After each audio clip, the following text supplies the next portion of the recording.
Trib Live High School Sports Network is the official video and audio streaming partner of the WPIAL. We broadcast over 2,000 sporting events each year and cover 17 sports in over 170 schools. At HSSN, you'll find the latest in high school sports news, live and archive broadcasts, scores, standings, and much more. Trib Live High School Sports Network, your high school sports leader. All season, every season.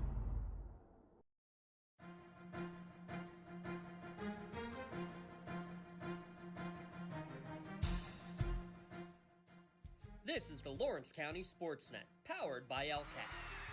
Gold heading back to Lawrence County. Your home for the County of Champions. Has a throw to first, and that's your ball game. Union has won its first ever WPIAL championship.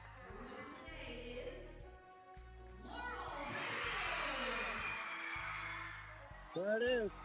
Champions, Neshannock Lancers. Strike three. The Union Scotties, golden once again. One gold not enough. How about 2 district gold and 2 state gold for the Lady Lancers? The top local athletes and the top sports moments all featured here, live or archived at lcsportsnet.com. 9 seconds. Anderson into the corner. It's boys for 3. Shot! Take time. With the throw again, directing traffic, going for the quarterback in the end zone. Touchdown! Featuring over 100 broadcasts of county events in over a dozen sports. Your voice for Lawrence County sports. The gold ball headed home to Newcastle. This is the Lawrence County SportsNet.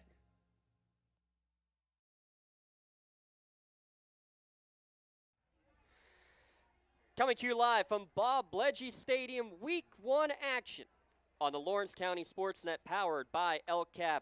Tonight, local rivals doing battle as the Neshannock Lancers host the Laurel Spartans. Today's broadcast of high school football on the Lawrence County SportsNet and the Trib Live High School Sports Network is brought to you by Maley Chiropractic, by Luxembourg Garbutt, Kelly and George, by The Red Zone, by R. Cunningham Funeral Home, by Medore Bonner Law, by Pontius Insurance, by the Crane Room Grill, by Penn Ohio Bottled Water, by Joseph's Marketplace, by Dorn Concrete, by Michael Kirkwood Jr. and Castle Realty, by DNR Lawn Care, by Lawrence County Child and Youth Services, by the Tri-County Principals Association, by the Laurel Education Association, by Something for Your Wall Photography, and by the Lawrence County Community Action Partnership.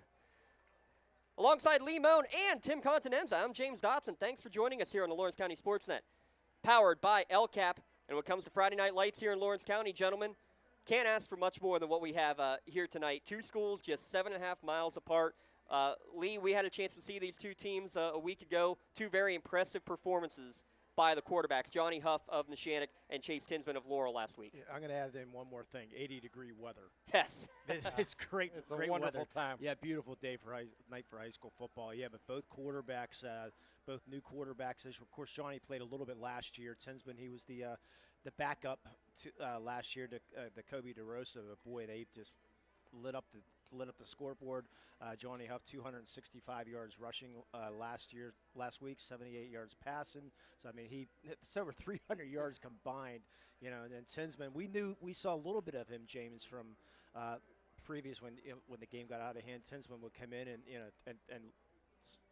we saw how solid his arm was and displayed that last week too. And Tim, I mean, you also look at the fact Laurel was done with their game by halftime. They had the freshman team in for the second half in their 63-7 victory, record-setting in terms of points scored. You're going to see a lot of points, a lot of fireworks coming on the board tonight. Yeah, you will. And I think that's going to be, the exciting part is to talk about the offense. Probably the more important thing is to talk about how well their defense performed in that game. Obviously, only giving up 1 score in the entire game.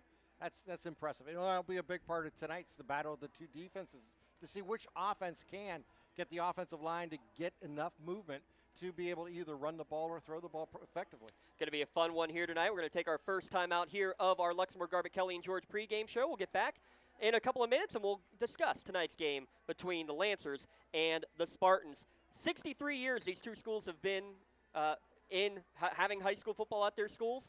This will be the 51st all-time meeting between Laurel and Neshannock coming up at 7 o'clock kickoff, but we'll be back in a moment here on the Lawrence County SportsNet, powered by LCAP. Whether you're hosting a big party, it's family dinner night, or you just need a place to go and watch the big game, the Crane Room Grill is the place to be. Need that something special for your upcoming event? Ask about the CR Brewing Company's custom brewing options to give your big day that personalized touch that your guests will never forget.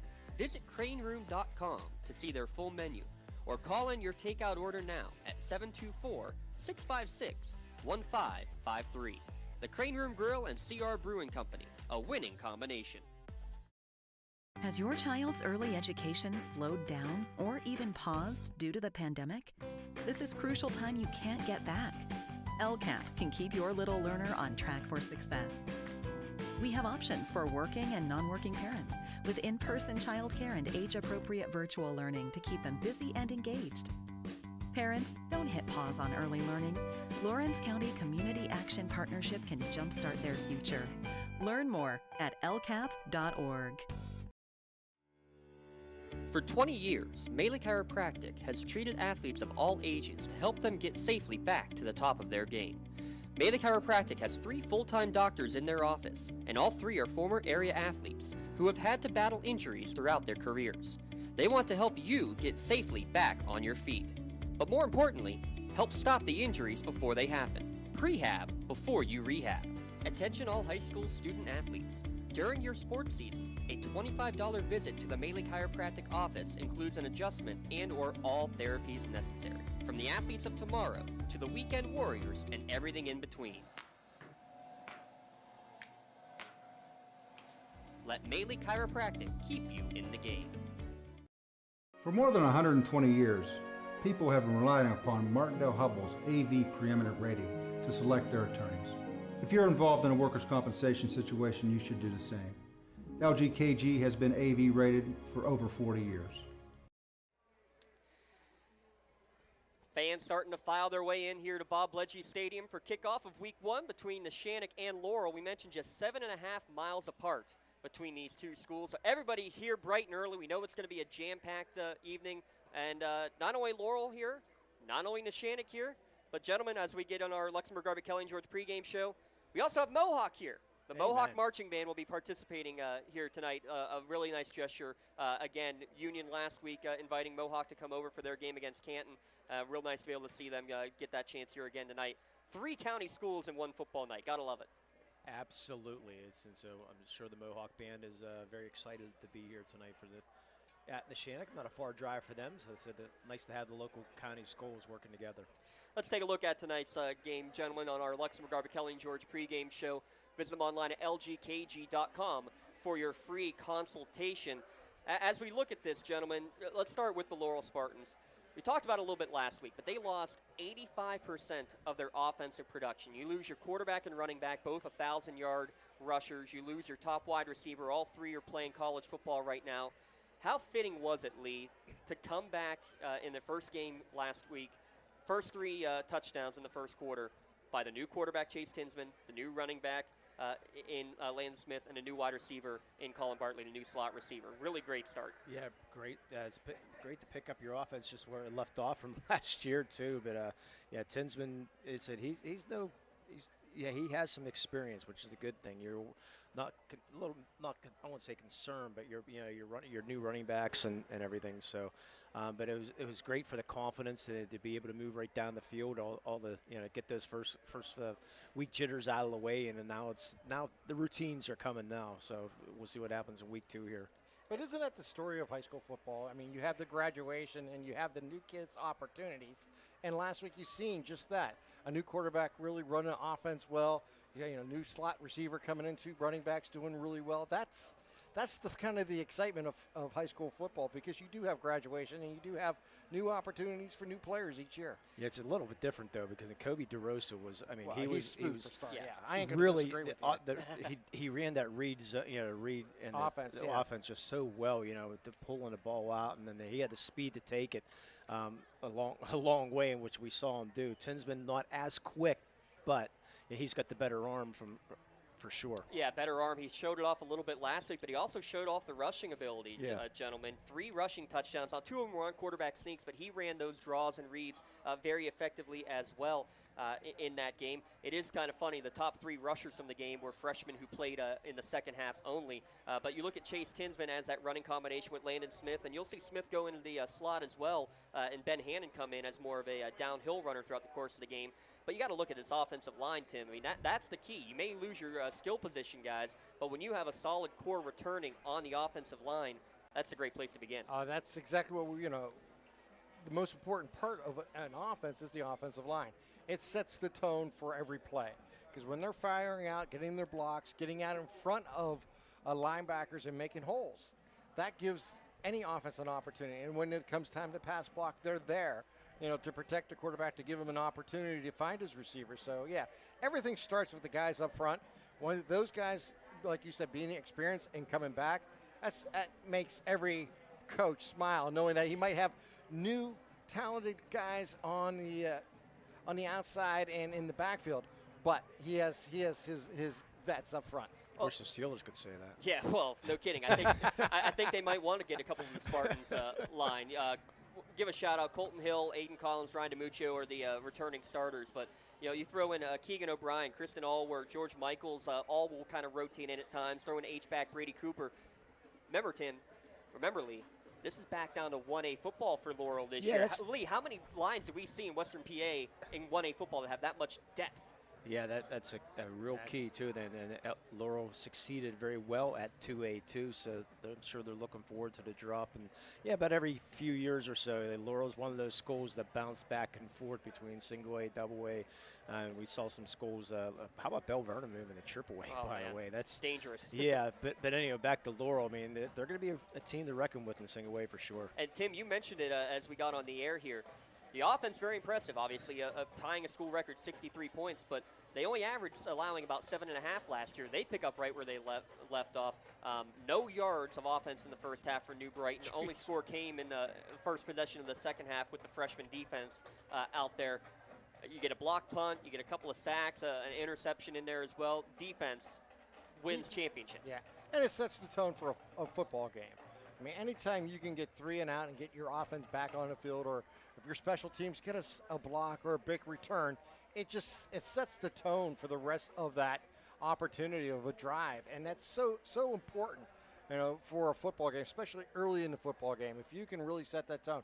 One thing, you may see some bend and don't break defenses where they give up a few first downs and they tighten up when they get around midfield or around their own 40-yard line.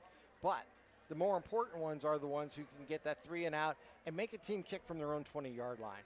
And then you're playing on a shorter field, and your offense with this offensive line and with these, experience up front, that should equal to opportunities to see a lot of points on the scoreboard. Got to mention real quick, too, Zane Buchter, 9 extra points. That ties a school record as well from last week. Laurel put up big points a week ago. It's a defense that could be fun.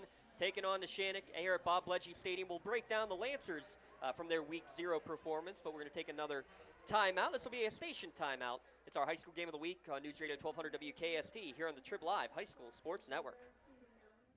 When it comes to protecting those you love, the businesses you've built, or the things you've earned, you need someone you can trust. Who better to protect your interests than a local insurance agent? Pontius Insurance is a team of local agents helping local residents in Lawrence County and surrounding areas, specializing in auto, home, business, and life insurance. Come see Dan Pontius, Jessica Weiland, Tracy Giddings, and the rest of the team at Pontius Insurance and receive the personalized service you deserve. When the high school season heats up, make sure you have the best gear to support your school. Head to the Red Zone on Wilmington Road in Neshannock for all your county sporting apparel needs. From sporting goods to custom apparel to embroidery and more, the Red Zone has it all. Quality gear for all 8 schools in the County of Champions. Stop by and enter the Red Zone or visit them online at theredzonesports.com. Score big at the Red Zone. Just about 15 minutes away from kickoff between Neshannock and Laurel for Week 1 action. Both teams coming in with 1-0 records. alongside Tim Continenza. I'm James Dotson. Lee Moan alongside as well, I guess. We might as well mention him just because he came along for the ride. And the only reason he's here, ladies and gentlemen, is because he saw Neshannock. No, that's not the real reason. But we will let Lee talk about what he saw from this Neshannock team, winning 45-28 last week, and really same idea. The offensive numbers look impressive, but the defense, 28 points doesn't sound good, but in the end, it was a pretty good defensive performance, too, that they only allowed, about 150 yards of total offense in that game. Well, the reason why Sharon got 28 points is because the Neshannock Lancers allowed 2 kickoff returns for touchdowns. So that's going to be a big part of this game here tonight. We'll see if they're going to be able to stop that here tonight. But, the Neshannock, Johnny Huff was just amazing last week. I mean, he ran that run-pass option just to perfection last week. It really hit the holes well, and the Neshannock Lancers offense was just clicking on all cylinders. They were moving down the field. Sharon made a game of it. They made it close, and but then offense came right back out. Johnny Huff moved that team right down the field. Peyton Weaver had a nice game last week, and DeLillo with the good thing that the yards after catch last week was just dynamite last week. DeLillo did that a couple times for the Lancers. Yeah, really impressive. 170 official total yards of offense last week that Sharon got. Defense plays pretty well. The pick six at the end, I think, really sealed the deal and show what they can do. Let's give a shout out to all the Huffs out there. We're going to huff and puff and huff again. Johnny, the quarterback, mentioned his great numbers. His twin brother Ryan is the center. I mean, there's no drama that's ever going to happen there. And younger brother Braden, one of the wide receivers. A real fun family atmosphere for this Lancer offense. Yeah, and that's the key, is that you get along and you do what you necessary. But the continuity you have between your quarterback and your center means a lot. And obviously, being brothers, it should be makes that even easier. Here on our Luxembourg, Garbutt, Kelly and George pregame show, let their law firm of AV-rated attorneys and super lawyers guide you through the process. Luxembourg, Garbutt, Kelly and George, keeping promises for over 80 years. It's not quite been 80 years that Laurel and Neshannock have been in existence. This is the 64th year that both teams have had a football program. Only 13 years have they not played. But funny enough, they haven't played non-conference action since back in 2001. The last decade or so, it's been with Laurel, as you mentioned, Lee, bouncing up and down, that they've been with Neshannock in 2A and then back in 1A, and then with Neshannock in 2A and then back in 1A. And I think Neshannock was 1A for a couple of years in there as well. Yeah, I think there were, yeah. Back in the very early days, or that might have been even before the 6 classification happening. But you have to have these local rivalries playing every year, and you hope that this can become, kind of like this is the true backyard brawl, a lot closer than Pitt and West Virginia are. Yeah, 7.5 miles is pretty darn close. It's all, you can see you'll see the Laurel fans on the other side, absolute packed. It's going to be a packed house here tonight. You won't see the taunting and everything going on like as you do in the college football. It'd be a little bit more discipline between both teams, but always nice to have the sort of like the Elwood City and Riverside. How close those schools are. Also, it's nice to have that local rivalry for sure. It makes a big difference to have a rivalry like that because the kids know each other. Let's be honest. I mean, they're not that far away. The communities are part of each other's lives. And with that, we're going to send it over to the Lancer Marching Band for the playing of our national anthem.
now the Neshannock alma mater.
Oh, we miss you, Mr. Shoss. That's a tradition. Every time we're going to be here at Neshannock High School, you will hear the alma mater from Neshannock High School. I could still see Shossy standing tall, standing proud. Yeah, absolutely. He would always make you talk while he stood proud for it, but we'll let it play for everybody. Oh, yeah, we come back through the commercial because we can't do that. We come back from the radio spots, and we come back live on the air, so somebody had to at least talk a little bit while Shossy was just standing, just proud as can be. Always fun. We're glad to keep that tradition alive, and we're glad to have our high school game of the week also tonight. If you're listening on News Radio 1200 WKST, you can be watching at lcsportsnet.com. Let's take another station timeout. We'll come back. We'll have starting lineups, team introductions, and kickoff here from Bob Bledgy Stadium. 1-0 Neshannock, 1-0 Laurel doing battle here on the Lawrence County SportsNet, powered by LCAP, and on the Trib Live High School Sports Network. In workers' compensation, my clients are oftentimes not receiving their wage loss. They're not receiving their medical expenses. LGKG, they come to us so that we can put them in a position to pay their bills. If we're keeping our promises, our clients are getting the justice they deserve. Contractors, the Department of Healthy Homes needs you.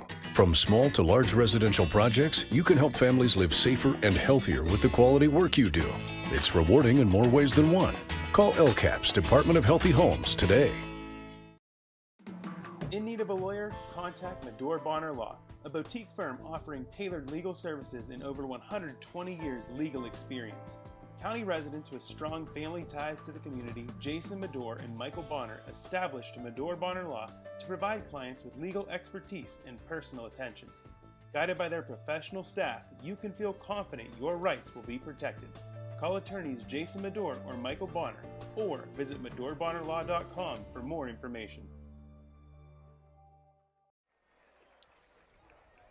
Laurel Spartans making their way out onto the field, getting ready for tonight's game. Just about 5 or 6 minutes away from kickoff. Neshannock against Laurel, waiting for the Lancers to make their way out of the tunnel. So while we have a couple of moments here, let's take a look at our starting lineups. Tonight's starting lineups brought to you by Michael Kirkwood Jr. of Castle Realty. Give him a call at 724-301-1482. For your residential or commercial properties. Thank you to Michael Kirkwood Jr. and Castle Realty for our starting lineups. Let's take a look at the Lancer offense. Johnny Huff will be the starting quarterback. Again, 265 yards, 4 total touchdowns. The Newcastle News Lawrence County Player of the Week from a week ago. Peyton Weaver had 22 carries, had a touchdown last week. Matthew Inelli back as well. He'll be in the backfield, his fellow senior. Wide receivers, Anthony Bonner, Braden Huff. You'll see Carter DeVivo and Luciano DeLillo, the slot receiver with those 2 touchdown receptions. Braden Montgomery, the tight end, and across the offensive line, Aiden Schaefer, Mike Ponziani, Ryan Huff, Austin King, and Jackson Mazzacco for Neshannock under Coach Fred Mazzacco. Both these coaches now, for Coach Mazzacco, it is his 10th season, 11th full season, 10 already in the belt, and Coach Cooper of Laurel, 9 seasons at Laurel after a few years before. 8 years total at Shenango. So very experienced coaches and experienced lines on both sides. Very strong lines too here, Tim. We kind of mentioned it with Laurel early on. Talk about this this big strong line that you have on the Neshannock side. They always look undersized, but they never play that way. No, they don't. They're able to really zone block very well, and they hold the position very well, and that really seems to be the key to their running game. You look at Schaefer, Pinzai, Huff, King, and Mazzacco. They're going to be the key tonight. They're going to the ones who are going to make the holes there for Johnny Huff and the rest of them in the backfield to really take advantage of those situations. So it's really going to be that they're going to control the game tonight. As you see the Lancers getting into their tunnel, let's also take a look now at the Laurel starting offense. We'll get the defenses when they get out there. The Laurel starting offense, mentioned Chase Tinsman, 3 touchdowns on the ground, 1 in the air last week for the senior quarterback in his first career start. Landon Smith and Ben Hannon will split carries in the backfield. Carter Haney and Lucas Davis are the 2 returning wide receivers, the seniors at the split ends. Colin Bartley, the senior slot, and across the offensive line, left to right, Colton Hill, Aiden Collins, George Michaels, Ryan DiMuccio, and Keegan O'Brien.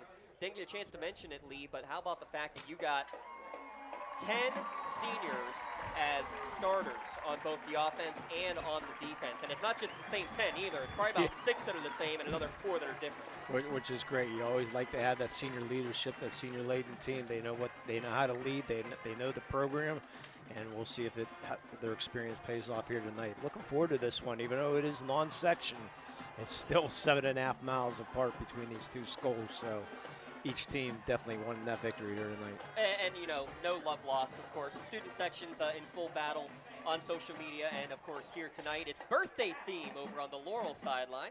You can connect the dots on that one. And for the Neshannock, it's the farmer theme.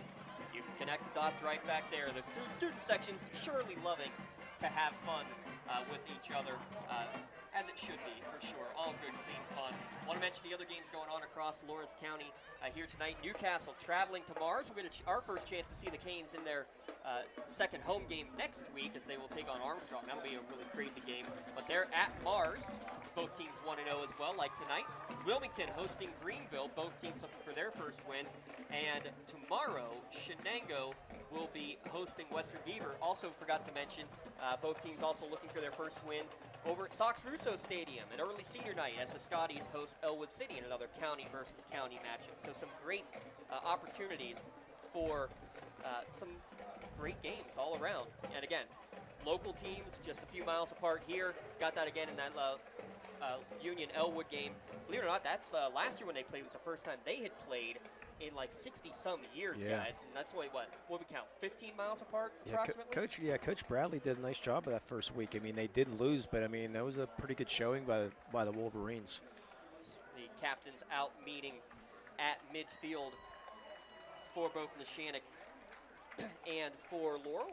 For the Neshannock Lancers, captains out there are Peyton Weaver, Luciano DeLillo, Johnny Huff. We mentioned those 3 already plenty of times. And out there as well is Ryan Huff, the twin brother of quarterback Johnny Huff. Looks like Colin Hill, Austin Collins, Brady Cooper, and I believe that's Carter. No, that's number 8. That's Chase Tinsman. Chase Tinsman out there as well as your captains. For Laurel, they're wearing the all-whites for those listening on News Radio 1200 WKST. The all-white pants, jerseys, helmets, green stripe with the Spartan logo on the helmet, a couple of green stripes down the leg, and the green numerals. They have won the toss, have the Spartans, and they elect to receive.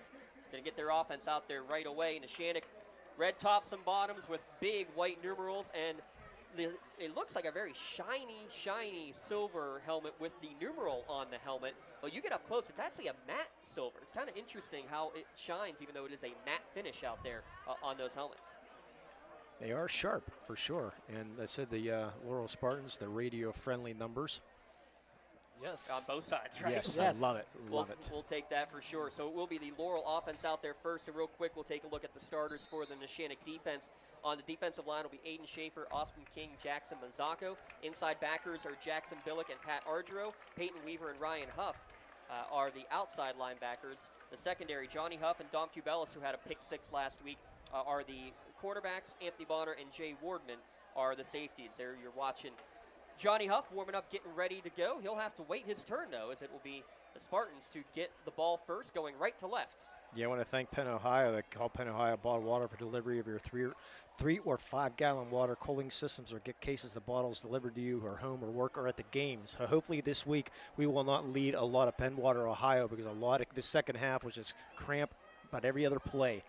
So Well, It was not good last week. as Carter DeVivo gets ready to boot it away, it's about 80 degrees out there, and it's only going to cool down, and that's going to lead to, I think, a lot of cramps. Officially 79, partly cloudy.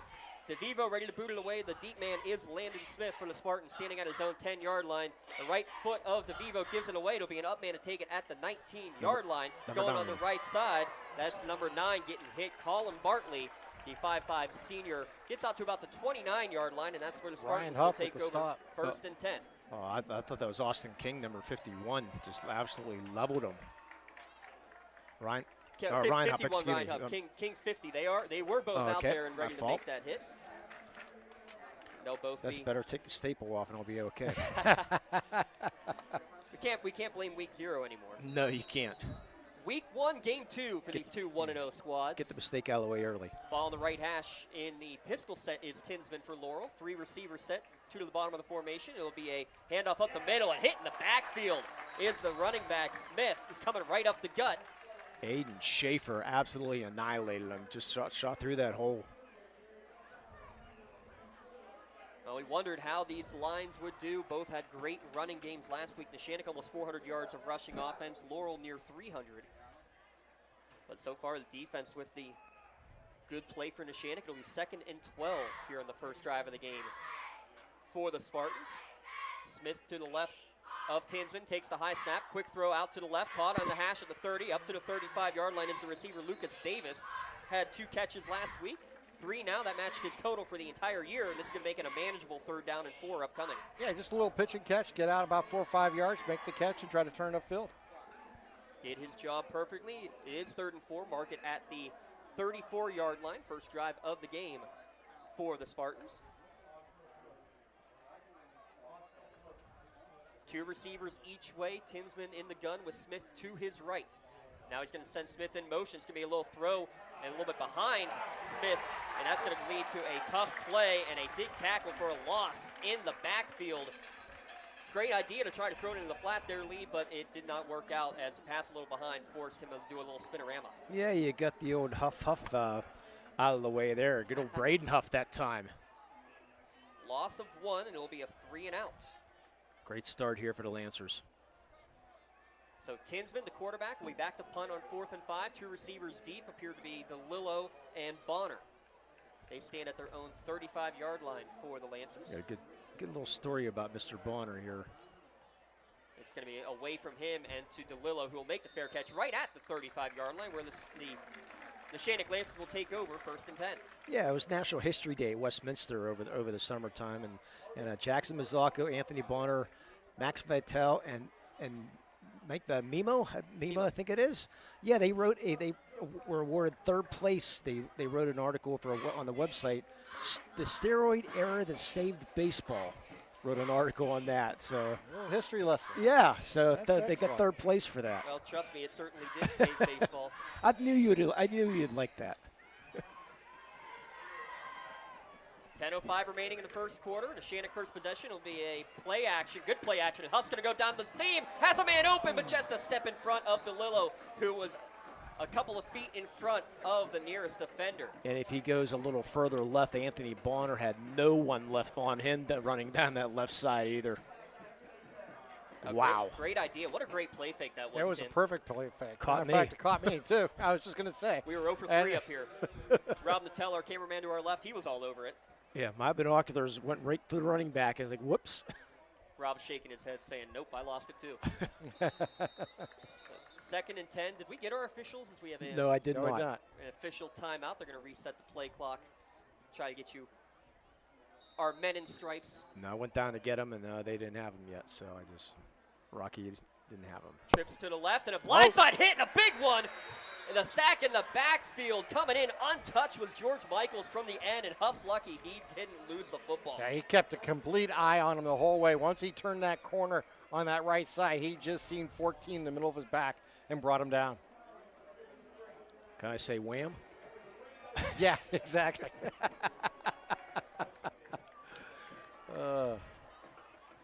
Is that going to be too easy all night? Please explain that one for our young audience after this third down. After this 3rd down and 15. We'll let them look it up. Trips to the left again There's on 3rd Google. and 15. Yes, there is Google. Tell you what, no careless whisper the way that hit was made. 1 on the play clock when they do get the snap off, and a little tough time getting the handoff on the delay. Finally, Weaver takes it and only gets about 3 yards, and it'll be a 3 and out going the other direction for Neshannock. Yeah, nice job there by DiMuccio to come off that block, too, because he was being blocked up, but he came off it and was able to get that runner. So both teams going 3 and out early on. And a little miscommunication on that handoff. It looked like Huff was waiting for him to come in front to take it, and the running back stayed to his right. Only one return man. And that is Landon Smith. He stands at his own 35. It'll be DeLillo to boot it away, and it's a good spiraling kick. Hung up in the wind a little bit, actually, and coming up and making the catch at the 42-yard line is Smith. Mark it at the 43. Laurel will get their second possession of the game. Gives us a chance to remind you that coming up at the halftime break, we'll have a Triple Live High School Sports Network halftime show. Just a little piece of it as Don Rebel and Chris Harlan talk about some of the teams and players to watch this year, because we don't know. It might be an extended halftime here because we have all 3 marching bands, Laurel, Neshannock, and the Mohawk Warrior Marching Band. Glad they can join us here this week. Mohawk off 1 more week, but it sounds like they will be back, gentlemen. We'll talk more about that, but Mohawk back. That's a great thing. They had their first official practice today, it was announced. Yeah, 4:45 was the exact start.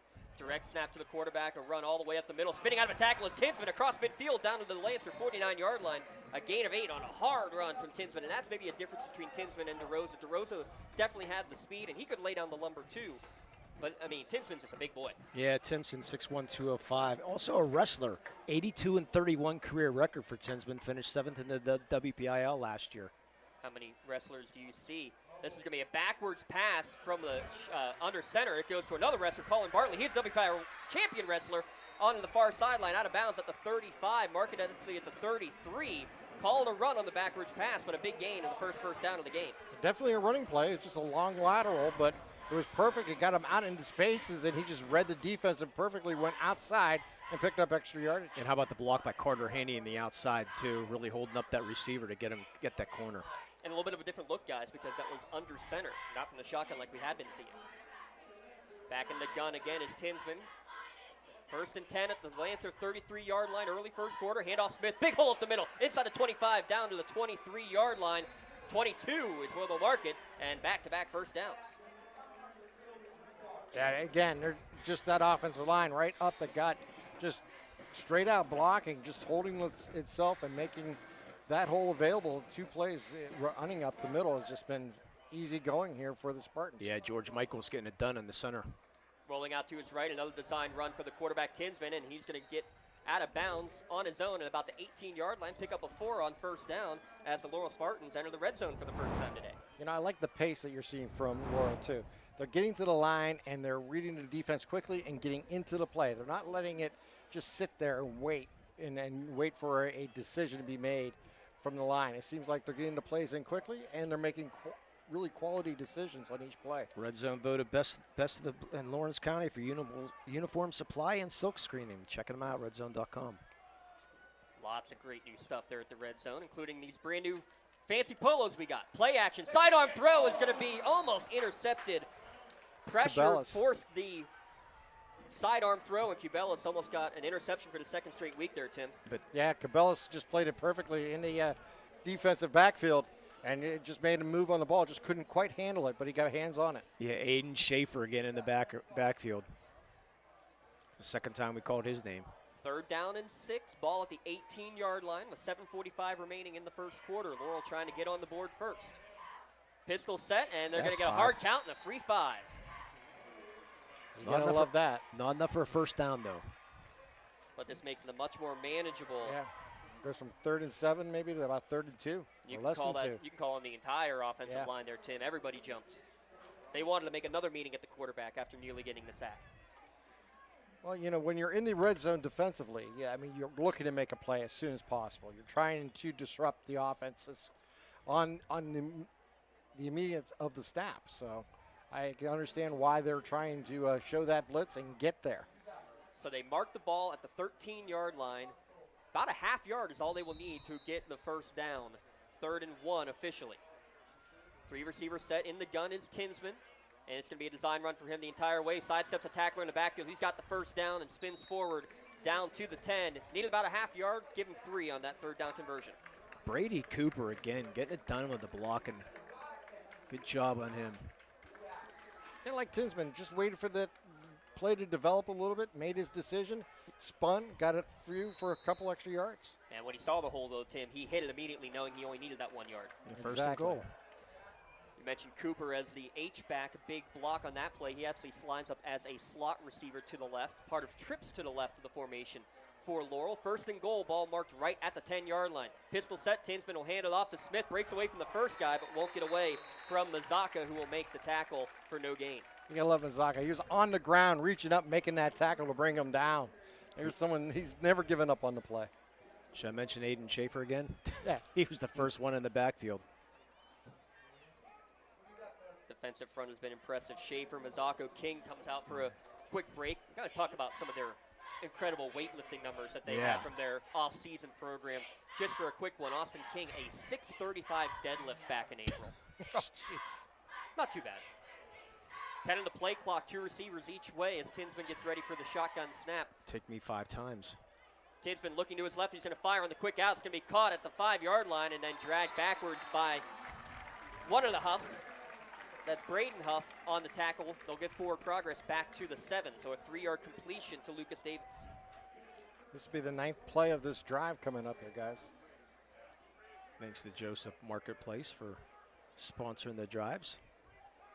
Get you that full drive summary. This is a big 3rd down play as we're going to hit the midway point of the opening quarter, looking for our first score between Neshannock and Laurel. Both teams 3 and out on their first possession. Yep. Laurel 3rd and goal from the 7. 2 receivers right, 1 left. Rolling to his right is Tinsman. It looks like it's going to be a designed run, trying to cut it inside, and just a heap of red jerseys waiting for him. Maybe a gain of 1, but it's going to be 4th down and maybe early decision time for Coach Coop.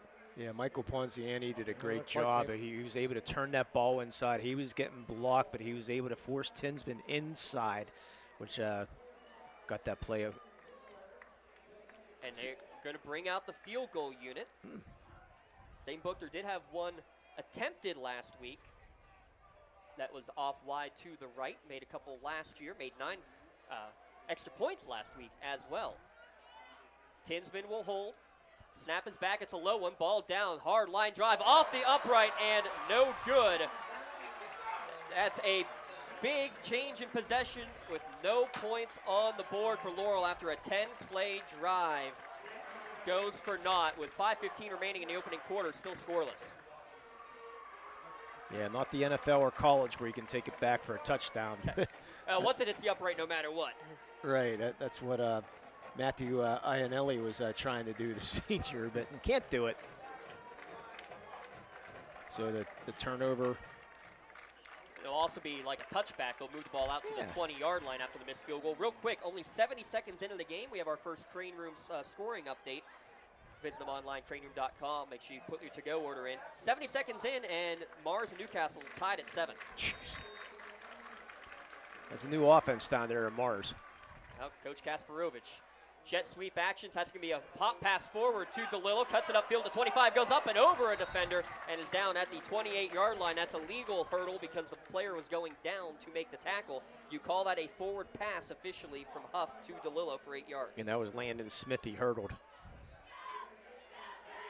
Smith tried to go low on the senior slot receiver. 2nd down and 2. Ball at the 28-yard line.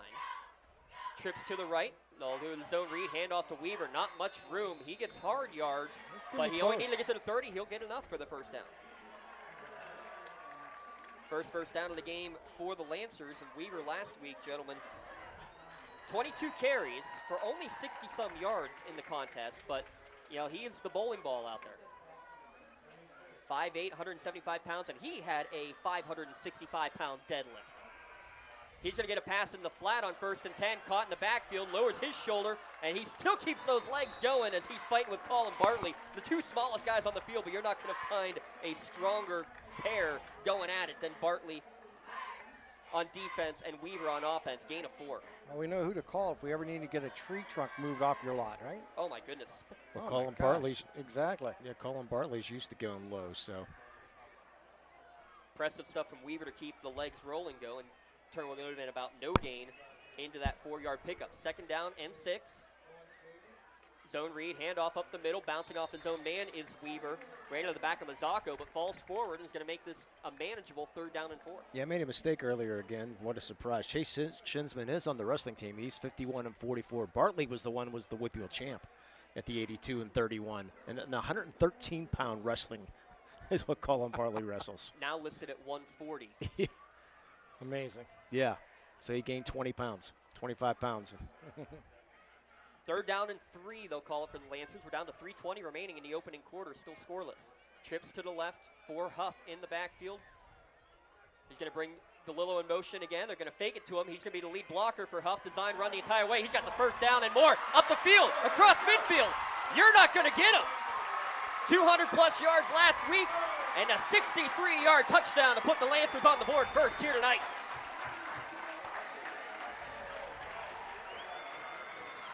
Just 2 minutes and 13 seconds off the clock, and 5 plays. Student body left there, Lee. It's easily done there by Johnny Huff. Read that block, and then he was able to cut back inside. And like you said, once he went out, got that outside, no one was going to catch him. Great run there by Johnny Huff. Got to give the offensive line a lot of credit. They controlled the edge there, gave him the opportunity to turn the corner, and once he was that, it was just turn on the jets and race to the goal line. DeLillo to kick. The hold of Anthony Bonner, and it is good. Your Cunningham Funeral Home extra point, specializing in funeral and cremation services. The kick is good with 3:02 remaining in the first quarter. Neshannock 7, Laurel 0 here on the Lawrence County SportsNet, powered by LCAP.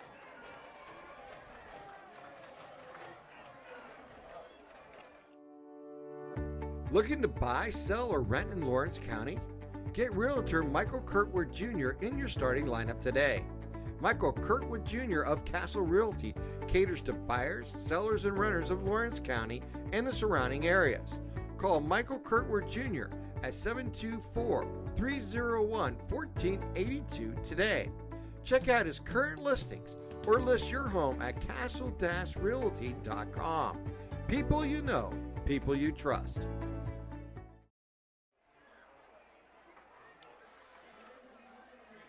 We thank all of our wonderful sponsors for their continued support on the Lawrence County SportsNet powered by LCAP. And thanks for tuning in on News Radio 1200 WKST as well. That Joseph Marketplace drive summary.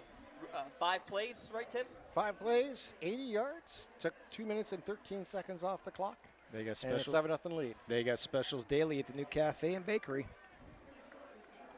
You can follow them on Facebook to see what's cooking today. And there is plenty cooking this weekend, by the way, over at Joseph's Marketplace. Now you tell us. For Labor Day weekend, that's... Joseph's Marketplace is Newcastle's. Kickoff towards the right side and taken at the 30 out to the 33-yard line. Bartley is going to get hit late, and that's going to be a 15-yard penalty.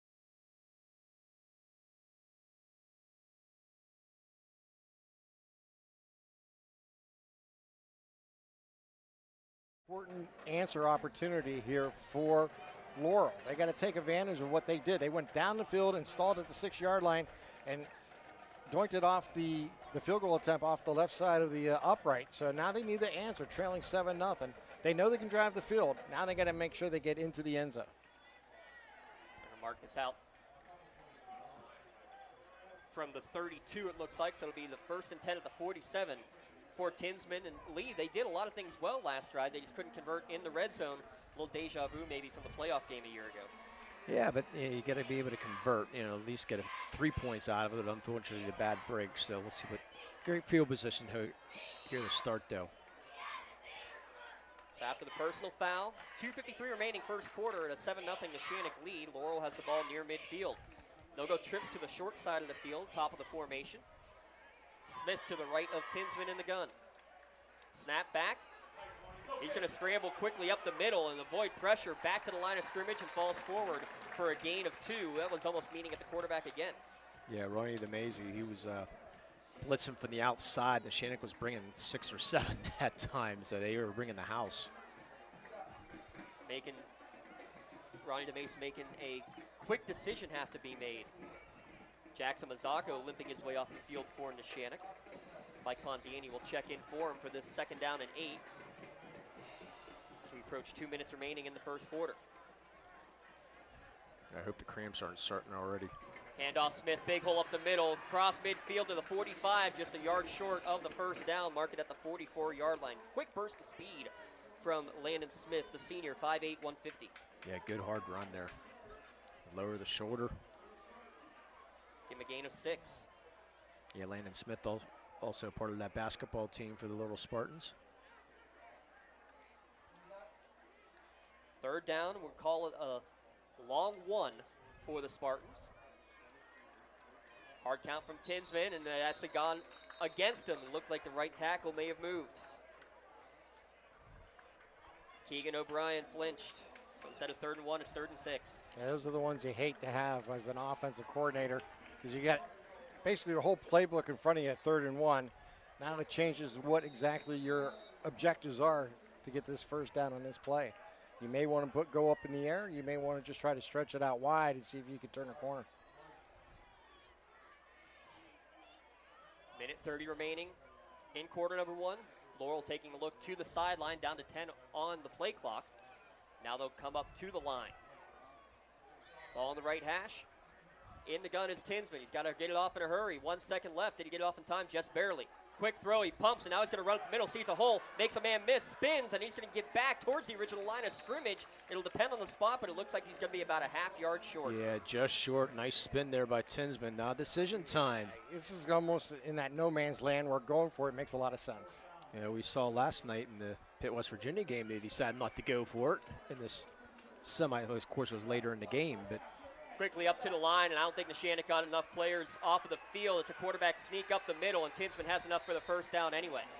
doesn't matter. Yeah, the flags were thrown, but Tinsman got it. Got a nice push from behind. They're making sure he had the leverage going forward. Picked up a few extra yards, made sure he got that first down. Yeah, I like the quickness there. Yeah, makes a lot of sense. They ran that about 3 or 4 times, 2 quarterback sneak touchdowns, and a play like that too where they will pick up a first down. Down under 30 seconds left. High snap, handled by Tinsman, hands it off to Landon Smith, and nowhere to go as he's hit by a whole bunch of red jerseys in the middle of that line. Give him a gain of 1. Yeah, Patrick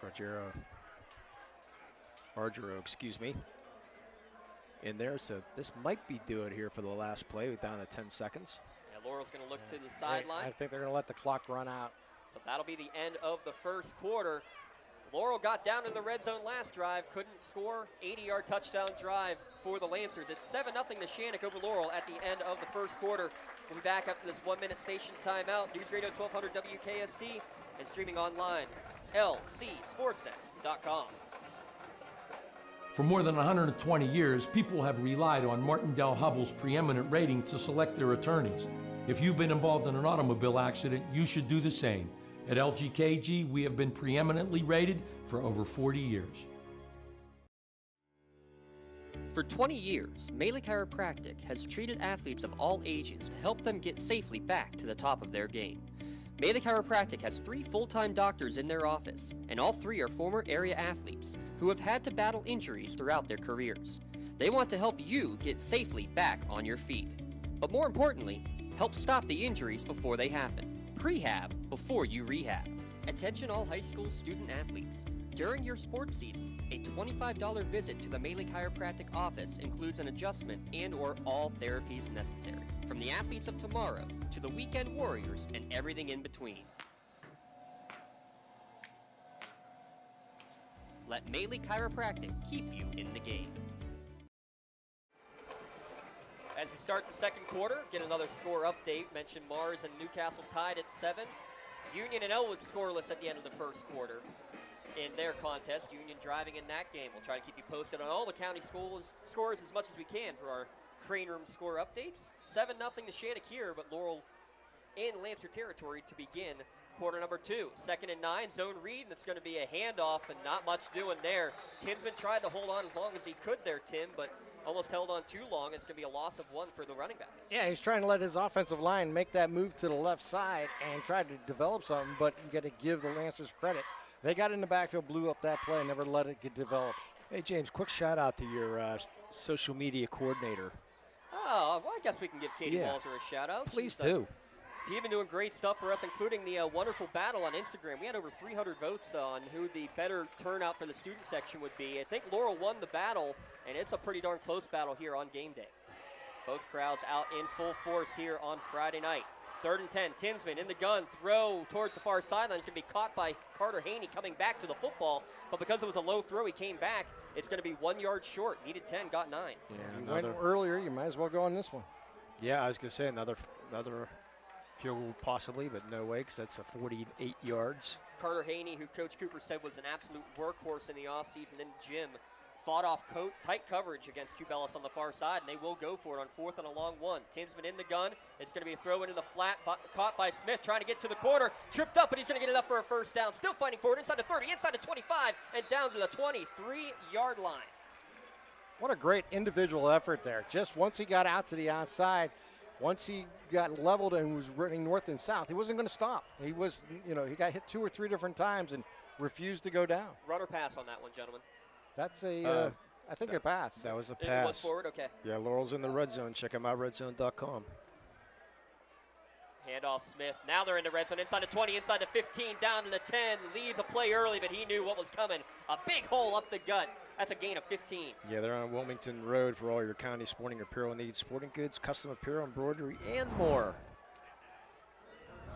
10th play of the drive upcoming. Quick snap. It's going to be draw up the middle for Tinsman the whole way, but I'm not sure his team got set. Flags thrown ready to snap. Flag, yep. So that'll likely push Laurel back with 10:20 remaining here in the first half. Yeah, at halftime, we'll have all 3 bands, Mohawk, Neshannock, and Laurel. Ooh, illegal substitution. Actually, the other way. Ooh. Neshannock did not get their man off the field. Pardon me for that. Third penalty against Neshannock. This will be a half the distance penalty. Mark it down to the 4-yard line. It'll still be 1st and goal.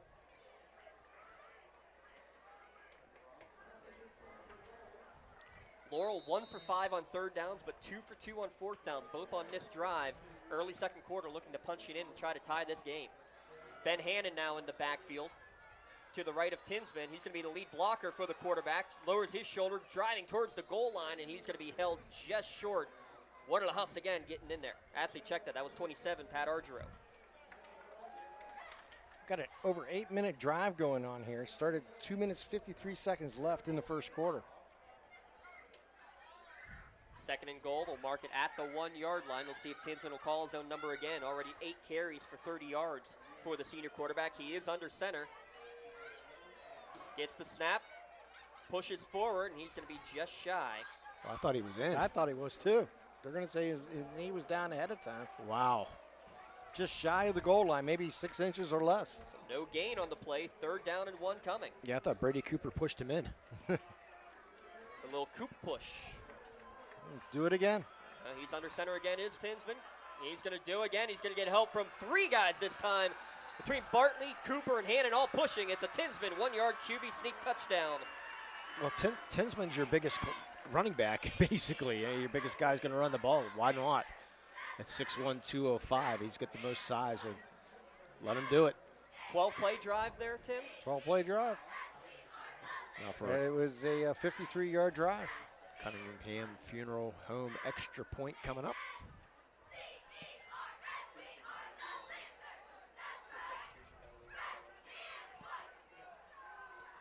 Snap back, Butler's kick is up and splits the uprights. We're tied at 7 with 9:11 remaining in the first half. Laurel Neshannock, we knew it was going to be a good one. Don't you go anywhere on News Radio 1200 WKST. Streaming online on the Trib Live High School Sports Network. We are the Lawrence County Sports Network.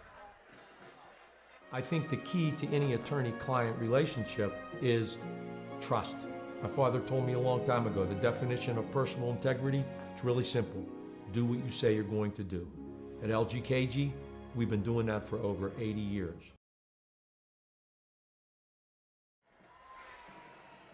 The Laurel Education Association would like to say congratulations to all players, athletes, cheerleaders, band members this fall and throughout the entire season, and wish good luck to everybody wearing the Spartan green and white. Thank you to their sponsorship here on the Lawrence County SportsNet, powered by LCAP. Your drive summary there, Tim, again? I was going to say it went 53 yards, 12 plays, and took over 9 minutes off the clock. So pretty impressive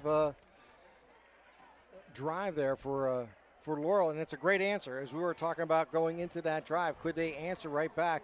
They got that 15-yard penalty that set them up a great field position to start that drive, and they took full advantage of it. Yeah, you can check out the new cafe and bakery section or place at the go order online at josephsnc.com. That 12-play drive capped off by the 1-yard QB sneak. Now, after Booker's extra point, he will boot it away as the Spartans go left to right. DeLillo will receive it at his own 7-yard line. Lots of room up the middle. Gets a block, has a seam, gets to the 30-yard line, but he's got a seam because there's some hankies out there on the field. This one's going to be coming back. Yeah, we got a block in the back. When you see it up here, you know it's a hold. Or when you hear the crowd go, oh. Well, it looked like it was going to be a big start to that drive on that kickoff, and all of a sudden you're going to be back inside your own 20-yard line.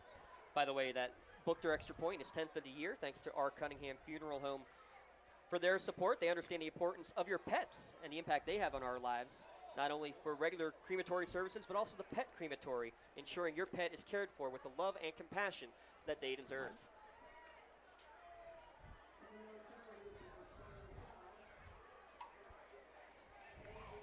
That block in the back is going to be painful, too. Instead of starting about the 35, they're going to mark it all the way back to the Lancer 15 to start their third drive of the game.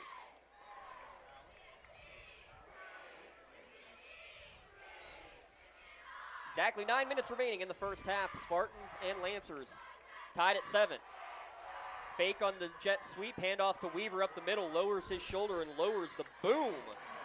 It wasn't Weaver, my friend. That was Matt Ionelli, his first carry. Yeah, Matt Ionelli, yeah. Could tell by the lovely yeah, it was 3-5 on that carry. The flow of the hair. I don't know how you can't see the 3-5 on the back of that jersey. Can you tell that he's part of the hockey team, the two-time defending D2 champions? He sure can. He picks up 5 on his first carry of the season. Good to see him back after missing last week, coming back from an injury. Didn't want to rush him back. They say he's at full strength and good to go. Yeah, Zach Presnar also on that hockey team. Low snap, handoff, or fake the handoff to Ionelli. And handoff, or keeper should say up the middle for Huff. It fooled everybody. They still haven't even blown the whistle yet. Now they finally do, as Huff kept it for a gain of 2 up the middle. Had us all fooled again. Wow, I was wondering what you were calling. So was I. Quickly up to the line. They're going to call it 3rd down and 2. Ball at the 23-yard line. Huff's doing a nice job, isn't he? He definitely is deceptive in that zone read. He has Ionelli to his left. He also has DeLillo to his left. Fake on that. Him to the jet sweep. Ball at the middle, almost losing it was Ionelli, but he leaps over some fallen linemen and has enough for the first down. Yeah, a nice change of pace using Ionelli on this drive. Give him a different look. He's a little stronger back, and he absorbs some hits and keeps going forward. It's the mullet, my friend. It is. He's got the athleticism, a defenseman on that hockey team, but there's times that he moves to the center position. I mean, he can do just about everything. Stack receivers each way, fake to Ionelli, keeper for Huff, and he is sandwiched near the line of scrimmage.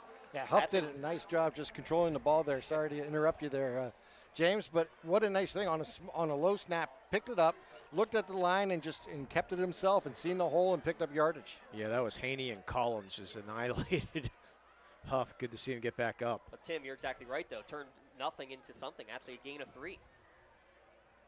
Down to 7 minutes remaining in the first half, tied at 7. Looking to his right is Huff. Throw low towards the right hash. It's going to be caught on the dive by Dom Cubelis. His first catch of the night. 3rd of the season. Yeah, Cubelis, part of that Pony League World Series a couple years ago. Ended up throwing in extra innings in the state championship last year for Coach Q. Yeah, how about that first ever appearance? 5 1/3 scoreless innings in the PIAA school. Yeah, that was in what, the quarterfinals? Quarterfinals, yeah. 5 1/3 shutout innings. A little misdirection, or actually maybe a busted play. Looked to his right and then threw it to his left, did Huff. Ionelli nowhere to go as he slammed back in the backfield. He's going to lose 3. I was going to say design, but the way Huff's reacting, it's definitely a busted play for sure. Yeah, I think he was looking to go to his right, and the play ended up going to his left. Boy, Huff is he is livid right now. So they get one first down on the possession through the Lancers, but now they'll have to boot it away midway through quarter number 2. Spartan return man is Landon Smith, standing at his own 33-yard line, and I think we're going to have our first Pontius Insurance timeout called by Neshannock with 5:46 remaining. Yeah, you can call Agent Dan Ponchins, Jessica Weiland, or Tracy Giddings to get started today for sure. Visit PonchinsInsurance.com. It is Weiland, right? It is Weiland. I want to make sure. I know you told me last week. And she was actually one of the best of the best for Lawrence County last year from the Newcastle News. Along with the Red Zone. Great, along with the Red Zone and Melee Chiropractic from last year's best of the best Lawrence County. Lots of great stuff there. Remind you, we do have our play of the game coming up after the game. Your Melee Chiropractic play of the game. Melee Chiropractic is currently hiring there, Tim. Looking for some dedicated, energetic staff. And it can be anyone, age 16 or older can apply. Therapy technicians, chiropractic assistants, front desk positions. Drop off a resume to our office or send them an email. MahleChiro@gmail.com. That's MAHLECHIRO @gmail.com. No experience necessary either. I know. There you go. Yeah. Trying to say something, aren't you? We need you to get out of Ohio and move to Pennsylvania. That's all. Dr. Mitch Maley said that he's waiting for you gentlemen to make a stop into the offices. I told you I'm not much about cracked necks. I know my brother is over there. But it's the best thing in the world. I swear. Well, Tim can take your spot then. Yeah. High snap. It's over the head of DeLillo. He's going to go back and pick it up on a bounce at the 9-yard line. Going to try to get away. Now he's going to boot it away on the run and does somehow get it away. What a roll it's going to get as well. Great play, DeLillo. It's still going down to the Laurel 40-yard line. An amazing play there by not panicking as the ball went sailing over his head by a good 15 yards. Went back around the 5, picked it up, rolled to his left, kept in mind what he wanted to do is just to get the punt off, and did just underneath a couple defenders. How did he get it through Carson Allward? I don't know. Never know. Yeah, but he did, and the turf roll. That might be our Melee Chiropractic play of the game later on. It was for sure a nominee. Still lots of time to go, just midway through the second quarter, tied at 7. It only goes down in the books as a 25-yard punt, but I'll tell you what. It's great heads up there. I mean, yeah, he took care of the ball first, and then when he got the spaces when he went for the kick. Yeah, stay cool under the pressure, too. Quick bubble screen to the left, caught by Haney. Breaks through 3 tackles, 4 tackles, still going across midfield to the 40, to the 30. Stiff arms a man, down to the 20, and down at the 15-yard line. Carter Haney, coach said, he got in the weight room. Talk about the strength there. And Haney is going to, actually, that's not Haney down. That's Bartley. That's Bartley down on the far side, but he's going to get up. But boy, yeah, you could see that stiff arm coming from up here for sure. He just threw that stiff arm out and just once he got broke containment, it was just a matter of him just rumbling as far as he could and took it all the way inside the 15. Yeah, he stiff armed Braden Huff right out of the way. So in the red zone again are the Spartans for the 3rd time. Handoff, big hole up the middle for Smith.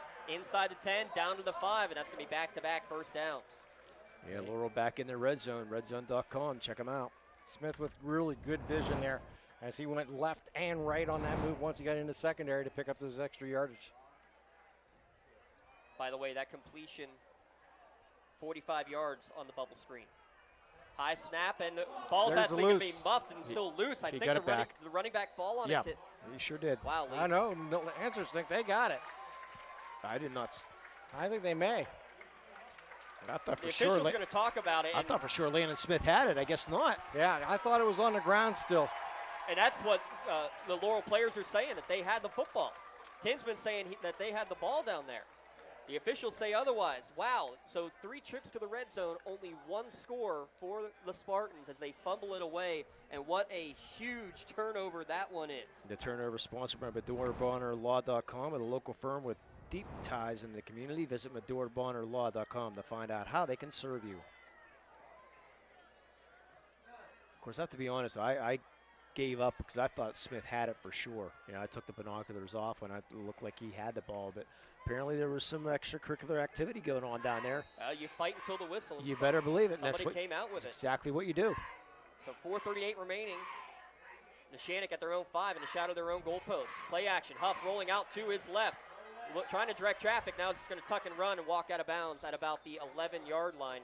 Picks up 5, maybe 6 yards. Yeah, it's a good smart play. You can see from up here nothing open whatsoever, and Huff just tuck it and run, get something positive out of it. Yeah, perfect. Even got out of bounds, saved some clock. 4:30 remaining now in the first half.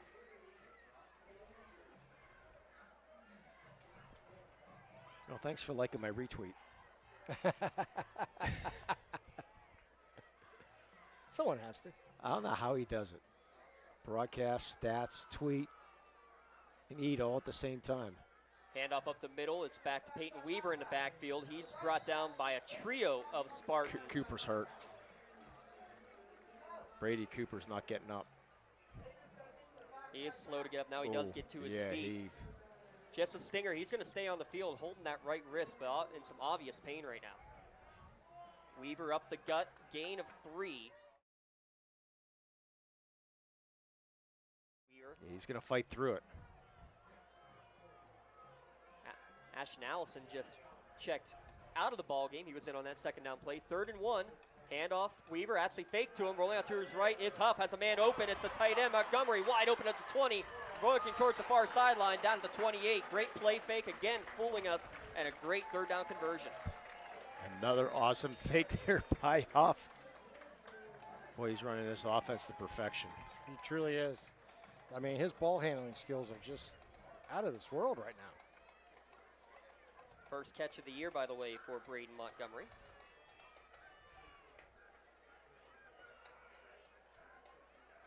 DeLillo coming in motion, but movement on the left side of the offensive line. Looks like that's Mazzaka.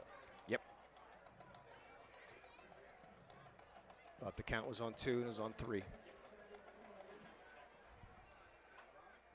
So that'll push Neshannock back. It'll be 1st and 15. We're down to 3:20 remaining here in the first half.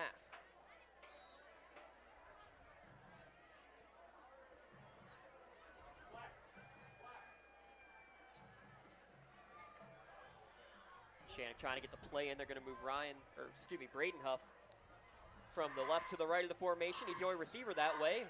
Johnny Huff looking the other way, now scrambling to his left, trying to roll to the sideline, and he's just going to run out of bounds again. And a good job of Brady Cooper to avoid making a late hit. It's going to be a short gain of anything on the quarterback keeper. Again, the defense there for Laurel, the defensive backs, tightly guarded there. So you got good secondary coverage there, Tim, but also great pressure up front, forcing Huff to run around. And it's designed to give him time to walk and look at that defense and use his feet for yardage too. And he does a great job of vision and seeing what's in front of him. Forward pop pass to DeLillo on the jet sweep, cuts it upfield immediately because he had nowhere to go outside, and DiMuccio just waiting for him. Yeah, DiMuccio come right off that block. He was not forward on that jet sweep, saw it coming. Come off the block, easy tackle. Now this is the fun part where it's 3rd and long, 3rd and 14. You got under 2 minutes, 40 seconds here to play. And Laurel still has all their timeouts too, Yeah. so we'll see if they call timeout if the ball's in play and they don't get 4th down. 3rd and 14. Or if they hold here. Neshannock still has 2 timeouts remaining. Checking the wristbands, getting the call. 2 receivers each way. It's Bonner and DeLillo to the left. Braden Huff to the right, as well as, I believe that's DeVivo in the slot. Huff looking to his left. Plenty of time. Now scrambling. Steps up in the pocket. Throw downfield. It's going to be out of the reach of his younger brother, Braden. And it's going to be punting time, and make sure Huff's okay because a Laurel player got blocked into the legs of the quarterback, Johnny Huff. He seems to be all right, but it will be punt time for Neshannock. You got to give credit to the Laurel's defense. Just tight coverage everywhere. Really had nowhere for Huff to go. I mean, he was trying to really just throw it into a seam to his brother. It just was not going to happen. Yeah, it was a tough throw to make. It's the only throw he had out there. Yeah, they only rushed 3. Now remember, the last snap on the punt went over DeLillo's head. This one right into the breadbasket. He's able to get the punt away. Side winding, spinning, bouncing at the 50, but again, another good Lancer bounce down near the 35-yard line before it will be down with 2:01 remaining. Actually down right at 2 minutes. 2-minute drill time, gentlemen. We saw plenty of that last night for both Pitt and Penn State. Exciting Thursday night football games. Yeah, how about a 42-yard punt, no return in high school football? That's huge right there. That's the way to change field position, and that's like you just mentioned, such a big part of this game. Yeah, I'm hoping I'm going to be as happy as you are with Penn State winning. I'm a Notre Dame fan. 17-point underdogs tomorrow night, so. Yeah, in Columbus. Good luck. I forgot I'm beside the Ohio State fan. Boy, open mouth, insert foot, baby. Too easy. Ball to 36, exactly 2 minutes remaining. Play fake up the middle goes Tinsman, and he'll keep it out to the 43-yard line. So good gain on first down. But clock running. Again, Laurel still has all 3 timeouts to work with. Yeah, Lucas Davis playing to the whistle there. The wide receiver blocking downfield, and the pancake block. Is that a good door and concrete block, you would say? You better believe it. That's a foundational play right there. Tinsman's going to go He's deep open. on second down. Over the shoulder, caught by Haney at the 25, and you're not getting him from there. Laurel takes the lead on the bomb from Tinsman to Haney, perfectly spaced for a 58-yard score. Dom Cubelis tried to cut it off, but he went for the interception, missed. Carter Haney right there, right place, right time. Easy touchdown after that. Just a 2-play scoring drive. Laurel with the touchdown to take the lead with 1:25 remaining. That's your Joseph's Marketplace scoring drive now for our Cunningham Funeral Home extra point. Tinsman will hold it. Buchter on for the extra point. Hold down, and it goes through just inside the right upright. Laurel strikes quickly. 14-7, they lead Neshannock with 1:25 remaining. We'll be back in a moment. You're watching here on the Lawrence County SportsNet, powered by LCAP, listening on News Radio 1200 WKST. Don't get left out to dry. Call the Penn Ohio Bottled Water Company for the fastest and most efficient bottled water delivery service in the area. Penn Ohio offers bottled water ranging from 16.9-ounce bottles to 5-gallon jugs, perfect for your next event or office water cooler system. Also, don't forget to ask about their custom labeling options. Visit PennOhioBottledWater.com for more information and to get a quote on their delivery services. Whether it's at home, in the office, or on the sidelines, Penn Ohio has you covered. I'm impressed. Very impressed on that throw. You're right, Tim. It's a quick drive summary, too, for Joseph's Marketplace. 2 plays. 35 seconds. Officially a 58-yard pass to Carter Haney from Tinsman. That's how you run a 2-minute drill. do it in 2 plays. Yeah, 35 seconds. And that makes it a 14-7 Laurel lead over Neshannock. Tinsman and Haney now both over 100 yards on the night.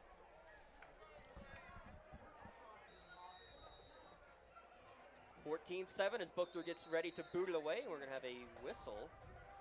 Timeout. Got to punch this timeout. Laurel called that, looks like. Interesting. So something they didn't like on that kickoff setup, but it gives us a chance to remind you coming up at the half that we will have not only Neshannock Marching Band, but also the Laurel Marching Band and the Mohawk Marching Band out there. Yeah, I'm sure they made the arrangements with the officials and everybody here that it's going to be an extra 10 minutes for the halftime show, and I don't think anybody here in the stadium is going to mind whatsoever. We got to give a couple shout-outs here. First, Please. we're missing somebody tonight. We're missing Vigi because he's at a wedding, but more importantly, we're missing Ashley Haltala because, I don't know, nothing important tomorrow. She's only getting married, I guess. Yeah. Congratulations to the future Mrs. Pistachio. Do you really think she's tuned in right now? You know what? I bet she is. She will be now. Yeah, right during the rehearsal dinner, yeah. How about this, too? Give a shout-out to Don Bowden. 60 years on Laurel's Chain Gang. He was He was celebrated in their Week 0 game. And what did he do after he got his commemorative jersey that said 60 on it? He went over to work the spot he's been working for the last 60 years. He didn't go to Sharpsville last week?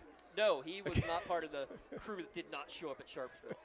It's going to be a short pooch kick taken by Braden Huff at the 26-yard line. Makes a move upfield. He's going to get out to the 40. Still fighting forward out near midfield. The pooch kick did not work in the favor of the Spartans. Just think of the changes that he saw over 60 years of football. Especially the chains itself, you know. Oh, my God, yes. And them down markers itself, you know. Yeah. How they've wow. So how about the chain gang that didn't show up at Sharpsville? Did you guys hear about the other one up in District 10 last week? A chain gang got ejected from a game. Did hear something about that. Mouthing off the officials. Yep. Yeah, Might I get did away hear with it about to something fans, about that. Not when you're that close. Oh, jeez. Amazing. How can that not be a first down? No. Ball at the 45-yard line, 2 receivers each way. Huff looking down the field, plenty of time, throwing down the middle, and it just airmails it a little bit. What an arm. But it's a little bit too far in front of Cubelis. That's Cubelis, yes, going down the seam. Yeah, Laybon Baker in coverage. I thought maybe he grabbed a little bit, but not enough to really do any damage there. Yeah, you're right. Cubelis did have a step on Laban Barker there, but it was, I think, a little more air on the football from Huff could have done it, Tim.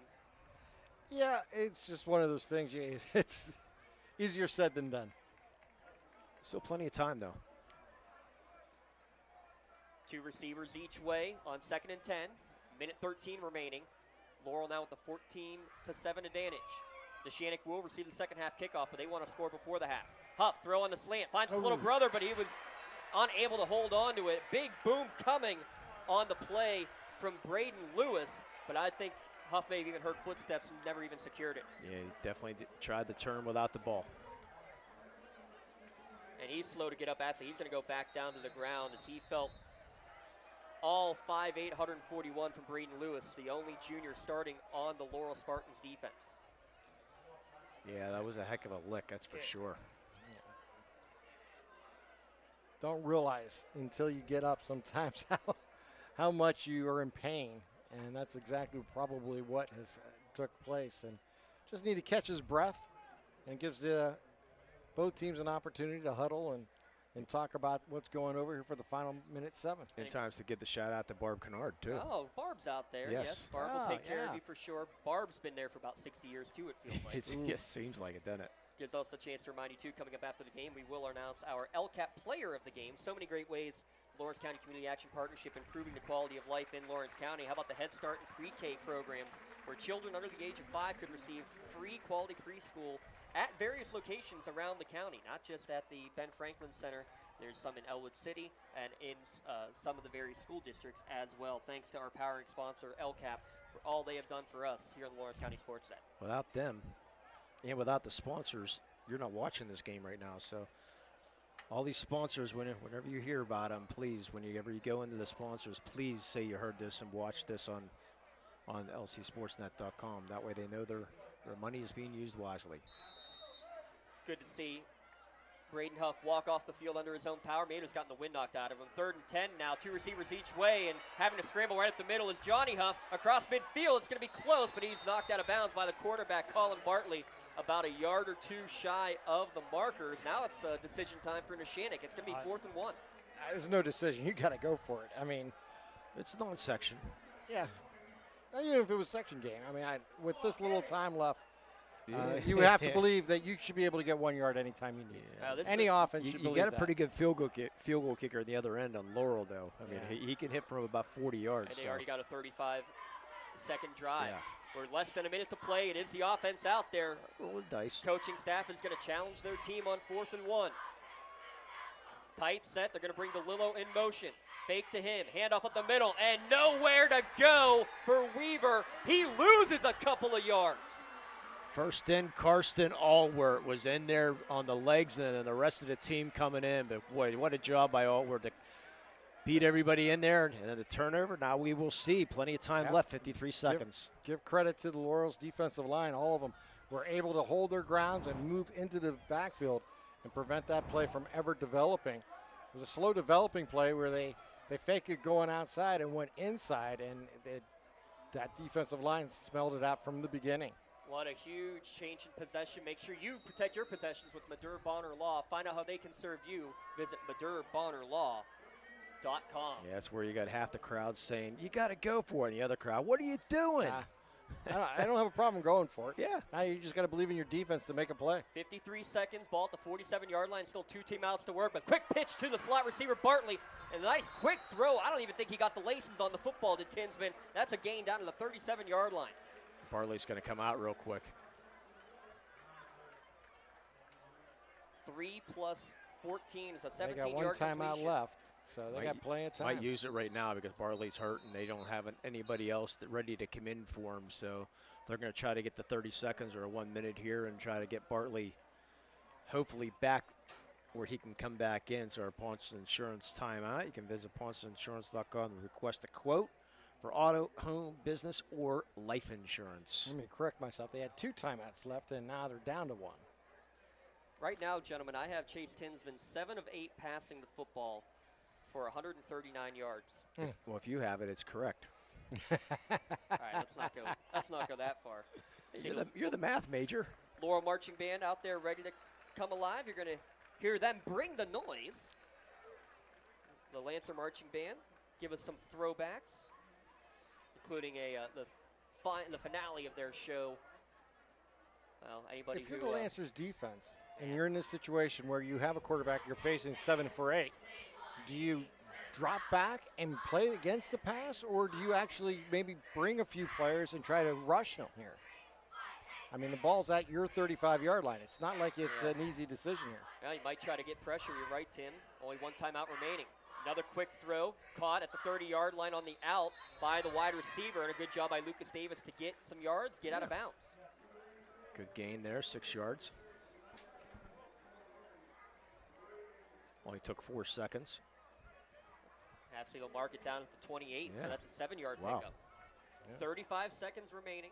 Hey, if the backs, I'd do it again. I mean, you're given a 10-yard cushion right now. Just throw it out there. Yeah, if they're going to continue to play off, all you do is the pitch and catch and try to get out of bounds. Give them 3 and get out. 2 receivers each way. Shotgun snap to Tinsman. Now he's going to step up in the pocket. Now scrambling to his right, looking for some room, and he's going to just go out of bounds right near the line of scrimmage. He lost a yard. Haven't heard that much from the Laurel offense over the first 2 weeks, but they do lose one back to the 29, but he did get out of bounds, Tim, to stop the clock. Yeah, 29 seconds, plenty of time. You got to play here plus a timeout. So in this time, the whole field's open. All you have to do, if you see a guy that you believe you can get the ball to that is open, it doesn't matter where, and he can get down. A first down will stop the clock, and you can use your timeout anytime you need. You even just down the ball. Bartley is back in there. He goes in motion. He's open across the middle of the field. Caught near the first down marker. Steps up. He does have the first down, but I think you're right, Tim. This might be coming back. Yeah, we got, I believe, holding. Yeah, that would be my guess. Unless there was a shift. No? Okay. It is holding. So the penalty will push the Spartans back. Backbreaker. Yes. Probably near the 40-yard line when they mark this off, so it's going to be 3rd down and about 15 to go. It was around the 30-yard line where they threw the flag, so we mark it off 10 yards from there. Had a first down all lined up. Still 22 seconds. You got a good field goal kicker. I mean, you're looking at least 3. Yeah, it's great design on that play. Yeah. Well, again, you probably can pick up 7-8 yards and use your timeout here. This too long for field goal, though. Yeah, give it a shot at the end of the quarter. Who cares? Clock's now running. They get the snap off. Ponziani giving chase. Scrambling out is Tinsman.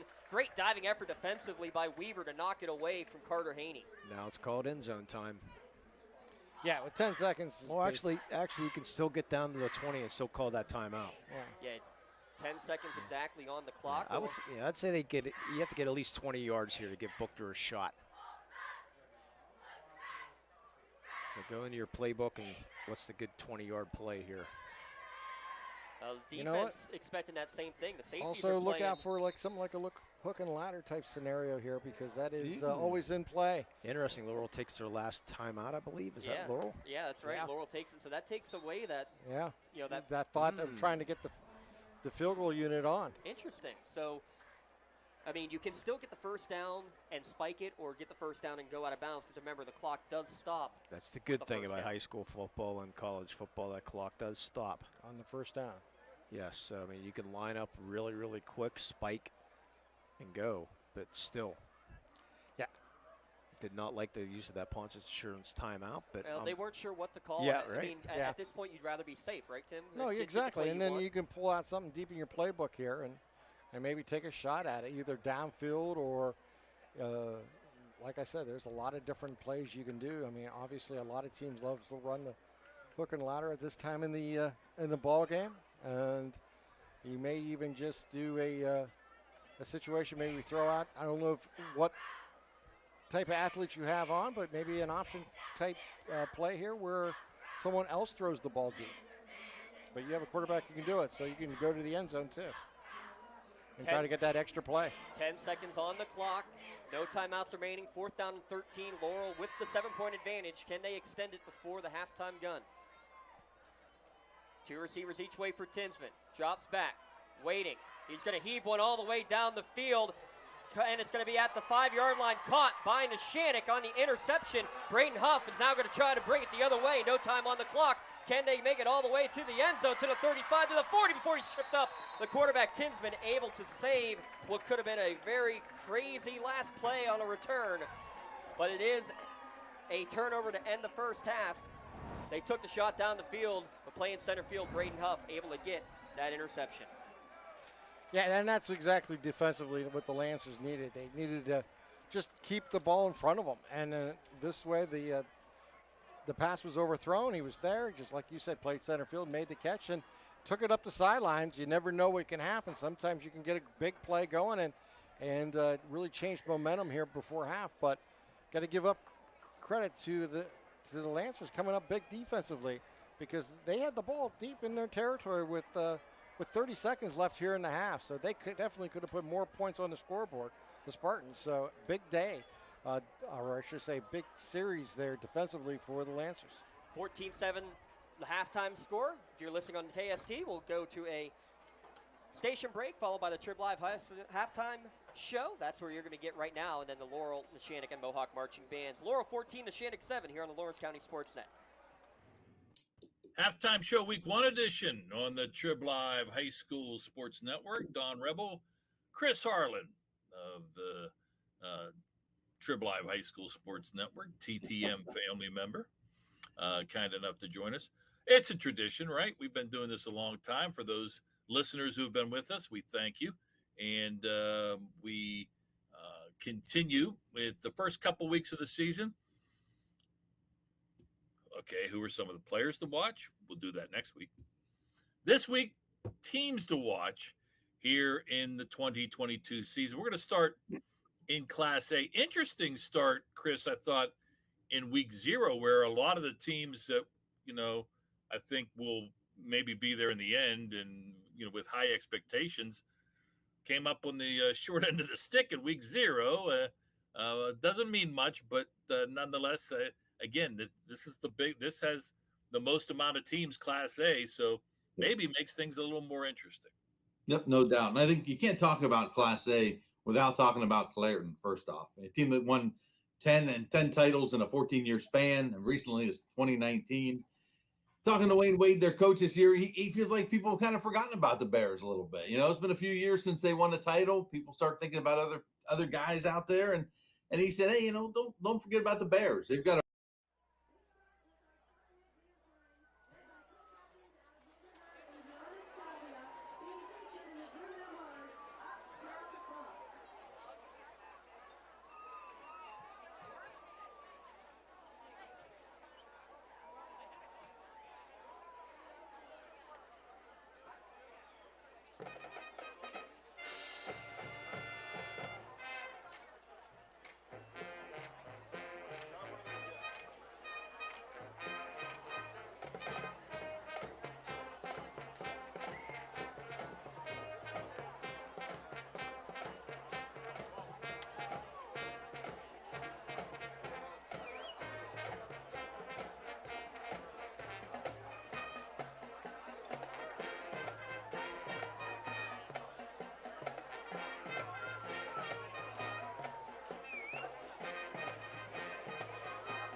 That is the Mohawk Warrior Marching Band under the direction of Mr. Jason Zay, their drum majors, Emma Gallagher and Xavier Rubante. Glad to have the Mohawk Warrior Band here for a abbreviated performance. We also saw the Laurel Marching Band out there under director Scott Boyer, bringing a noise with their drum majors, Amber Medved and Riley Miller.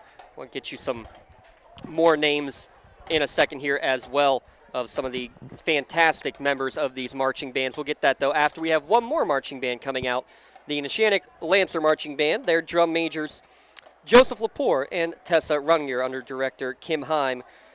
They're going to bring us some throwbacks. How about School's Out, September, and We Built This City. So September 19th, my friend, we'll be seeing all these bands again. That's darn right. It is the Lawrence County Band Festival coming up on the 19th, as Tim mentioned. Tim did not mention. Tim doesn't know about the band festival. No. Lee does. Lee and I will have a fun call there from Taggart Stadium for that band festival. Make sure you come out and support all these marching bands. And again, glad that we could have Mohawk here tonight to enjoy as well. Now, the Neshannock Lancer Marching Band.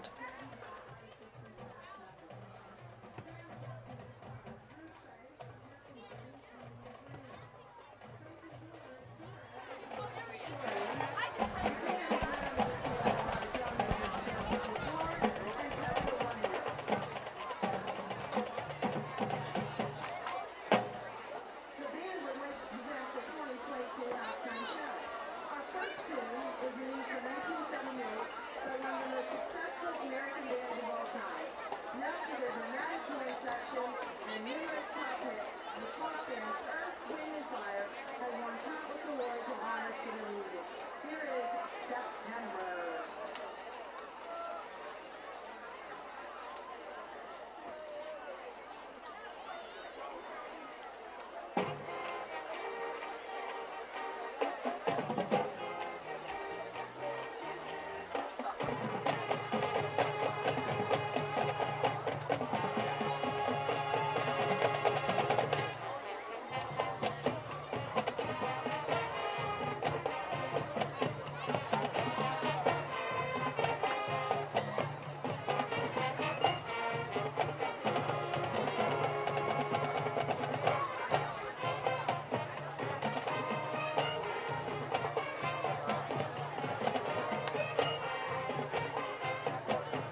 the Neshannock Lancer Marching Band making their way off the field. I give a shout out to Lancerette seniors Sydney Lockley and Danny Mimo, and instrumental seniors Marissa Austin, Carter Brooks, Joseph Lepore, Drew Frank, Joey Martin, Cale McConaughey, Tessa Runninger, Kirsten Waller, and Jacob Walzer. Also want to go back to the Laurel Marching Band.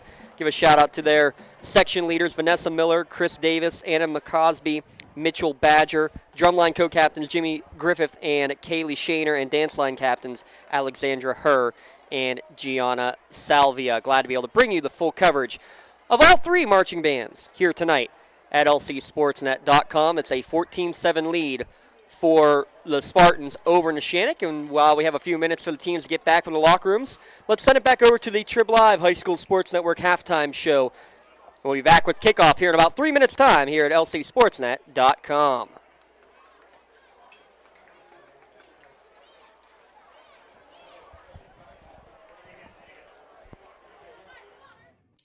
Halftime show week 1 edition on the Trib Live High School Sports Network. Don Rebel, Chris Harlan of the Trib Live High School Sports Network, TTM family member, kind enough to join us.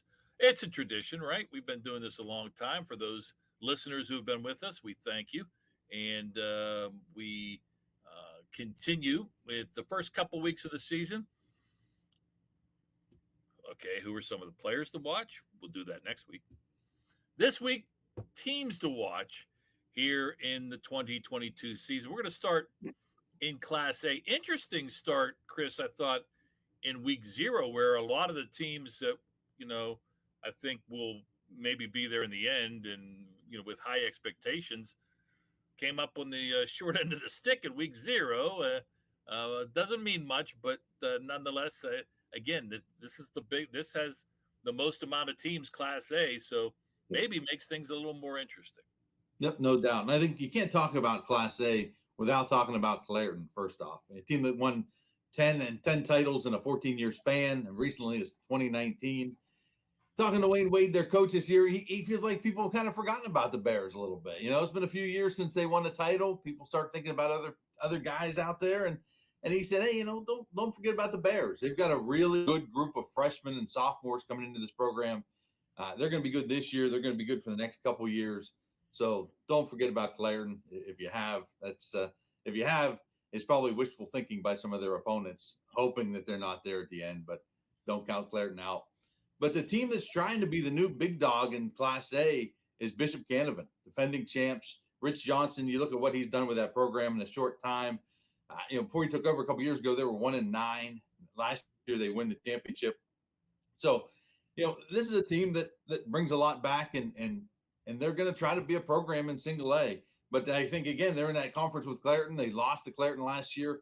I think somewhere along the line, they're going to have to show they can beat Clairton. It's going to be a big win for them, because you look since 2010, I think they were like 0-6 against Clairton in the last 10 or 12 years. So that's going to be a big one when they play this year. But those are the two teams. I think you also got a few others, Olsh, Leechburg, Cornell, definitely teams to talk about in single A. Yeah, and again, both those teams that you sort of featured there will be were on the short end of the stick. Bishop Canevin and Clairton losing in week 0.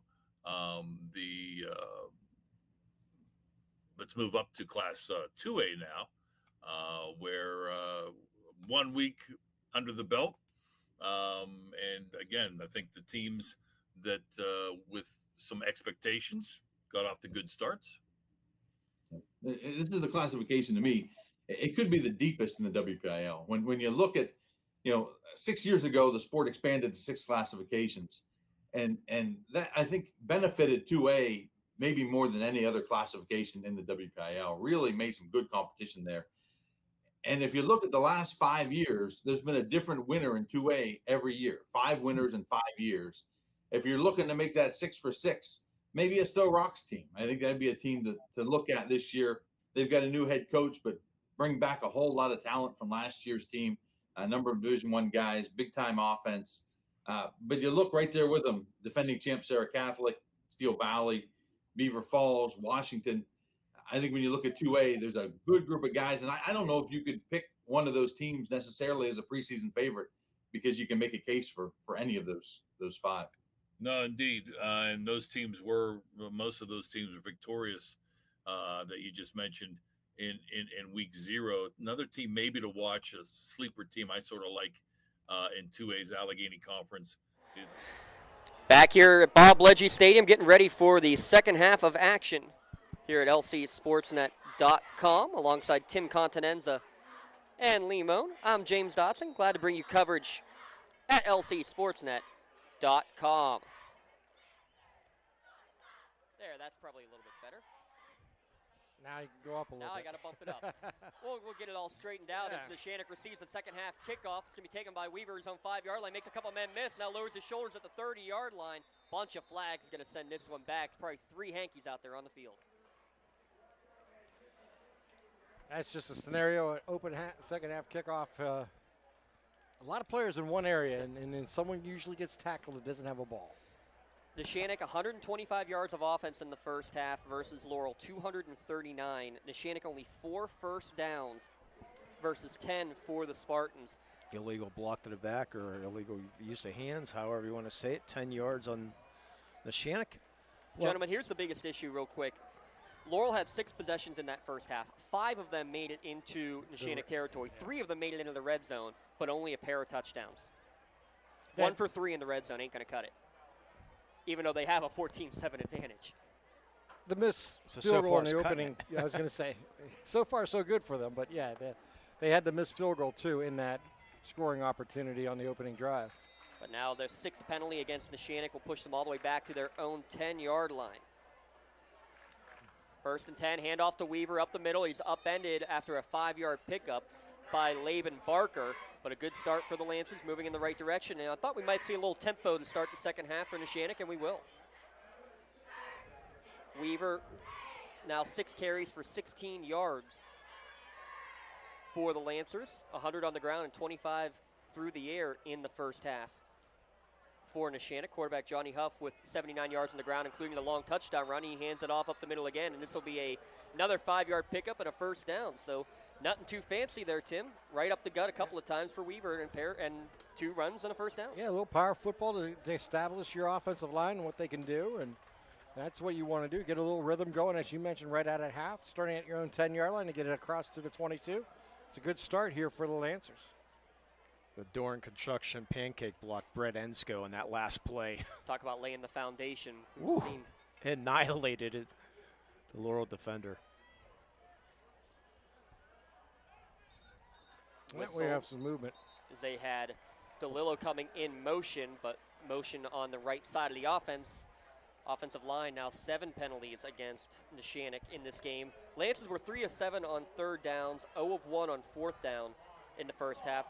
Laurel only 2 of 7 on 3rd down conversions, but they did convert on 2 of 3 3rd down efforts, and I'm assuming the Shazi ticket toss is going to be happening here soon. Yeah, I thought it was, since my brother took a while to come back up the stairs, but he's just old. They did say it was the largest 50-50 they've seen here in many years. He has the corner. Oh, no, he didn't. He faked it. Zone read again and had us all fooled. Thought it was a handoff, but maybe the wrong read. Maybe the wrong read that time from Huff. I was on it that time. Hey, you had the binoculars. I give you credit. So Huff kept it, and he's going to pick up just 1, maybe 2 yards on the play. I missed it 3 other times with the binoculars on it. Okay, Shoss. There you go. There you go. Okay, Peremski. This one definitely handoff to the running back Weaver, bowling his way forward, and he's going to have enough to get back to the 26-yard line. It's going to make it a very manageable 3rd down and about 6 to go, and Bartley and Braden Huff going at it down here at the bottom of your screen after the play. Yeah, if Laurel alum Dan Peremski is listening in or sometime, please stop by one of our broadcasts. I'd love to meet you in person. I butchered your name for 4 years. 3rd and 6, Huff looks to throw. It's going to be on the out. Diving catch made by the tight end, Montgomery. No catches last week. That's his 2nd big one today, both coming for 3rd down conversions. Just enough mustard on it. Thought that was going to get picked off, but boy, he snuck that in a small window there. 2 catches for 22 yards. Somebody's setting off fireworks a little bit early. Yeah, why not? Hey. First possession of the second half. Trying to set the mood. Neshannock trailing 14-7, trying to get some fireworks going themselves. It's going to be a quarterback run the entire way for Huff, trying to get to the right side. Makes a couple men miss, but then he's going to run out of bounds for a loss back to the 33-yard line, loss of 2. A great defensive pursuit there by everyone. The linebackers, the defensive ends, all that, holding the edge, forcing them outside, really never giving them the opportunity to turn it upfield. Yeah, officials are letting them play tonight. I mean, looking at some of the line play, looks like some holding going on both sides, but they're really, they're not calling. They're letting them go. You had a good look there at Coach Ron DePorzio sending in the offensive signals on this 2nd down and 11. Trips to the left for the Lancers. Fake the handoff. It'll be a keeper for Huff right up the middle to the 40, fighting forward near the first down marker. Down at the 44, quickly up the field for a 10-yard gain. It's going to be 3rd down and 1. Yeah, he's seen that hole, and he just went right through it. And he really used his leverage. He lowered, got down low, and picked up a few extra yards. Already the 8th play of the drive. Real quick, give a shout-out to Ron DePorzio, Sr., always here on Friday nights. Get well soon, Mr. DePorzio. Glad you can be watching us here at lcsportsnet.com on the Trib Live High School Sports Network as well. Glad he's able to watch from home. Thanks to everybody at LC Sportsnet for making this happen and listening as well on WKST. 3rd down and 1, 8th play of the drive for the Lancers. Handoff up the middle, and I don't think he's going to get there. Oh, it reaches at the last second, and we'll see where the knee went down as Weaver was held up almost by a box out, it looked like, in the backfield from his own man, but kept the legs driving. He didn't get it. No, they're going to mark him at least a half yard short. No, DiMuccio made sure of that. I mean, he was in the backfield, and he hung on for dear life. Had the lower part of the body, a couple of Spartans up top.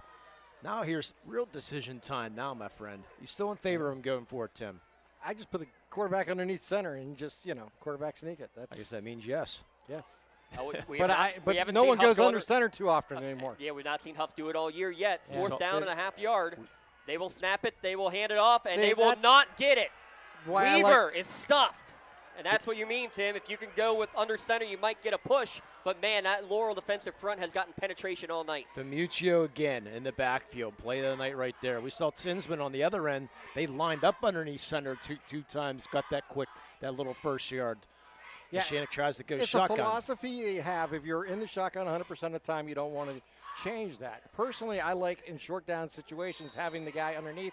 If you run the fullback, he's just turning around and handing it to him.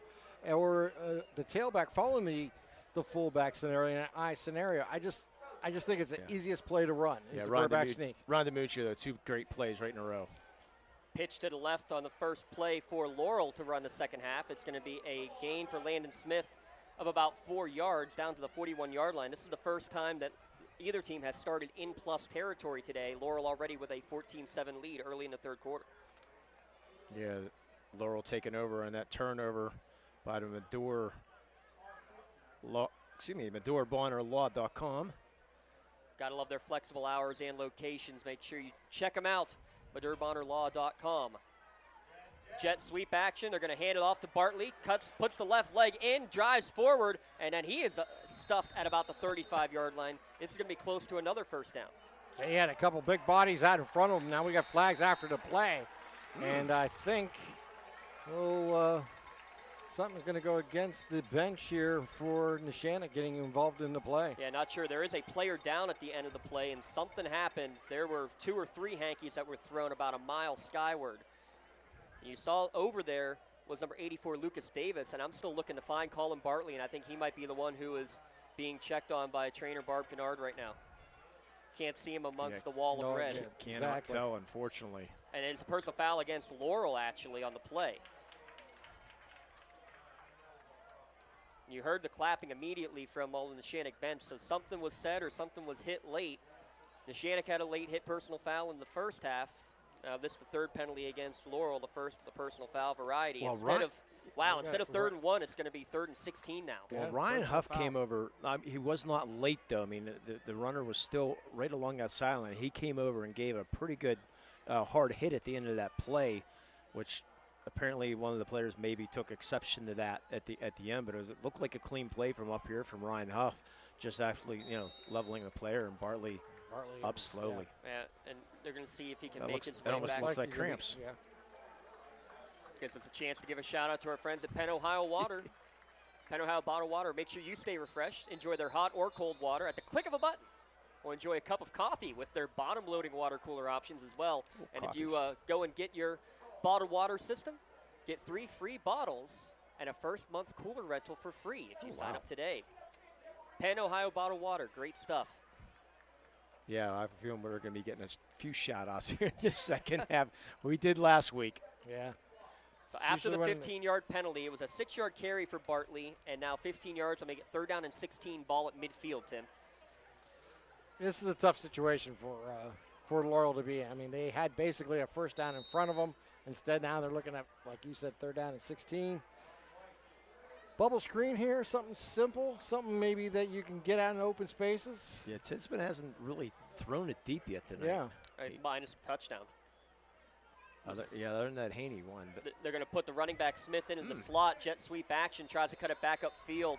Not much room, gets a gain of maybe 2, and it's going to be 4th down coming.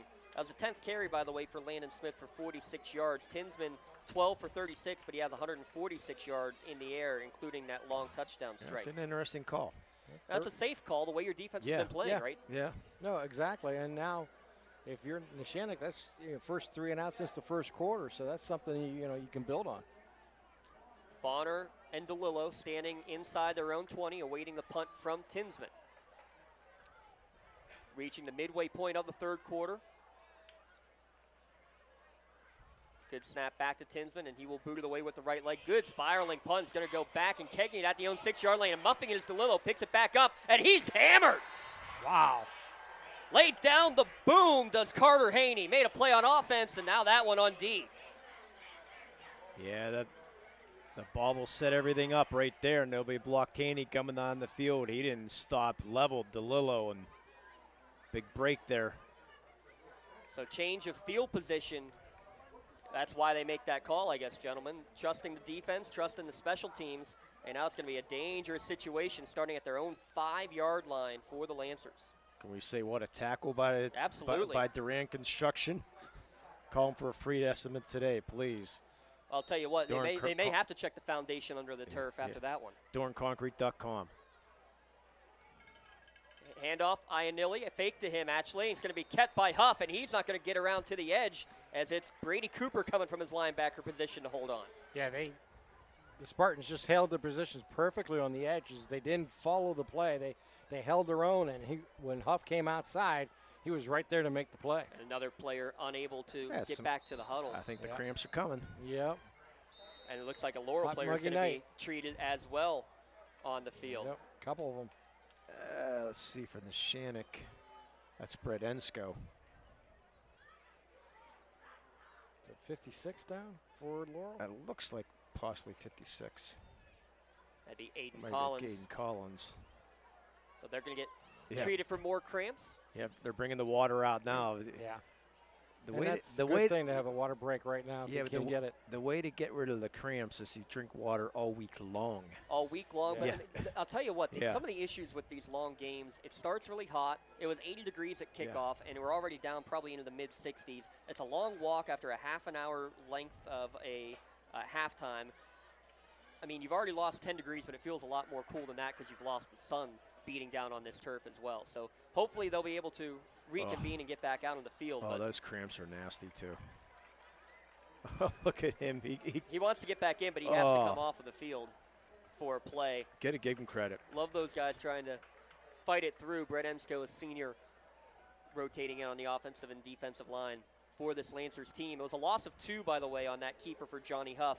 He's got 11 carries for 87 yards and the only touchdown of the night for Neshannock, trailing 14-7 midway through the 3rd quarter.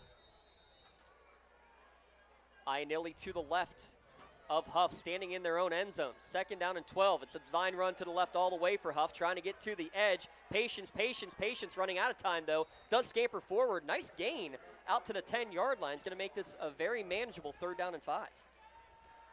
A very good play by Huff. Just waiting for that play to develop. Just continue to move, waiting for the blockers, got around the edge, and was able to pick up about 6 yards on the play. And gives them a chance to go forward, pick up the first down around the 16-yard line. So they'll say he stepped out at the 9, so it's 3rd down and 6. Trips to the right. That's where Huff is looking. Waiting, buying his time now, rolling out to his right. Throws on the run, high throw, leaping attempt, and almost coming down with it is Dom Cubelis, but he got upended at the same time by Carter Haney yet again. Great effort from Cubelis, but dangerous play though, Lee. He landed on his head. Yeah, he had it, but when you go in the air, anything can happen, and that's free reign there as Carter Haney came in and just took him out of commission there almost. But good job, and nothing dirty on the play for sure. But we've seen some good hard hits, and from what we've seen, other than a couple late hits out of bounds, one on each team, it's been very clean. Tight set for the punt coming up from Neshannock on Smith 4th down and 6. And he's standing in his own 40. The field position game appears to have worked. DeLillo gets it. He barely gets the punt off. End-over-end punt caught at the 36-yard line. Smith cuts upfield inside the 30 already and down close to the 25-yard line. There's the field position game working in Laurel's favor. Aaron Doty almost came up with the block. He came through free and just missed it. Remember, coming up after the game, we'll have our Maley Chiropractic play of the game. Visit Dr. Mitch Maley, Chris Argero, and Kelsey Bowser. Again, voted best of the best chiropractor in Lawrence County, as we have another player down on the field with Braden the cramp. Huff. Braden Huff this time down. Gives us a chance to give another shout-out for Maley Chiropractic, because a great play usually involves teamwork, and one of our big nominees already, certainly a great connection between Tinsman and Haney. Well, that's what you get at Maley Chiropractic as well. Their advantage, they have 3 doctors, all who played high school and college sports, and they all learn from each other. Dr. Maley, Dr. Arger, and Dr. Bowser learn from each other new tips, new tricks, and actually we were out recording their new commercial a couple of days ago, and I think it was Dr. Bowser who was doing an adjustment on one of the models for the commercial, and all of a sudden I hear over my shoulder Dr. Arger saying, "Oh, I forgot about that one." you learn and relearn some really cool tricks, so and some great things to do. And I know if you're a fan of those crack pop montages on Twitter and Instagram, well, we got a couple of them in their new commercial, but you're going to get a lot more coming from what I'm told. So enjoy MaleyChiropractic.com. Tim, you can go get the neck crack. Ball at the 27-yard line. Laurel already in plus territory again. Handoff up the middle. Not much room for Landon Smith. He'll fall forward for a gain of 2. Mazzacco was able to hold on and drag him down. Big part of this game right now with 5 minutes left in the third quarter. Huge drive here for Laurel approaching the red zone right now. They could take a commanding lead, just even with 3 points, getting up 2 scores. But if you get it into the end zone and get up 13, 14 points. The way the Laurel defense has been playing. Could be huge. And controlling the clock in this entire game too, gentlemen. Big part of it. Tinsman looks to throw. Quick pass out. Deflected at the line. Good job by one of the linemen getting the big paws up there to prevent Tinsman's pass from getting out to the perimeter. Actually, that wasn't a lineman. That was Peyton Weaver with the paw. Peyton Weaver, 5'8", but he probably had about add 2 feet on the vertical at least to get up to that one. Peyton Weaver, one of the guys we love talking about, a kid who will run through the brick wall, rebuild it, knock it down again. As hard-nosed as they come. 3rd down and 8, and now we'll see what Laurel chooses to do. 4-down territory at the 25-yard line, you would think. Another quick pass, and it's going to be behind the intended receiver. Yeah. Threw it before the receivers got their heads around, Tim. Yeah, it was a timing passing, and he just threw it behind him. He could see his receiver turn inside, and the ball went outside on him. That was Landon Smith he was looking for. So what do you do, 42 yards? Is that out of Doty's range? I would say this is where you got to go on 4th down. Because no, they're going to bring him out. Well, we're going to give it a try. Yeah. From 42 yards, Doty clanked one off the upright earlier in the game. Now, they need a hustle, though, because they're already down to 12 on the play clock. And Tinsman's trying to count how many are out here. It's going to be 43, or is this going to be a fake? They're not going to get it in time. They're going to have to call a timeout. They're not going to get it off. Coach Cooper will call the Ponchos Insurance timeout. They were short one man as Colin Bartley tried to come out late onto the field. Gives us a chance, though, to get you some halftime scores that we were provided. Up in District 10, Wilmington trailing Greenville 7-0 in that contest. Neshannock here trailing Laurel 14-7 early 3rd quarter. At half, Union leading Elwood 8-6, and Mars leading Newcastle 28-7.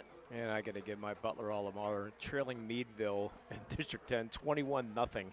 Wow. At halftime, yeah. No, it's not wow. Big game tomorrow. Tim, give us a little preview of that Farrell-Ursuline game. What are we going to see from Ursuline? Ursuline is a very talented team that has one of the more premier coaches in Northeast Ohio, and Dan Reardon, who won a few state championships his first time around with Ursuline. Left, came back a few years ago, and led them to a state title final last year. Coming up just a little bit short, but he is a coach that will pull anything out of the book at any time, and probably one of those coaches that hates the punt. So even if they're lined up for punt, don't ever expect it.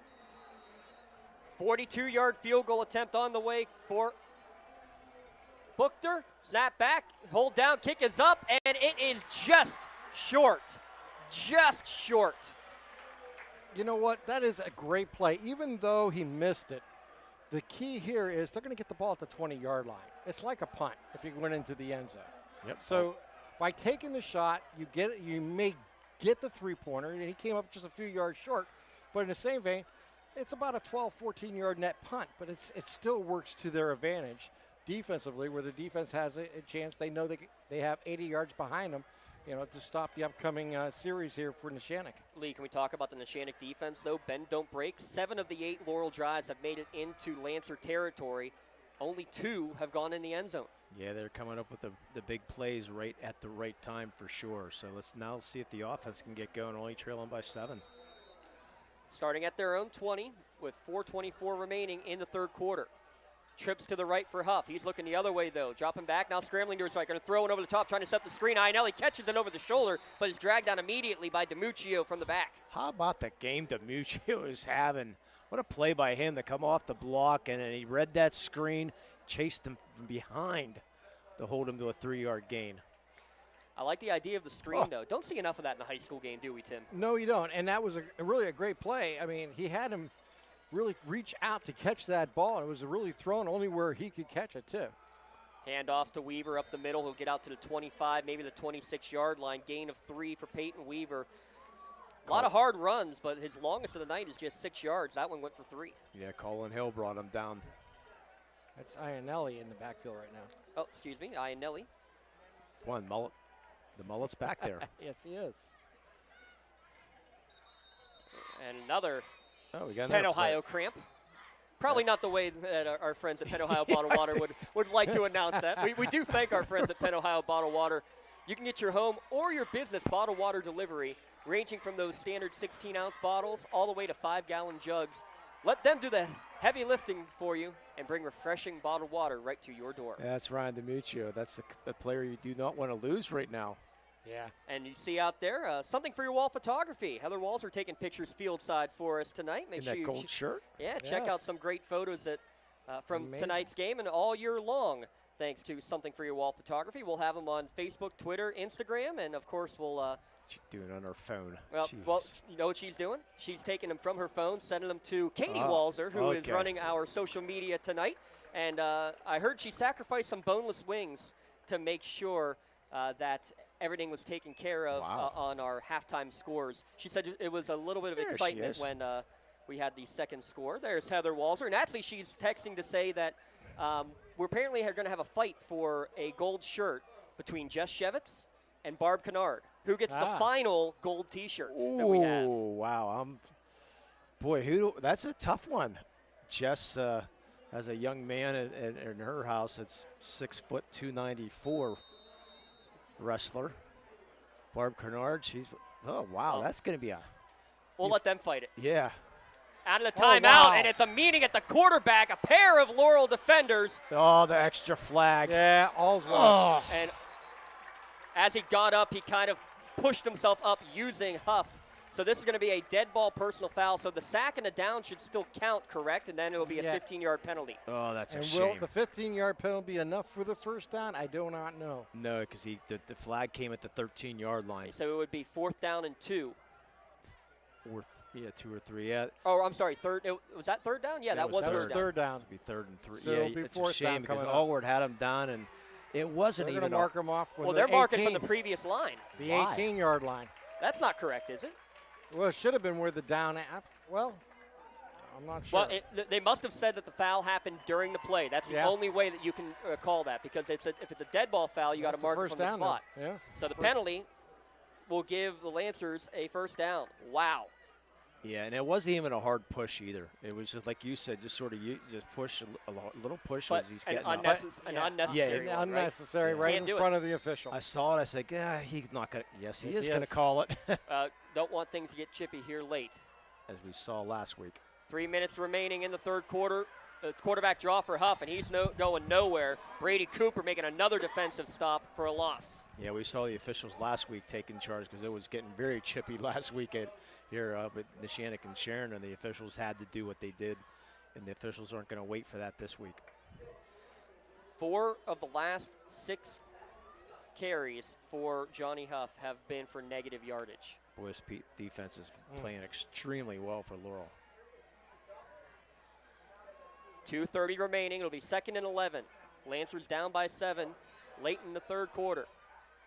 2 receivers each way. Cubelis is going to be the motion man. Fake the jet sweep to him. Wow, Fake nice the handoff. And big hole for Huff. Makes a man miss in the secondary. Across midfield. He's off to the races. To the 30, 25, 20. 1 man to beat. And Cooper comes by and is able to get him at the last second inside the 10-yard line. 60-yard run by Johnny Huff. What a move about the 43-yard line or so, just to turn the man around. His vision of the field, turning that corner, and then you've seen him break that tackle. And from there, it was just a foot race. But the hustle by Cooper, they kept him down. They're getting up to the line quickly as Laurel trying to scramble players off the field. Neshannock in the red zone, 1st and goal. Handoff, Iannilli, not much room on the left side, but he keeps the legs going, falls forward, gets back to the line of scrimmage. Well, you said bendo break for the Neshannock defense. Let's see if Laurel can come up with it now. Laurel has won the last 2 meetings between these schools, including the first game after the COVID hiatus right here at Bob Bledgy Stadium. Final score of that game was 14-7 Laurel. Score right now, 14-7 Laurel, and in that they had a goal line stand that kept it at a touchdown deficit. Can they do it again here late in the third? Peyton Weaver back in the backfield, 2nd and goal from the 8 for the Lancers.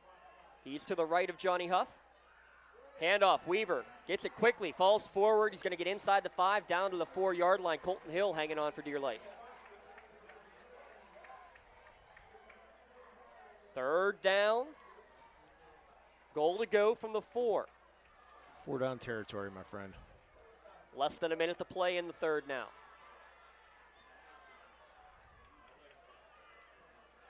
They're going to send Braden Huff now wide to the left with Bonner.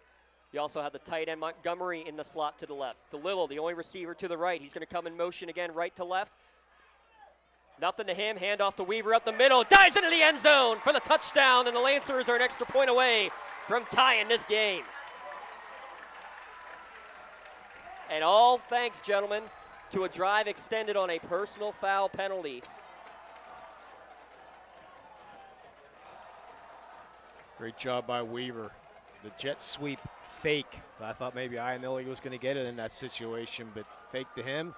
Weaver straight up the gut. Now for our Cunningham Funeral Home extra point. Another 80-yard scoring drive. DeLillo's kick is up, and it is good. We're tied at 14. Got a great one here from Bob Bledgy Stadium. Don't go anywhere, folks. 14-14 Neshannock and Laurel here at lcsportsnet.com and on News Radio 1200 WKST.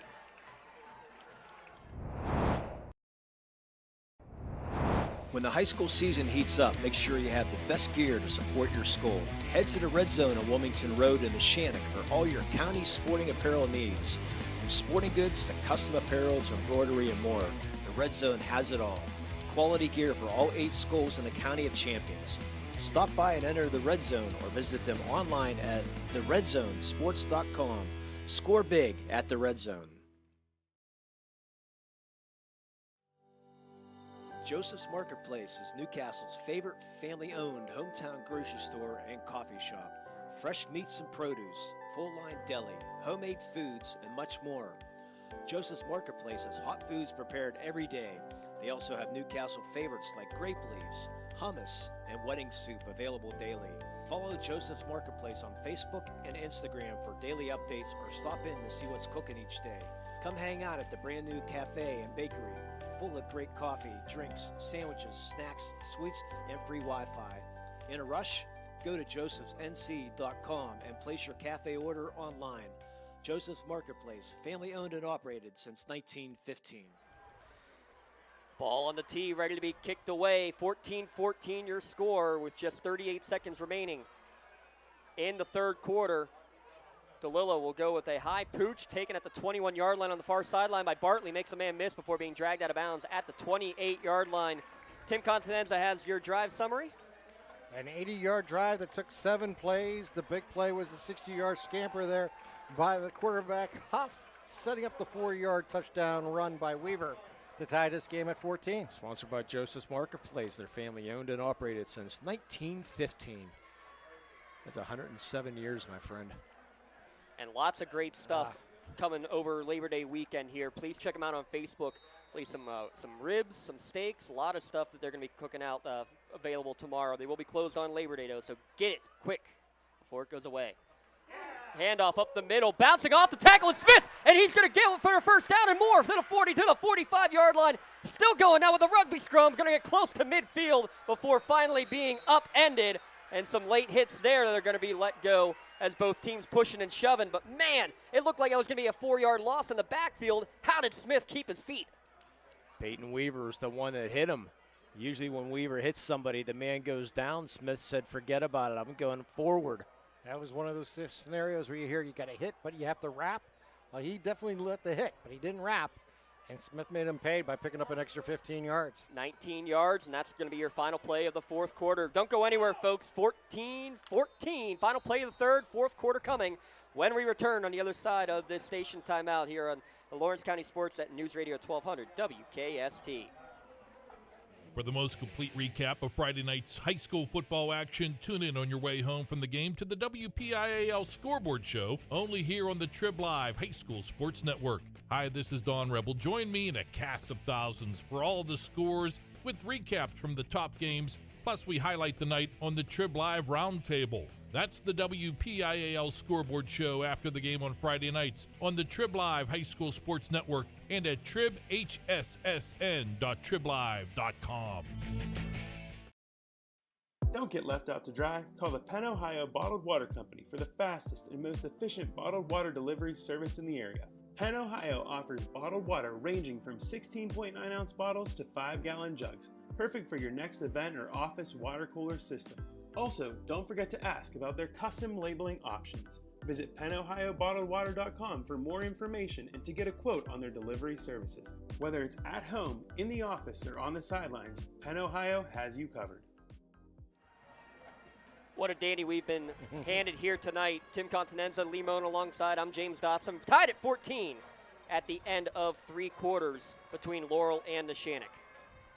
It's been a fun one. It's been a puncher's match. You know, it's just been a heavyweight battle. Two teams throwing haymakers back and forth. Yeah, if it wasn't for 2 long Johnny Huff runs, this game might be 14-0.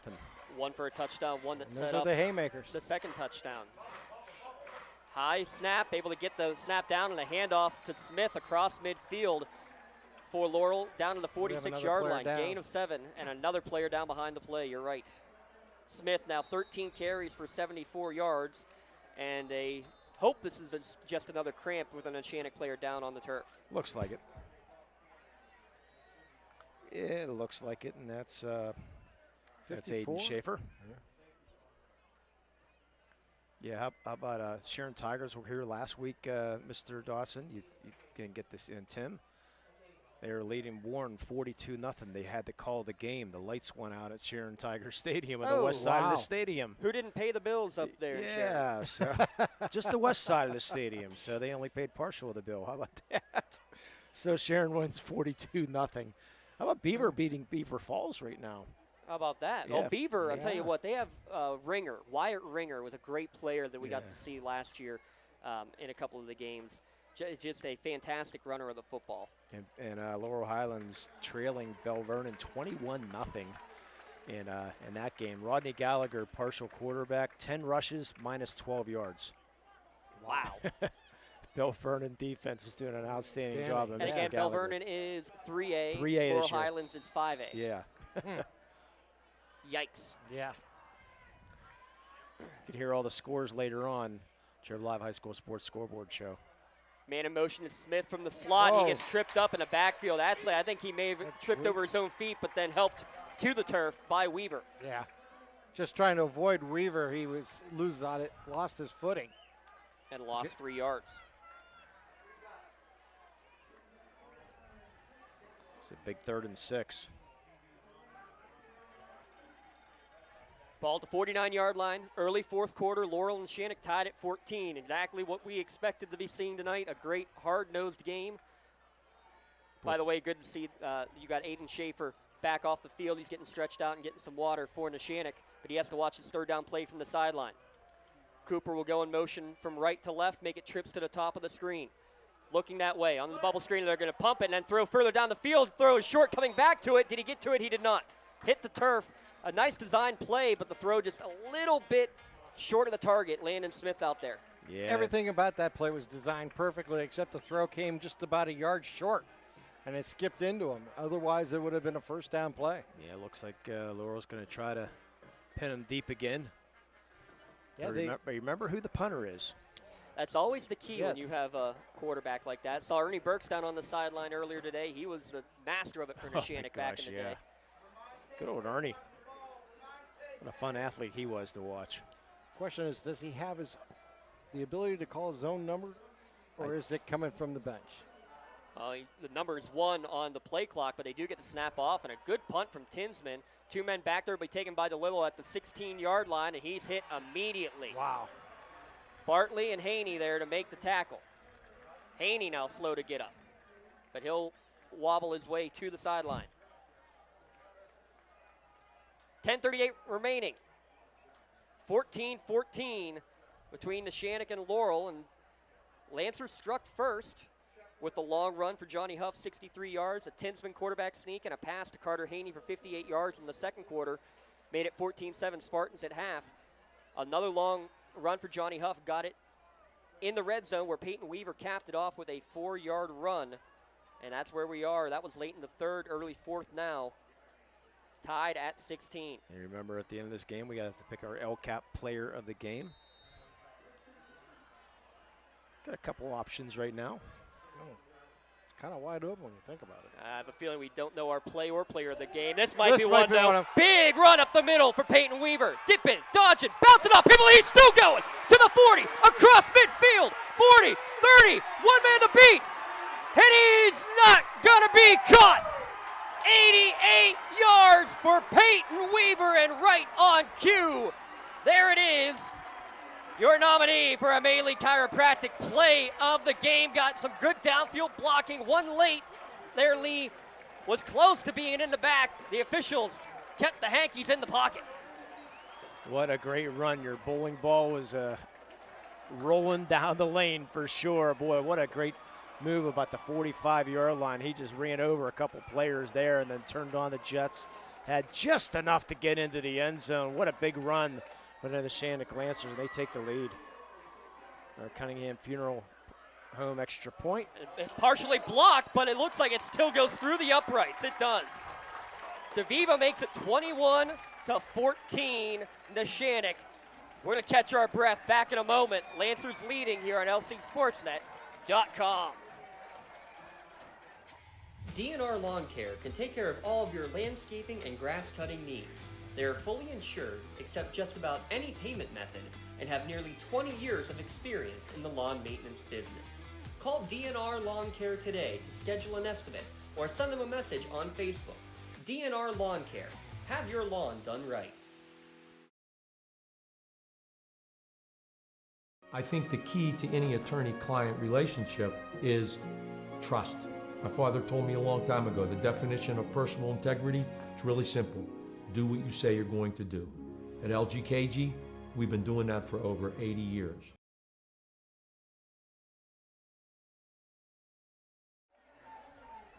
Well, that's an easy drive summary there, gentlemen. One play, 88 yards, Peyton Weaver, play of the game, play of the year nominee. And I tell you what, that's one you might be seeing on the standout platform from our friends at Trib Live. I would think so after that run. Just a great run there by Weaver. More importantly, puts him in the lead. Quick shout out, Brandon Fisher, I know is watching out in Colorado. He had the number 2 pick in a fantasy draft that has already begun for us. So I hope my auto picks are going all right. Rocky Mountain High. Colorado. I know he's watching. He loves tuning in for the games back home, especially his alma mater, Neshannock. Pooch kick taken at the 20 by Landon Smith, and he's going to get a big run. Look at this. The fight right back across midfield. Smith off to the races. One man trying to catch him is Wardman, and he won't. What an answer for Laurel. Play of the game nominee? We ain't done yet, folks. Well, what can we say? We were talking before the game, or before that play, and saying, well, they're going to need something to match it. And Landon Smith found a way to get it done, and now he's in that conversation for play of the game. Amazing. We'll get the confirmation about a 75-yard kick return for a touchdown.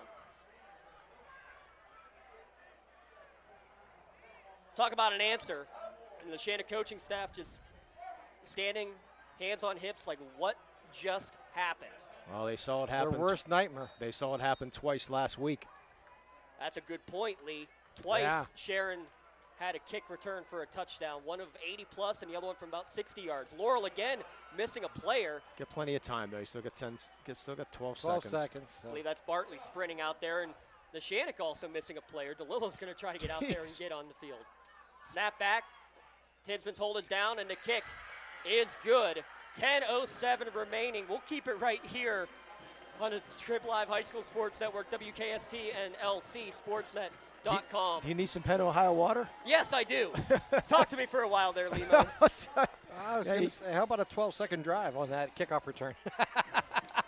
Yeah, that's a great. Unfortunately, Neshannock. The good thing for Neshannock is still non-section play right now, but they're going to have to clean up somehow the kickoff returns because they gave up two big ones last week, another one this week. What a move by Landon Smith, though. I mean, he was running out of gas at the end, but the nice zigzag around the 10-yard line to thought he might get caught there. It was Jay Wardman. Thank you, Jay Wardman. Yes. I was looking for that roster. There it is right there. Thought Wardman was going to come up with him, but that zag at the end got him into the end zone. So Laurel answers back. We're tied at 21. If you're watching us, whether it's at lcsportsnet.com, listening on WKST, Trib Live High School Sports Network, YouTube, Facebook Live, I don't care what it is, send this to your friends because we have had one incredible game here tonight between Laurel and Neshannock. Blow for blow. And by the way, gentlemen, this is just week 1, game 2, and non-conference. Yeah, you don't mind the length of a game now. No. Auto pick away, fantasy draft. Yeah. Now can Neshannock respond? Two heavyweights going blow for blow. Kickoff taken at the 10 by DeLillo. He's got some room. Gets around a couple of guys. Ball comes loose and picked up again by Neshannock and going forward, and another laying of the boom. Laban Barker? No, I'm sorry. Number 5 got the fumble recovery. That's Jackson Billick. And laying down the lumber was Braden Lewis again. Billick, Johnny on the spot. It pounced right to him. Yeah. Fortunate to come up with it. Wow. It's like an old option play down the line, and all of a sudden the ball came up and right into the Lancer's hand and got an extra few yards with it. Yeah, I hope your auto pick doesn't take Mason Rudolph. No comment. Trips to the right for the Lancers. 10 minutes remaining. Tied at 21. Huff in the gun. Bobble the snap. He has to keep it, and he's not going to go very far. He's going to lose a yard. DiMuccio in the backfield again. Guys, I'm going to have to do some math because Neshannock has 3 long runs on the evening. It was a 63-yard touchdown run from Johnny Huff. Right. Then a 60-yard run that set up a touchdown, and then By Peyton Huff. Weaver's 88-yard touchdown run. You take away those 3 plays, Neshannock probably has about 50 yards of offense. I agree with you. I was thinking the same Yeah. thing earlier. I mean, The you big look at this plays. game, you think Laurel's winning. Other than those 3 plays, take away those 3 plays, it's not even close. Think about Laurel's missed opportunities, too, in the red zone. Bobble snap again, throw on the slant, and in tight coverage. Bonner unable to hang on to it. Throw was a little high, squeezing in between Barker and Bartley. He threw it only where his receiver could get it. I mean, if he threw it lower, he's throwing into traffic where either he can knock that ball away or it would be intercepted. So he put it actually where his player had the best opportunity to come down with it. Bartley's feeling it right now. Yeah, I think he kind of got into that sandwich between the 2 other players. I think he's just trying to catch his breath again. Yeah, he's played hard, and he's been involved in a lot of plays for sure. He's been knocked down a lot throughout the game, both offensively side of the ball and on the defensive side of the ball. So Yeah, I said he was it all out on the field. WPIAL wrestling champion at 113. He's Amazing. 82-31, so he's got a great chance to come up with He's playing football at 140. Yeah, to be at 100 victories for your career, and that's what you look at when you get into wrestling. Your goal is to get 100 for your career, and he's got a great chance of doing that. So, Laurel, pretty good wrestling program. For sure. Our heavyweight from a couple years ago. Why is the name is escaping me, Mr. Dawson, from Laurel? Well, Mitch Miles was Thank up you. there. He was the WPL champion in the heavyweight division. And then what's the other who was back-to-back WPL champion and state medalist as well. The Laurel wrestling program has just been absolutely impressive. As you saw some of the band members getting a chance to talk to each other. There's the Gang Green Laurel student section. They're applauding now as they see Bartley making his way off the field. There's going to be a massive traffic jam at the end of this one because there's nobody leaving this stadium. Yeah, I just read all around the fences. I just read online. They said the Pitt students didn't get home till 3 o'clock. Oh my! Took them 3 hours to get back from downtown Pittsburgh to Oakland. Back to the action. It'll be 3rd down and 11 for Neshannock. They'll send DeLillo in motion left to right. He's get the jet sweep, and he might look to pass. He will. He'll stop. He'll throw it down the field. Has a man streaking. It's Braden Huff, but it's going to be knocked away, just slightly underthrown, and it was Jackson Souders who came on the field to replace Bartley. They went right after him, but DeLillo's throw just a little bit short. Yeah, the sophomore did not bite, and that's the key right there. He saw the jet sweep, but he saw his receiver going right there, and he stayed with the receiver, did his job perfectly. It's a great call. Just unfortunately, we're unable to connect. So DeLillo now is going to have to kick, or will he? 4th and 11, 9:08 remaining. Laurel will get the ball back. As this one is booted away, low end of her end kick, and this time it'll be a fair catch by Landon Smith at his own 31-yard line. That's from DoorBonnerLaw.com. Change your possession, your community firm with a personal connection and individual service. One thing we've seen in this game, guys, is Laurel's ability at times to go on long drives. Here we are with just a little over 9 minutes left here in the 4th quarter. This drive here could be a game breaker type thing. If they could keep it on the ground, grind out some time, and find a way to put points on the scoreboard, they may be able to make that clock be the 12th man of this game. Yeah, because we haven't seen that from the Neshannock.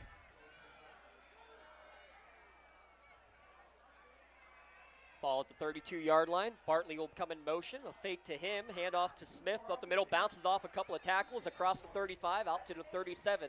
Gain of 5 or 6 on 1st down. Smith racking up the yardage. 15 for 76 on the night. Yeah, nice job. Aiden Collins on the line.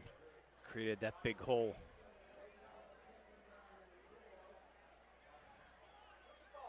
Yeah, we're going to be at Laurel next week.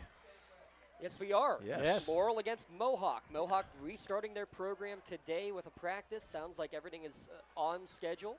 That's a good thing. Mohawk at Laurel, and that's good too because that is Laurel's homecoming next week. Oh, we have a false start here. Yeah, a lot of motion. Lucas Davis, the wide out to the right, got going first. Mohawk 3A this year again? No, Mohawk is 2A. They're back 2A, okay. So Newcastle is in 4A. They're 3A basketball. Yes. Yes. And how about Neshannock, Shenango have moved up to 3A baseball voluntarily so they can be in a conference in a section with the Mohawks in the Elwood cities. Wow. That is going to be a dangerous, dangerous conference. Keystone Oaks or Quaker Valley, Quaker Valley is also in that section. It's going to be brutal week in, week out for all those schools. I'm not a big fan of schools moving up. I understand why they do it. That's just me. 2 receivers each way. Tinsman, quick pass to the right side, caught on the out, right near the sideline. That was Lucas Davis who just made the false start. He has more catches in this game than he had the entire last season. And I think they've all been on that same pattern. Yeah, pitch and catch. Yeah, people complain about Southern Columbia. You know, why don't they move up? You know, it's like, hey, they're in 2A. Why should they have to move up? You know, they win. They went in 2A. They don't do anything supposedly, recruiting or anything like that. Well, you know. That's where they belong. That's where they play. Well, I know. I mean, how many schools avoid Villa Maria up in District 10 by playing up in the 5A so that they don't have to play them in 4A? I mean, you can have situations like that, or just, hey, all these local rivalries you can have in your section and be traveling 20 minutes to a game. Which is nice. 3rd and 3, 7:40 remaining. Barker is going to get the jet sweep handoff, bounces off a tackle, falls forward. It's going to depend on the spot, but he's going to be a yard he short. got a bat. They say the knees were down at the 42. 41, excuse me. Yeah. He needs to get to the 42, but Didn't I think even it's get a good the 41. mark. A little shy of the 41. You're right. Needed 4, got 3. Look Spartan out. fans not pleased, but hey, Laurel's coming right up to the line. They're under center. Might this be a hard count? I say yes. And they got somebody to jump, and he stayed on side. Now they will snap it. And it's a rugby scrum, and he's got the first down. You know, that's a great snap when you see someone moving like that, because if you get the call, even if you're short, you'll get the play. Now, no flags came out, but it's a good gamble to take, and they got the first down. They had great momentum going forward to get it. Yeah, that was Aiden Schaefer that jumped a little bit, but didn't go off sides. But how about the 4 men behind Tinsman? Yeah, just pushing them forward. Yeah. Handoff up the middle to midfield for Smith. A gain of 4 there. He's now got 80 yards on the ground. Yeah, definitely a little bit different offense from last year, Mr. Dawson. Down under For 6 sure. minutes, 40 seconds here. And they're still on their side of the 50.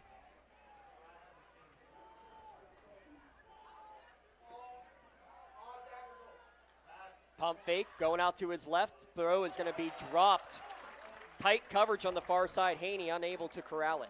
Yeah, tight coverage by Kubelis. And Haney's cramping up.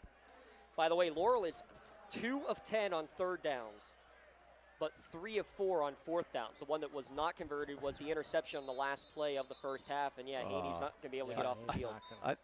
I feel bad for these players. I mean, they look like a Weeble, if you remember the Weebles, you know? Yeah. It's like Unfortunately, they're they are going, falling they're down. going. Yeah, that's the bad part. And now they're going to call timeout, I believe. Looks like Laurel's looks like Laurel called the timeout.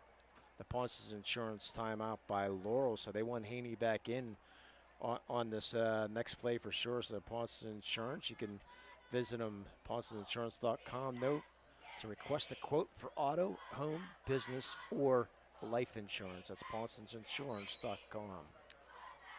So here's where we are, 6:26 remaining. Tied at 21, Neshannock and Laurel. Spartans with possession near midfield. It's 3rd down and 6. But Haney did not make it back out onto the field. Coach Continenza, what are you calling here if you're the Spartans? I'm running it. I'll be honest, they've been so successful running the ball, just giving the quarterback's hands here.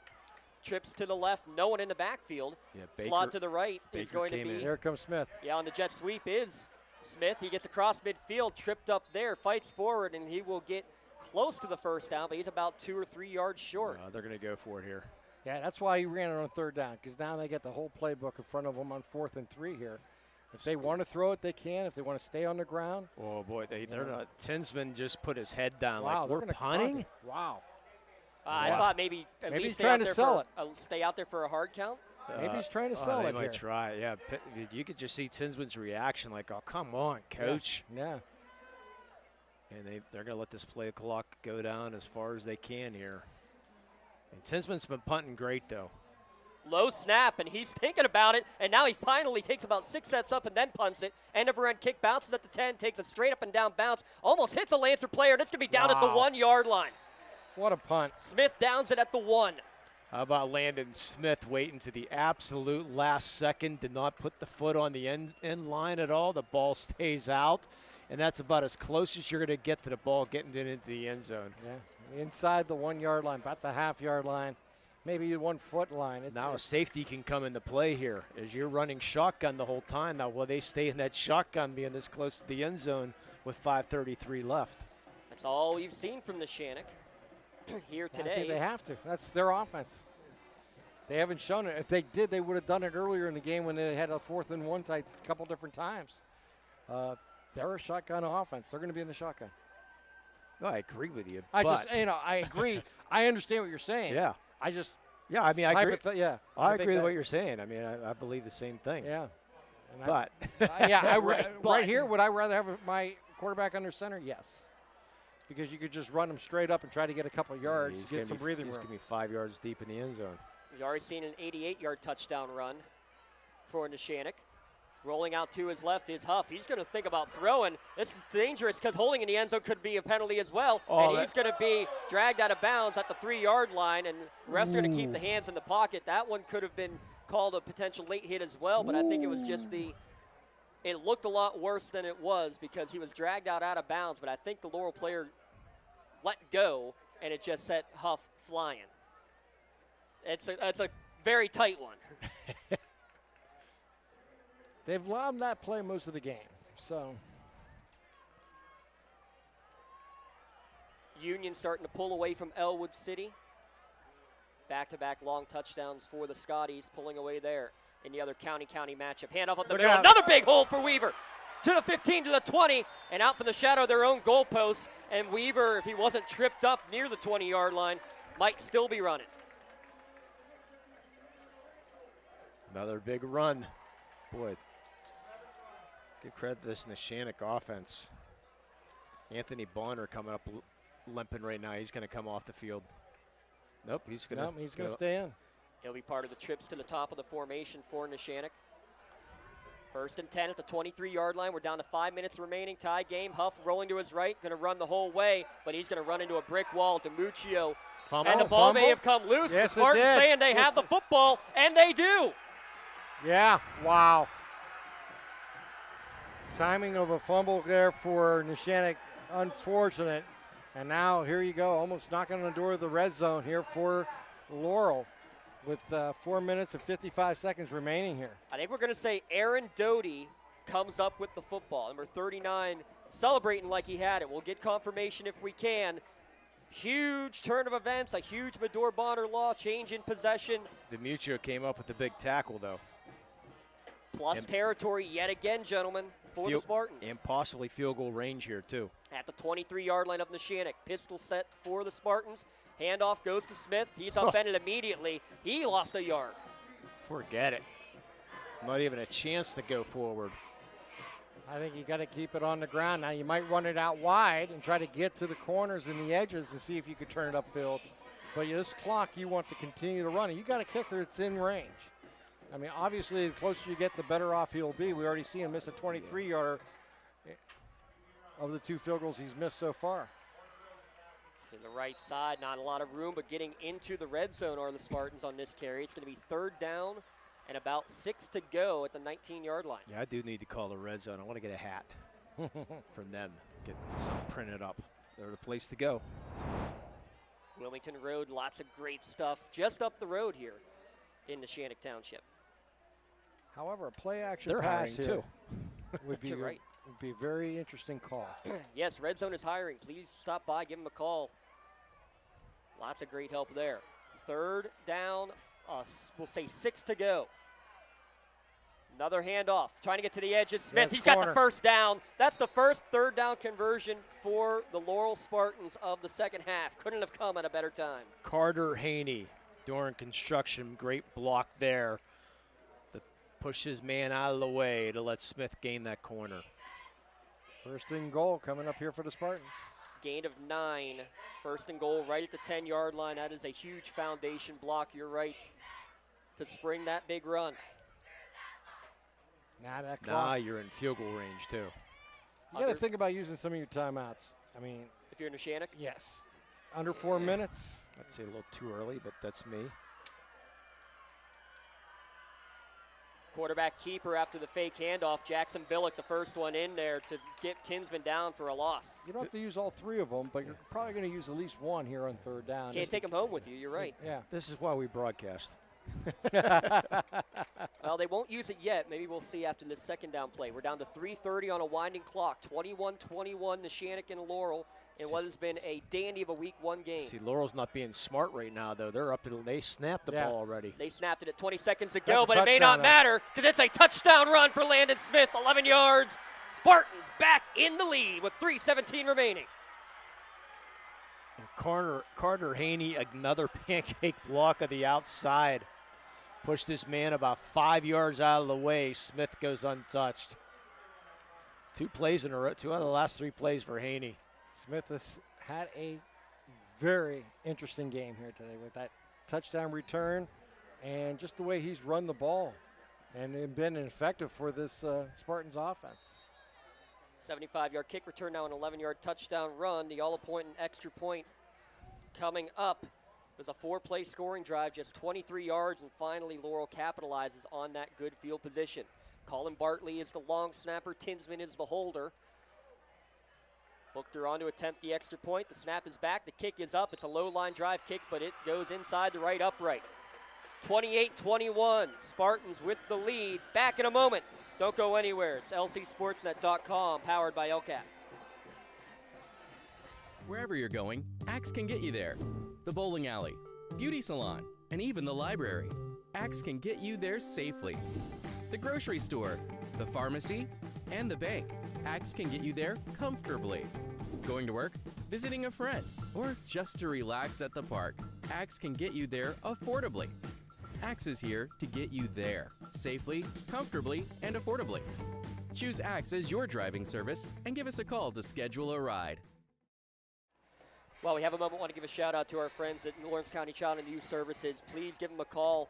Looking for fostering and adoption agencies, looking for families in the area. We thank them for their support of Lawrence County SportsNet. We encourage all of you out there to please help support youth in need. Become a foster parent today. Search Lawrence County Child and Youth Services. 4 plays, 23 yards. Your Joseph's Marketplace drive summary there, Lee. Sure is. I want to stop there next week, or might go up there tomorrow for some of those ribs, possibly. I might have to go get him for our fantasy drafts over the weekend. 15-yard line is where this kick is received by Peyton Weaver. Bounces off the first man, but won't get away from, guess who? Carter Haney, laying down the lumber on both ends of the wick. 3:10 remaining. Neshannock, well, they've made a couple of come-from-behind opportunities in this game already. They fell behind in the game against Sharon, but came up big down the stretch. What do they have in their pocket now? Peyton Weaver coming off the field, though. That's not what you want to see. Though they do have a great number 1B, I guess you call him, out there in Ionilli. Yeah, boy, Weaver took he unloaded there, and he's going to big come up plays. a couple plays. You know, Huff has had those big runs, and Weaver. So see if Ionelli can give it to him. It's going to be a fake to Ionelli, and the pass a little bit high and could not quite corral it. Was Dom Cubelis, had to go up and just couldn't fully secure it. Yeah, Aaron Doty was right there on the play. Can Laurel stop the big play now? They haven't really done it all night long. 2nd down and 10. The ball's at the 30-yard line. Just over 3 minutes to play. Neshannock down by a score. Huff rolling to his right, looking down the field, throw over the middle, almost intercepted. In and out of the hands and pounding the turf is the defender because Aiden Collins thought he had gotten the big turnover. It was right in front of him, and all he seen was goal line in front of him, and he couldn't quite control the ball. Yeah, that might have sealed it. Man, did he read that perfectly, Lee. Right there for sure. 3rd down and 10. Ball right in the middle of the field at the 30-yard line for Neshannock, between the hashes. Trips to the right. Huff calling out the play, sends Ionilli to his left. Gets the snap, looking to his right. He's going to throw it on the out route, right near the sticks. It's caught, but it depends on the spot. He should be just short. I would say so. 4th and 1, definitely going for it. That's the tight end Montgomery. His 3rd catch. They've all come on 3rd down. He needed 10. He got 9, though. Yeah, just That's short. where you wish you could get underneath center. That's probably a half yard. 4th and 1. 2:30 remaining. Lancers hurrying up to the line. They will go for it on 4th down. Spartan crowd getting loud on the far side of the field. 3 receivers to the left, and we're going to have a Neshannock timeout. Coach Mazzocco didn't like what he was seeing with the way that play was set up, and they're 0 for 2 on 4th downs on runs that have been stuffed up the middle, Tim. I think this is a good Pontius Insurance timeout to take. Hey, they have to. I mean, this is the ball game for them. It was 4th down and less than a yard. You have to pick it up to continue, or you're going to just watch Laurel basically run out this clock and win by 7, or possibly punch it in and make it look a little worse than it actually would be. But the bottom line is this plays the game. So you have to come up with what you think is you run the best and you're the most successful with. No matter if the other team know you're running it, you have to believe in the play and your players have to execute because this is it. This is whatever your X play is. This is what you want to run here. I'm keeping the ball in Ryan Huff's hand right now. Give him the option of handing it off or not, but they've tried, three short runs right now, and Laurel's been stopping them every time, so I want the ball in Huff's hands right now. You want it in the best player's hands. And Weaver's back out there, too. It'll be in. No, that's Ionelli. It will be two Huffs handling the football. Ryan Huff to snap it to his twin brother Johnny on 4th down and 1. Trips to the left. Ionelli to the left. It's going to be a handoff to Ionelli up the middle, and I don't think he got there. They're giving it to him. I think he's going to just get it. They only had to go a little bit. Yep. The one referee is emphatic that he got it. He's right on the line. Woo. That's a generous spot from our angle, though. We're a little bit off center from the 40. I agree with you, Mr. Dotson. I thought he was short. But we're up in the press box. Referee's down on the field. We may be getting the chain gang out for a measurement on this one. I think you got to request it if you're Laurel, don't you? Oh, absolutely you do. So now where they were coming in is not where they marked the football. The football is touching the 40-yard line. Yeah. The officials are still awaiting to make a call. Here it comes. They will bring the sticks out.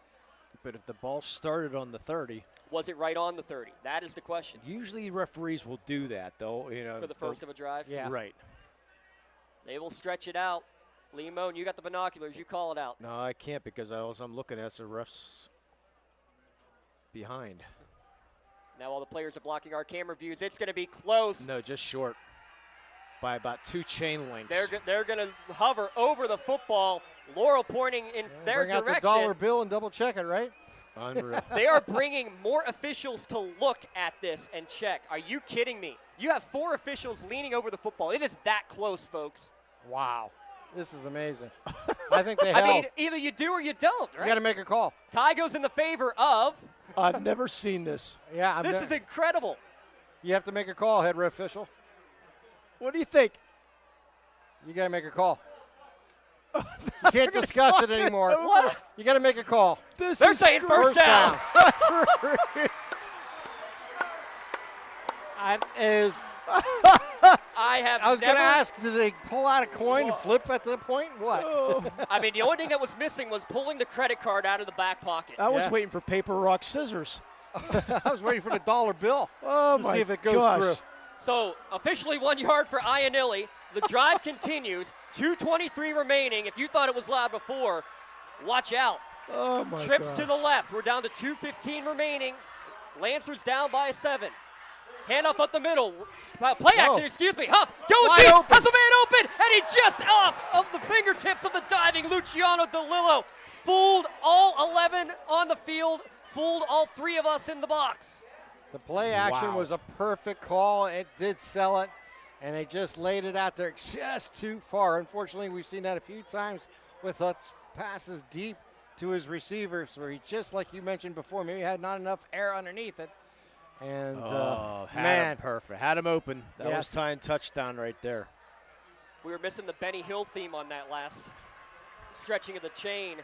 And then Neshannock almost caught him sleeping on the Hail Mary pass. Look at this, up the middle. And this is going to be a Hail Mary run. Making a man miss across midfield is Weaver to the 35 and tripped up just shy of the 30-yard line. He was down.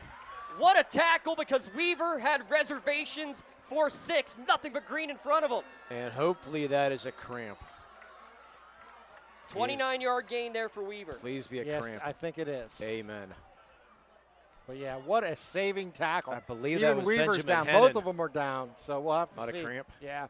Weaver's down at the 30-yard line. And, again, you hope it's a cramp. But He looks like he's stretching him. you have another player down here at the 20 for Neshannock. Oh, I didn't even notice that. That's yeah. Weaver down to 30. Yeah, Weaver was tackled out of bounds, and then over on this side is Braden Huff, who's going to be getting some water. Yeah. We're down to a minute 58 remaining. It's 28-21 Laurel. What We're a going to stop and catch our breath for a second, but talk about that tackle. That was a great tackle. That was I believe that was Hennon on the far side. It was just laying your entire body out to get there to trip up his feet. And it was an amazing effort to get there in time to make that play. Otherwise, I think we're talking about another Weaver touchdown and another great play that could have been our play of the game type scenario.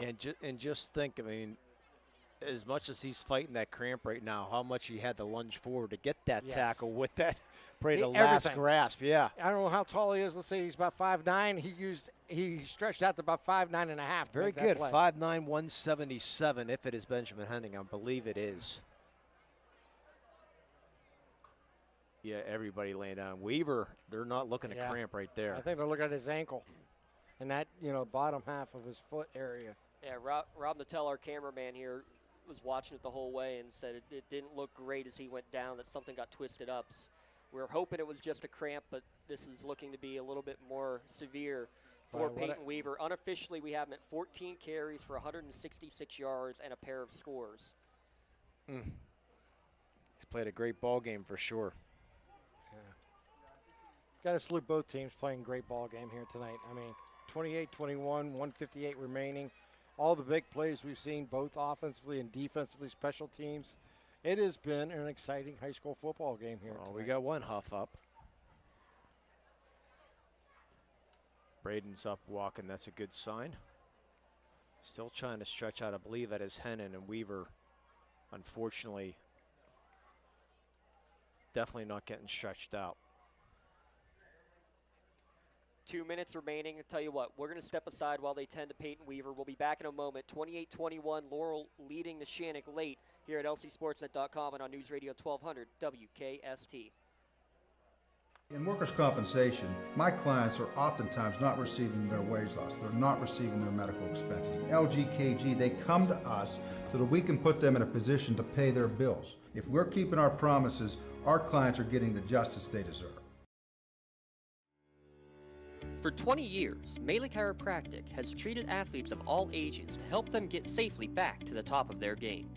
Melee Chiropractic has 3 full-time doctors in their office, and all 3 are former area athletes who have had to battle injuries throughout their careers.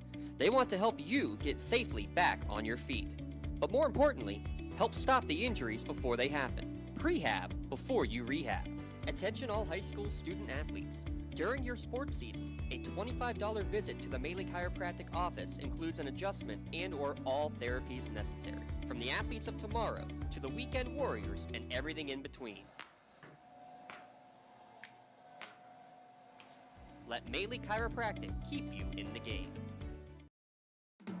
In need of a lawyer? Contact Medore Bonner Law, a boutique firm offering tailored legal services and over 120 years legal experience.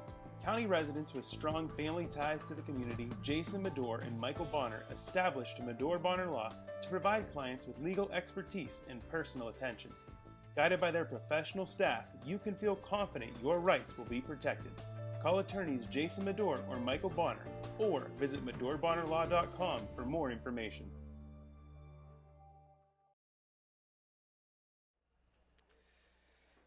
Well, just about 3 minutes ago, it was about as loud as could possibly be when we were waiting for the chain down. gang to figure out if it was the first down or not. But now you see the entire team huddled around the coaches for Neshannock as they have brought the stretcher out for Peyton Weaver, and it is deathly quiet in here.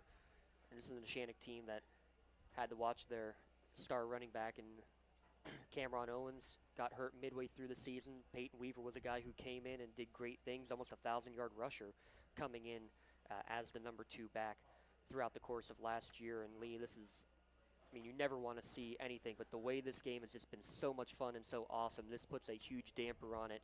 Because, again, it is non-conference, and in the end, you want to win, but you want to get out of these games healthy. And this is not what we want to see at all.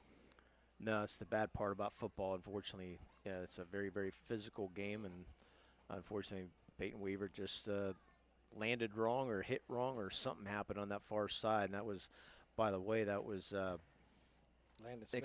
Landon Smith on the saving tackle over there on the far side. He was able to get up and walk off. So, gentlemen, let me just give you a story, because I had the pleasure of coaching a lot of these Neshannock seniors, including Peyton Weaver in baseball when he was in middle school. I mentioned earlier he's the kind of guy who would run through the wall, rebuild it, and run through it again. Coached him. He was a 6th grader playing on a 7th and 8th grade team, and he swung at a ball, foul-tipped it, and it knocked his helmet off. We chuckled about it. It was funny. Next pitch, the exact same thing, except it didn't hit the helmet. It hit the nose. Broke his nose in a heartbeat, blood gushing down the shirt. that we tend to him, we help him to get up and get off the field. As we're walking him off the field, he grabs the bat and walks right back into the batter's box. He was ready to bat with that 0-2 count. He said there was no way that was not going to happen, that he wasn't going to bat. It took basically an entire team saying, no, get out of here. You need to check about yourself. That's just the kind of kid this guy has always been. I mean, he's a kid who, as a sophomore, put on a lineman's jersey because they had that many injuries, and he played offensive line. Leah, was that you and me doing that game? I believe it was, a yeah. long kick return, and we didn't have 57 on our roster. Yeah. And then it was like, oh, yeah, Weaver might have been playing the line today, and he had like a 60-yard kick return in a lineman's uniform. That's just the kind of guy he was, now moving back to his natural position for junior and senior year, just a kid who will do anything for you. And we see athletic director Bobby Burks walking around along the field right now as well, and this might be to get a call for an ambulance possibly coming in as well. As they are getting him on the stretcher, they will need to make sure they have the ambulance on call for Weaver, and it looked like it was something with the leg. Yeah, we're definitely not going to speculate. We're not going to speculate, but a tough situation here for all involved, and just like you mentioned, just Neshannock itself on the move, on a big play.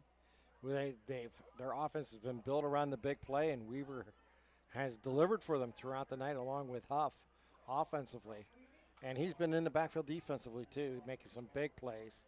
So this is a big loss here for the Lancers right now, but most importantly is his health going forward, and hopefully those around him can take good care of him, and hopefully it's not as serious as it may be. But if you're on the sidelines, a coach right now, this is a difficult situation. I mean, you got to get your players' minds back into the football game. This is going to be a long delay. And you're Neshannock, and you're on the move, and you have the ball down inside the 30-yard line. This is going to be important. This is where a coach is really going to earn their money, is getting their players back, get this play really, I mean, it's tough for a 16 and 17-year-old to forget the play. And you still have a minute 58 to play in this ball game. So there's going to come a time where you're going to have to bring everybody around and get them motivated to play this game out and see what can happen, even though right now you have a major injury to a major player on your football team. And we are sad to report that they are actually bringing a life flight helicopter in. Oh, we just got called for dispatch. They are bringing a helicopter in to tend. Wow. To is a leg injury. That is all we know. It was something in the lower body. I mean, and this gives flashbacks, and it was the same two teams a couple of years ago, first game after COVID, when we couldn't have fans in the stands, and we had to have a parent watch from the parking lot on our stream as there was an injury to a player, and it was a severe leg injury as well to Landon Schaefer. Now here tonight, Peyton Weaver, and that's just the thing for both of these teams, the memories and the flashbacks that you don't want to ever have to experience and think about again. Well, unfortunately, it looks like there's some problems in the Laurel stands, too. I was trying to follow what was going on. Yeah, it looks like there's some stuff going on in the Laurel stands, fans being attended to by some of the fans in there going on also while Peyton's being attended to. Yeah, I saw they were signaling up there for something. I mean, they are bringing an extra pad out even to tend to Peyton Weaver. It's a tough situation. Yeah, tough to continue a ball game. Exactly. Well, I was talking about earlier, trying to keep your team motivated and ready to play. I don't know if you do. Right now, the only thing that matters is Weaver. Yeah, now players are trying to stretch out now. See some of the Laurel players lying down trying to stretch out because when you come back onto the field, you're going to be tight. Yeah, they're going to be very tight now. They're trying. You're trying to Cool focus down so much. You're trying to focus on Peyton, but then I mean, you almost wish you think about yourself now. As a player, if this has to happen, you hope it's early in the game because you have time to work back through it. I mean, the situation, if you're just joining us, 30-yard line is Neshannock. They're down 28 to 21. They're at the Laurel 30 with under 2 minutes to go. Peyton Weaver just had a long run to get it down to the 30-yard line. that run, by the way, putting him at 166 yards and a pair of scores on the evening.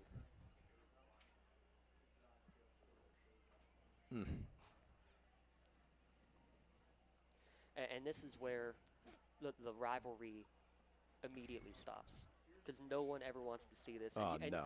I mean, first things first, you see, I mean, Neshannock and Laurel softball played each other 4 times, and they're, at the end of every game, they're the ones who are shaking the hands, cheering each other on at the next game, hoping that they get a chance to meet again.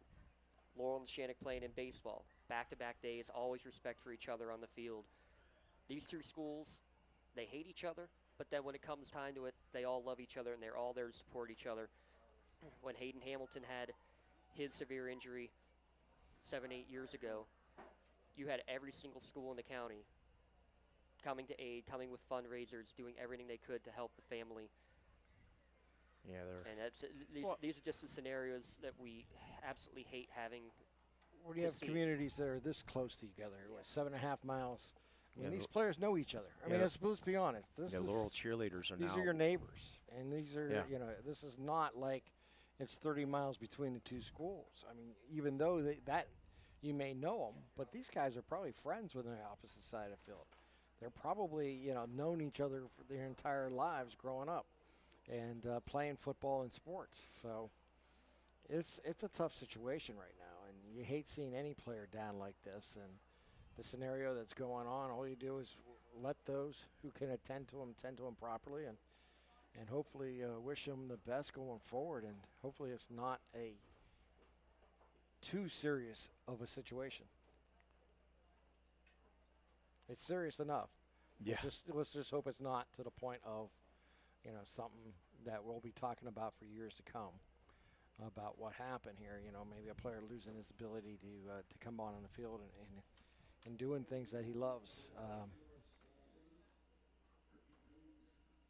They're making an announcement here.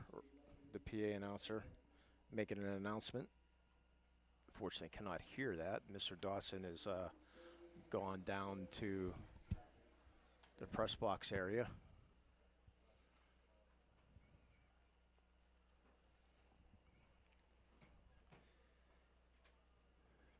I wouldn't even be surprised if they just said game done.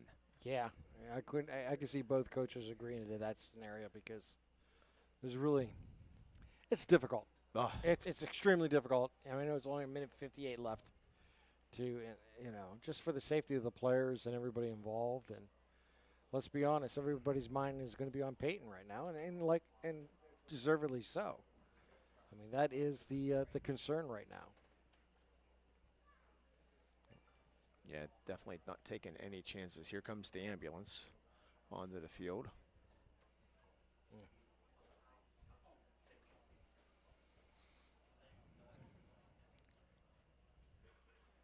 They will do their best to attend to him. He'll roll right onto the field here. Would be no big deal.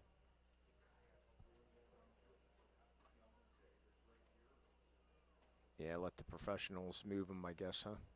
Yeah, probably the safest thing, and it's probably the right protocol.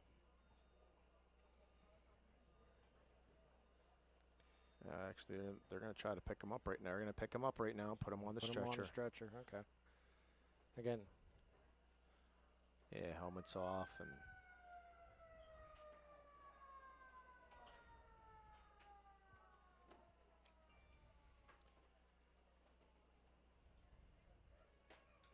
so that's why they asked the Laurel cheerleaders and everything to move. They're in that area, yeah. They right had to in that area, so yeah, they had to create a path here. The chain gang's going to move. Trying to give as much space as possible. I mean, they had to be able to get the ambulance in, and they made the announcement to get as much room as they could. I mean, again, here's exactly what it is. The person who was sitting right there with Peyton Weaver the entire time, along with the coaching staff and the training staff, was Brady Cooper, a player, a senior on the other team, has just now walked away. As you hear the applause, you see has been put on the stretcher. Thumbs Peyton up. Weaver gives the thumbs up. Actually, those are 2 fingers up. He's like, yep. He says he's fine. But he gets into the ambulance. now let's see if the referees give him like a 5-minute warm-up. Yeah, that would be. Yeah, it would be proper. 5 or 10-minute warm-up. And again, you have to have these teams, after witnessing something absolutely terrible and horrific,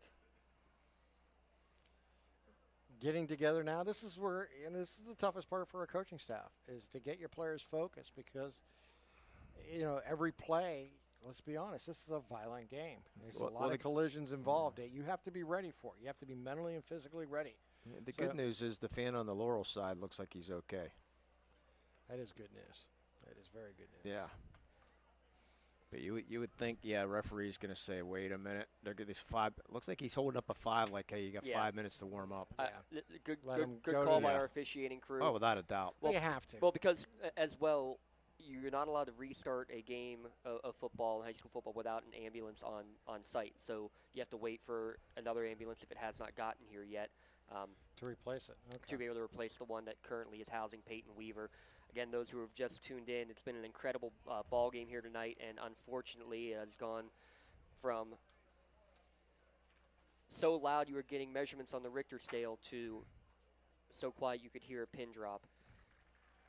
And being driven around the track in the ambulance is Peyton Weaver, getting a round of applause from everyone in attendance tonight. Our thoughts and prayers go out to the senior Peyton Weaver for a speedy recovery. Leg injury, he will be he is the heart and soul of this team. It's the way that he plays, as we mentioned, has always played. And now it's gut check time for both of these teams. Yeah. Certainly is. So to reset where we are, the ball's at the 31-yard line. Neshannock trailing by 7. I have that they have all 3 timeouts left. No, there's 2 timeouts. They used the one. That is correct. One each. They used it before the 4th down play. And how big is that play looming now? The 4th down play that they took about 45 seconds to measure whether it was a first down. That seems like I completely forgot about that play. I was going to say, we were talking about that being play of the game, meaning this is it. This is win or lose for Neshannock, and then you had this play. But now you have to, like I said, regroup, mentally be ready. You have the ball at your opponent's 31-yard line. Yeah, I wonder what Landon Smith's feeling like, too. Yeah. Making that tackle and definitely everything unintentional for sure. I mean, they just got tangled up. It's just a football play. And I mean, you think about that, too. It was a shoestring tackle. Right. He was reaching out. As you mentioned, if he was 5'7" instead of 5'8", he doesn't make that tackle, Tim. I mean, and that play, if anything, I mean, normally it's like, okay, he got dragged down with a horse collar or something. He got tripped up. And we thought immediately he was just upset because he got tripped up and should have scored the touchdown. And then we find out that it was a serious leg injury that occurred on the tackle for Peyton Weaver. And now these fans, these students, these young men have to come back out onto the field. Yeah, this is the toughest part for any player. I don't care what level. And for the officials even. Yeah, just to be mentally ready to play. And how about the fans? Do you cheer? Do you not cheer? What do you do? Yeah. I mean, obviously you're going to cheer for both schools. I mean, obviously, right. if you're from Laurel, you want to get them motivated and ready to play. Wow. And you want to be appreciative of what both teams are going through right now. There we go. Here it comes. After the delay, we're back to the action. The clock winds. Under 2 minutes to go. Lancers down by 7 at the 31. Huff gets the shotgun snap. Throw down the middle of the field. Has a man open, and it's just off his fingertips at the goal line. And a hard hit as the safety coming over Bartley. Yeah, Braden Huff took a hard collision in the end zone. And again, he's okay, they get up, but again, right after the hit, Bartley and another defender immediately are over there making sure he's okay. This is about more than a football game right now. Yeah, after what they saw. 2nd and 10. We're down to 1:48 remaining. Lancers trying to tie it up. Trips left again. Ionelli to the left. He's going to get the handoff fake to him. Keeper, Huff, what patience! To the 30, to the 25, to the 20, near sideline. 1 man to beat, a race to the pylon, and he's tripped up at the 5 by Colin Bartley. It's going to be 1st and goal, Lancers. What patience from Johnny Huff. Well, more than that, it was just vision. He came to the middle and then popped outside and then got to the edge with his speed and came down the sideline and gets it inside the 10-yard line. I mean, what an individual effort there by Huff. to be able to recognize what's going on, pivot, move to his left, and make those yardage. Weaver, 166 yards on the ground. Huff, 170 on the ground. Ionilli to the right. 1st and goal from the 6. Zone read, handoff Ionilli, stuffs up the middle, falls inside the 5, down to the 4. This is where Laurel's been tough all night in these short yardage situations, and not a lot of room down there near the goal line. They've been very, very tough. Down to 80 seconds remaining. Both teams with their 2 timeouts. No real rush, no need to rush here if you're in Neshannock. As you can see, as you're watching at lcsportsnet.com, still 20 seconds on the play clock, 1:10 remaining. 3 receivers to the right. Ionilli, handoff up the middle again. Fighting forward, reaching for the goal line. He's in there. Matthew Ionilli comes into the game and gets the 4-yard touchdown run. And Neshannock an extra point away from tying it up with just over a minute to play. Or do you go for 2? They will send Carter DeVivo out there. No, they're not going to go for 2. Okay. I wouldn't think so, but A 1-play overtime. That's basically what it would have been.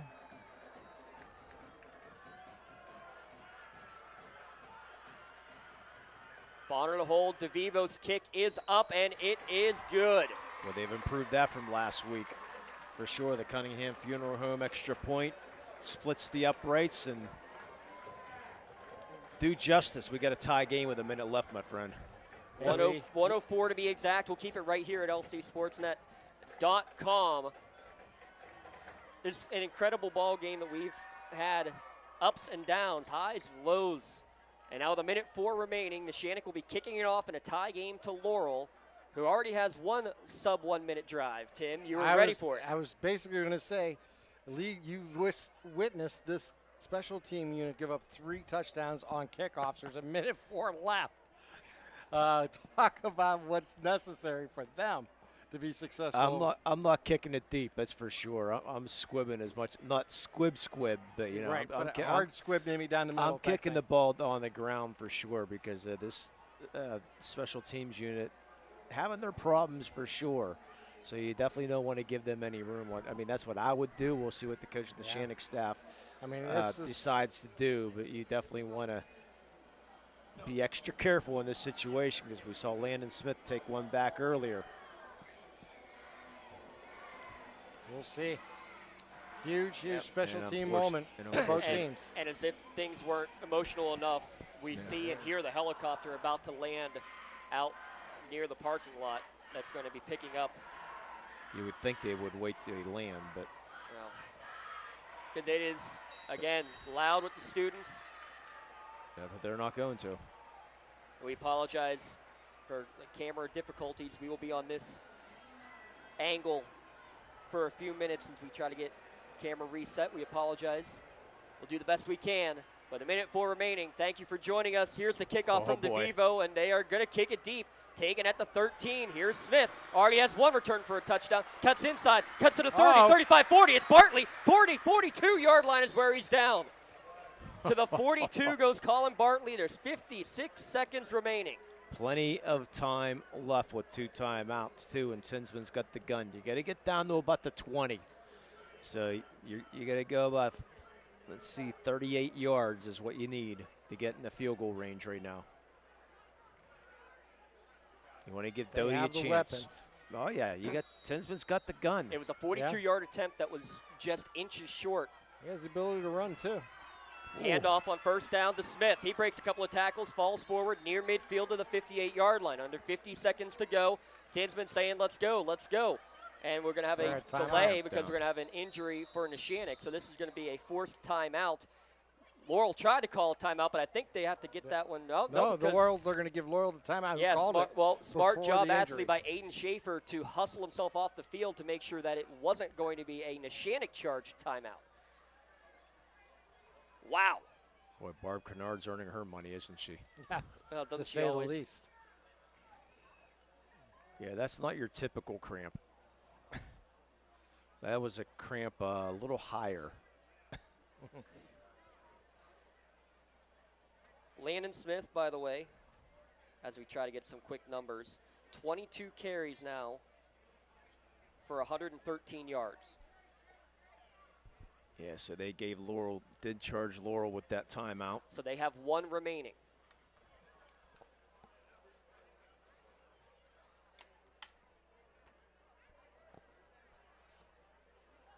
Guys, does this feel like a non-conference game? No. Not at all. It feels like a rivalry game. It feels like these two schools that know each other for 63 years and 51 matches. Feels like a playoff game, doesn't it? Yeah, It sure does. 51st meeting. Laurel holds the all-time record 28-21-1. But all those mean absolutely nothing. As Coach Mazaka said before the game, you throw out the records when Laurel and Neshannock play. Jet sweep, play action fake for Smith. Tinsman throwing it down the field into double coverage, tipped and falling to the turf. Not fooled on the play, the double coverage. 4 and 11. Is that Wardman? Yeah, it was Cubelis and Wardman. How about this? I'm going to check my numbers, but I have Tinsman, after starting the game 8 for 9, 0 for his last 6. I believe it. Including 0 for 4 in the second half. The aerial game just has not been here in the second half. Yeah, I would see some type of running play right now probably. And another whistle. As they want to move the ball back about a half yard. There you go. Spotted on the wrong side of the 48. Or that quick slant.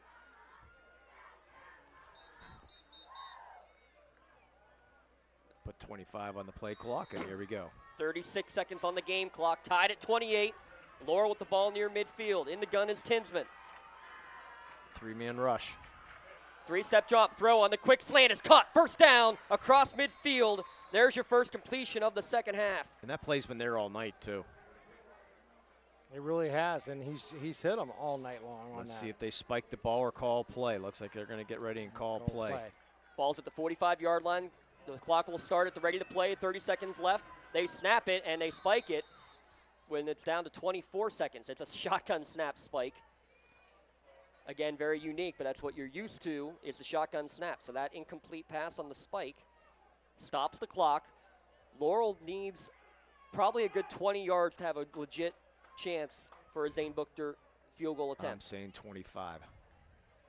25 would get him into the red zone. 2nd and 10 at the 45. 1 timeout still remaining for Laurel. 3 receivers set, dropping back, now stepping up in the pocket, scrambling, flushed out to his left, and throwing it away. And really is essentially what Tinsman did is he had a receiver in the area. That was Haney on the far side. Had him open, but when you're running left and trying to throw right, that's a tough throw. Tinsman couldn't make it as he was being hounded by the Neshannock defense. Down to 18 seconds and 3rd and about 10 now. They better hurry. Play clock's down to 15 right now, and they're still looking at the coach. And they only have 1 timeout. You don't want to burn it here. Play clock down to 7.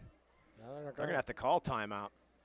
I don't think they're going to. I think They're going to take have the to. There's penalty. no way they're going to get it off. They'll end up There taking it the is. penalty. Yeah, they'll take the penalty. That's just bad coaching, not getting the Yeah, play in. I that's- hate saying that, but it's exactly what it is. There's no excuse for that. But then again, Maybe they just, who knows? yeah. They also made an announcement if anybody's in the stands listening to us right now.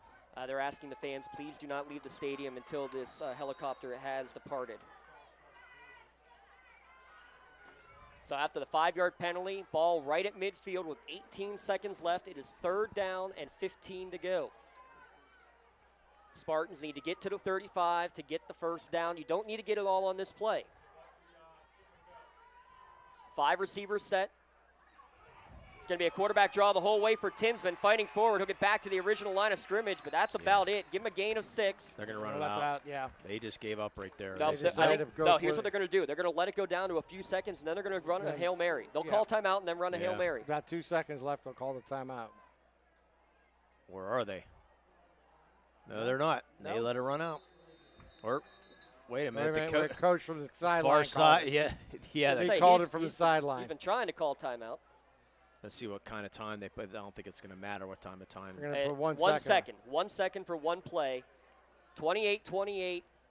Laurel will have a chance at a Hail Mary.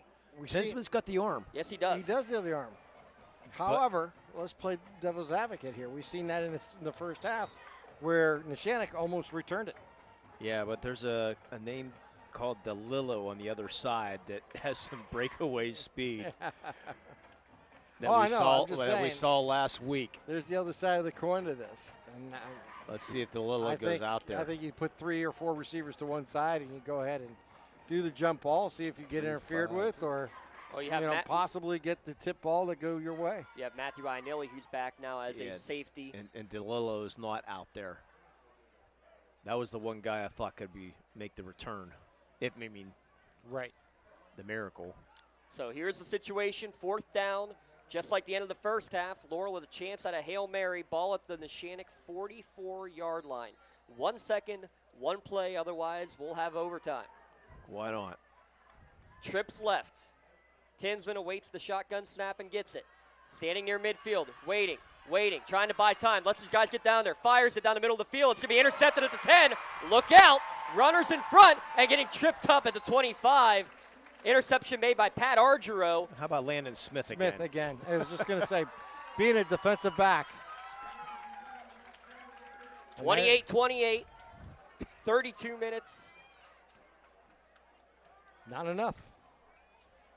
48 minutes. 48 minutes. I can't yes. do that, Matt. That's I'm in basketball season there, yeah, Tim. I know you are. I was just thinking that. So here's what we're going to do. We're going to step aside. We're going to take a station timeout. Be back in 60 seconds with overtime at Bob Bledgy Stadium. Back in a moment. You're watching at lcsportsnet.com, the Lawrence County SportsNet, powered by LCAP. Looking for a unique way to expand your business? Advertise on the Lawrence County SportsNet and be seen by thousands of viewers in the area and around the country on over 100 broadcasts each year. Visit lcsportsnet.com and click Advertise with LCSN. Joseph's Marketplace is Newcastle's favorite family-owned hometown grocery store and coffee shop. Fresh meats and produce, full-line deli, homemade foods, and much more. Joseph's Marketplace has hot foods prepared every day.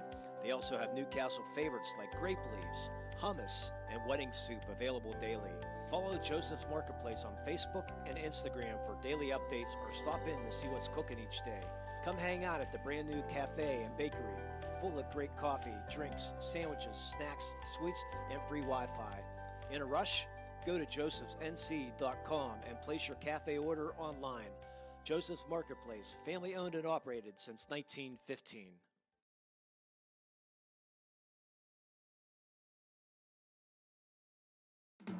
In need of a lawyer? Contact Medore Bonner Law, a boutique firm offering tailored legal services and over 120 years legal experience.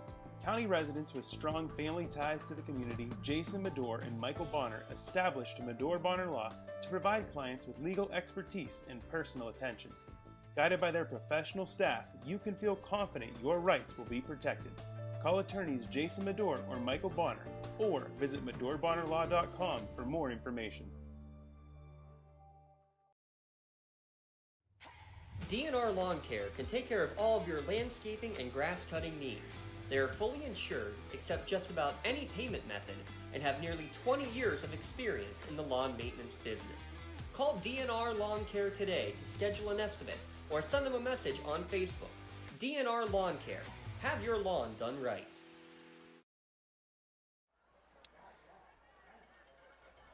Captains meeting at midfield, waiting the coin toss for the start of overtime. Laurel and Neshannock tied at 28. Tim Continenza and Lee Moan alongside. I'm James Dotson. Shout out to our entire crew here tonight. Brad Schaefer, Dom Summers running the camera. Jay Moan giving the stats. And Tinsman making the call. The coin has been flipped. They're going in. I think Neshannock. Looks like Neshannock was looking. Neshannock has won the toss. Laurel's going to say they're going to play at the right end zone. So you would think Neshannock will choose defense first. Laurel will have possession first. First down and goal. So it's like a college system, but instead of starting from the 25, you start from the 10. First and goal. You got 4 tries at it.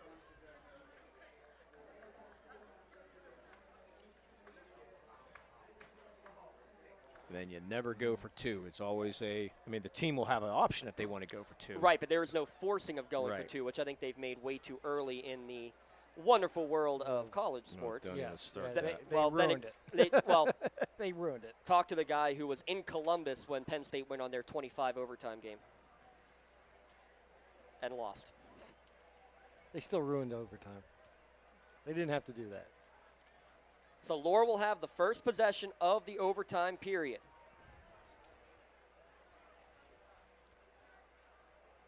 I just like to blame Alabama for everything. So Oh, I'm blaming Alabama for the new overtime rules. Makes sense to me.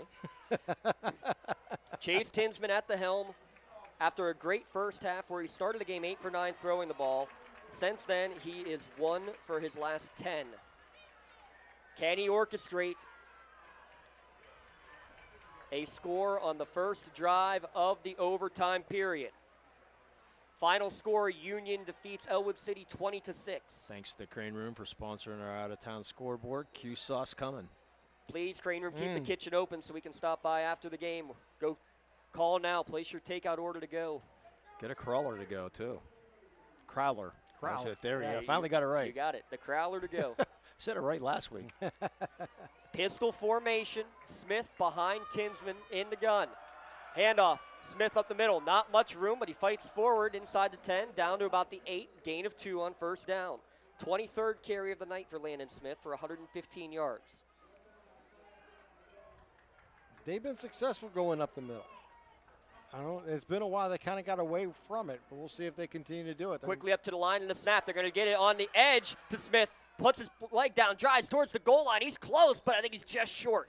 Mark him at the 1. Yeah, they had everybody rolling left on that one. A nice run there by Smith, reading the defense perfectly and getting around it on the edge. You wonder, too, the Laurel starters only had to play the first 2 quarters last week. Neshannock had to go the entire game. How rested will everyone be? Under center on 3rd and goal from the 1. Tinsman, the quarterback sneak. He's got 1 touchdown already tonight on it. And this one, they're waiting for the signal. The official says the knee was down. Just short, the knee was down. Wow. 4th down and inches coming up. Yeah, get ready, Mr. Dawson. They're going to line up real quick again. Tinsman's going to do it Same again. play. 2 QB sneak touchdowns last week. The correct play. Looking for his second again. There he goes. He had trouble with the snap. This is going to be close, and I think Laurel may not have gotten there. Neshannock, there's a touchdown signal. The last effort. He snuck in. He spun at the last second and got across the goal line by a mere millimeters. He kept the legs going just enough to keep momentum, to not allow the officials to blow the whistle. And because of that, got just enough room. Lee, I thought he got it on the previous play, but he is granted it on 4th down. I thought he got there because he got low, but I didn't know if he lost control of the ball. That was what I was wondering. Big extra point now, the Cunningham Funeral Home extra point.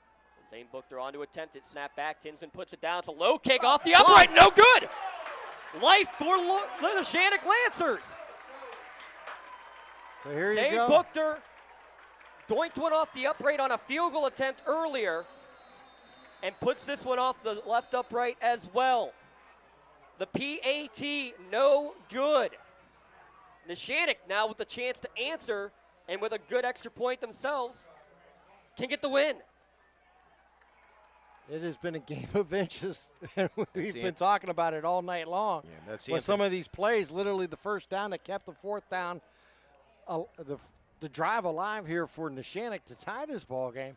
And here we are on 4th down, the inches and just getting into the end zone here for Laurel, and the inches on the upright twice now, one on a field goal and this one on the PAT. Anthony Bonner getting stretched out. So let's do it again. So now Neshannock's turn. Laurel puts it in the end zone but misses the extra point. 34-28. Buchter was 9 for 9 last week, 4 for 4 tonight on our Cunningham Funeral Home extra point attempts. That was a program record last week, by the way.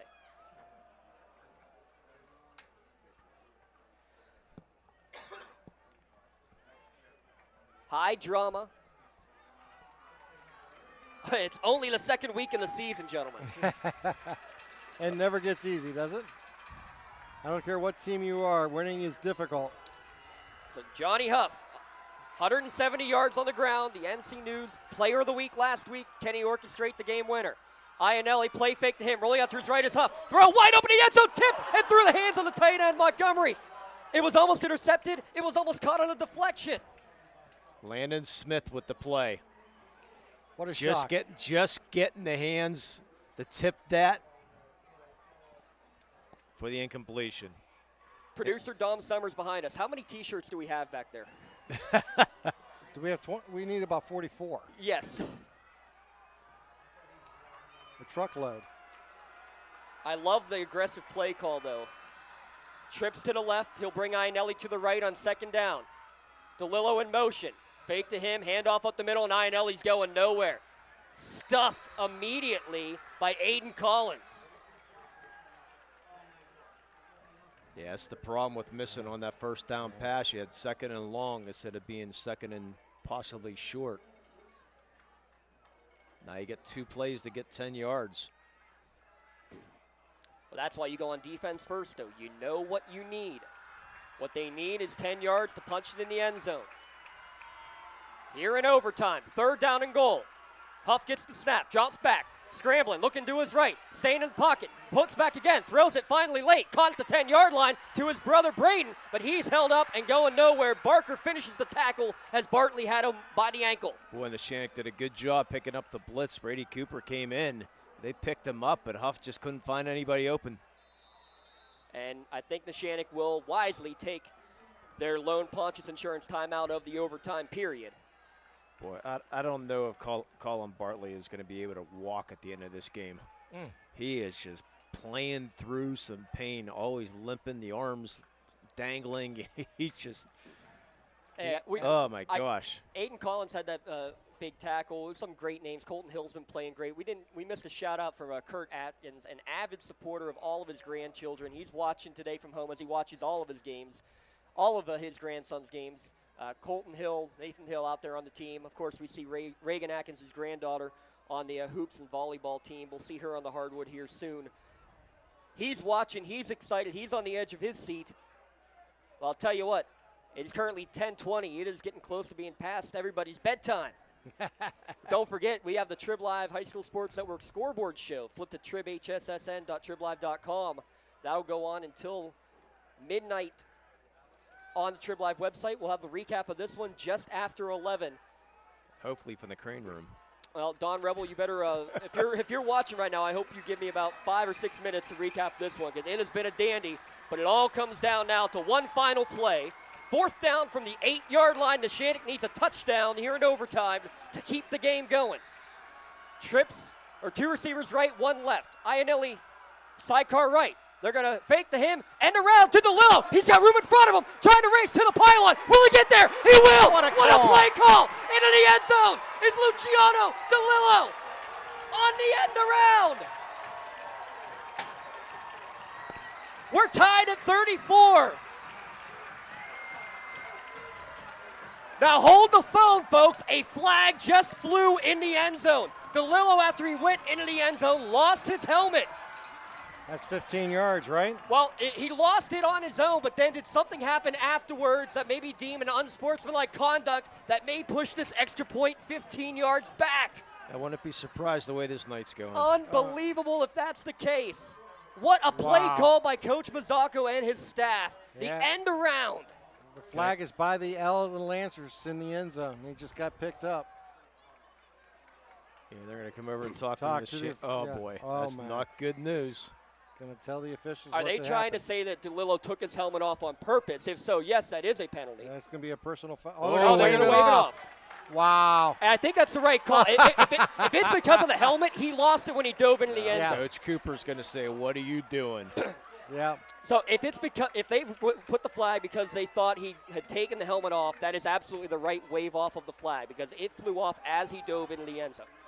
Can I Can I send out a Doran Construction block of the night? Here comes Ronnie DeMays. He kept that edge on the. He was blocking the man in the end zone. Yes, he did. The Laurel coaches below us are saying he took the helmet off and threw it. I don't know that I saw that, but we'll have to check the replay later. So here it comes. Carter DeVivo on to attempt the game-winning extra point in overtime.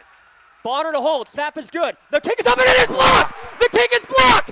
We're not done yet. We're not done yet. And a flag at the end of the play. Well, they threw a flag because a player picked up the ball and tried to run it into the end zone. No, they're getting Braden Montgomery for some extracurricular activity. Oh, Montgomery's trying to tackle a ball carrier, right? No, I don't think it was. I thought I saw the ball landing into his hands. I might be wrong, but nonetheless, a blocked extra point. Did not see who got the block, but it was in the middle of the line. One overtime's not enough, people. We got another one coming. If this is against Laurel, they'll move the ball back, correct, on the penalty to start the next I honestly don't know. I would think so. Or if it's against Neshannock, it would be just the opposite. They'll put the ball at the 5, I'm going to say right? it's going to be offsetting personally. Being dead ball, we'll see. Personal foul on Laurel. Nope. Well, I'm going to say say at the 25 then, right? It's on Laurel. Yeah, they'll put the ball at the 25, I assume, to start this overtime. Or was it during the play? Well, again, if it's a dead ball foul, it should be after the play. Though I thought that was not properly done earlier. Again, that might be a different rule. If John Yerridge, the Lawrence County here, Henry Frangel. I would say that was after the play because the block already happened. Once the block happens, the play is over. Yeah, it's dead. Once the ball hits the ground, it's dead.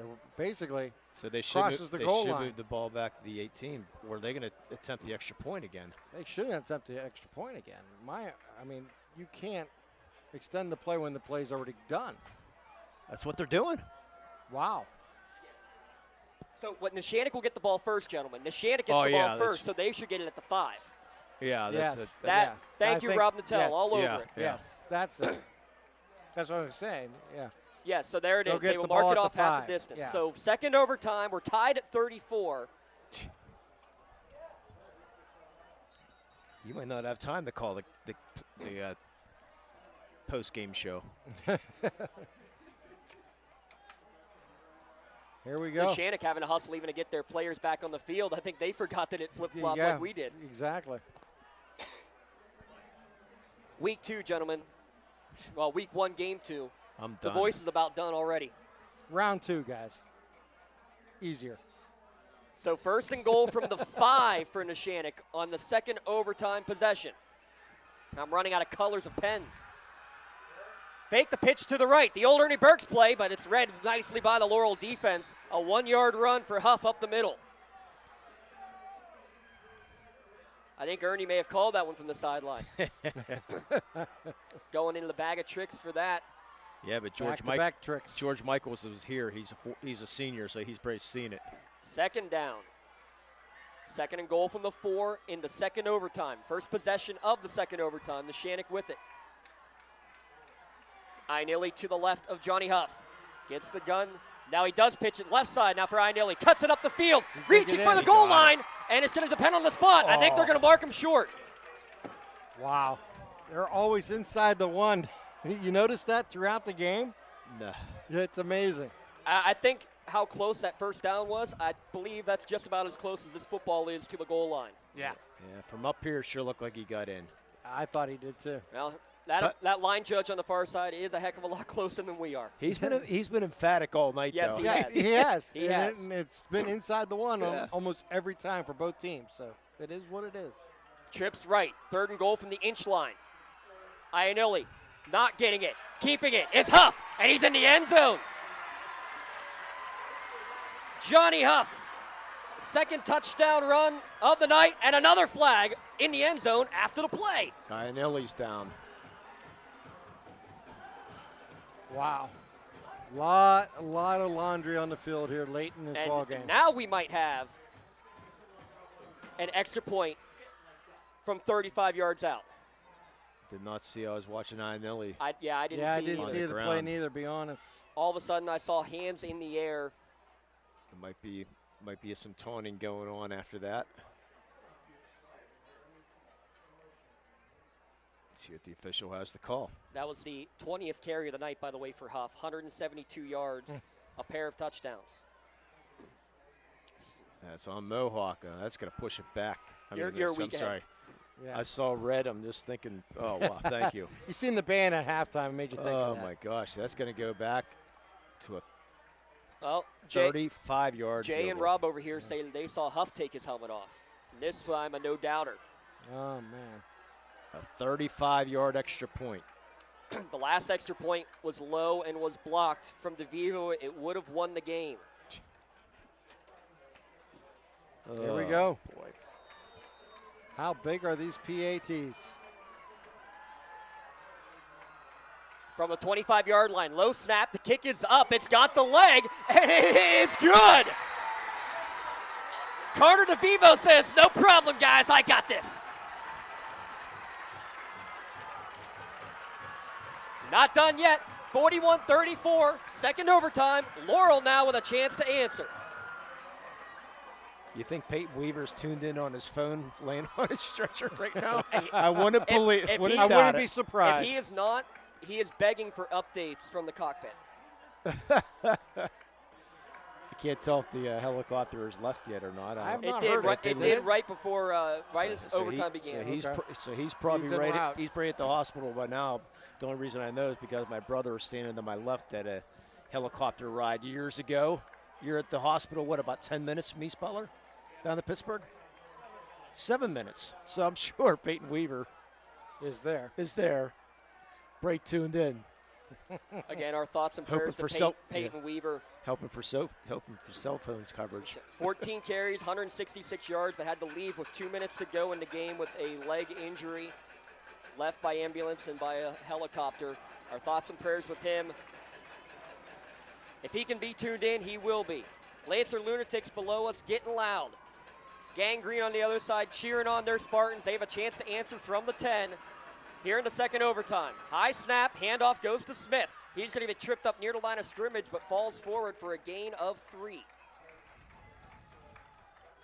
25 for a $125 on the night for Landon Smith, plus a 75-yard kick return for a touchdown. Instant classic. Glad we can bring it to you right here at lcsportsnet.com. Watch the archive anytime. I was just going to say that. Pistol set, another handoff, and this one is gobbled up in the backfield. Take your pick. There were 3 Lancers there as soon as Smith got the handoff for a loss of 1. Yeah, good job. The Neshannock players look like they're going to start celebrating. It's like, get away. Just push away right now. Get out of there. Back to the 9, a loss of 2. And Landon Smith's going to have to come off the field. Ben Hannon, a very quality replacement, the junior running back, will step in. 15 on the play clock. Laurel still waiting to get the call from the sideline. You still have a timeout. You get a timeout in overtime, I believe, don't you? Yeah. Get one. I don't play think clock down to 7. I don't know if they carry over. I don't think they do. Quick snap off, and before it is, Laurel does ask for that timeout. Coach Cooper did not like the way his team was lined up as the play was coming in late. A good Pontius Insurance timeout called by Laurel graduate Dan Pontius. Yeah, I'm going to say you get one timeout each overtime. This is the second overtime, so both teams would have one. I believe you do. But yeah, you do. You live in Ohio. I'm just kidding. Mind you, coming up after the game, we will announce our LCAP player of the game, our Melee Chiropractic play of the Notre game. Dame's going to lose tomorrow. I'll take the 17. I'm going to step between you two real quick. Gentlemen, it has been an absolute pleasure to be here tonight with you guys. We aren't done yet. We're going to have a fun time determining those players of the game. And truth be told, we may not have that Melee Chiro play of the game quite yet. Well, you got 2 downs here if you're Laurel. You don't. I mean, obviously you want the touchdown on any given play, but you want to get as close to the goal line as you can to set up a 4th down play if you can't get into the end zone.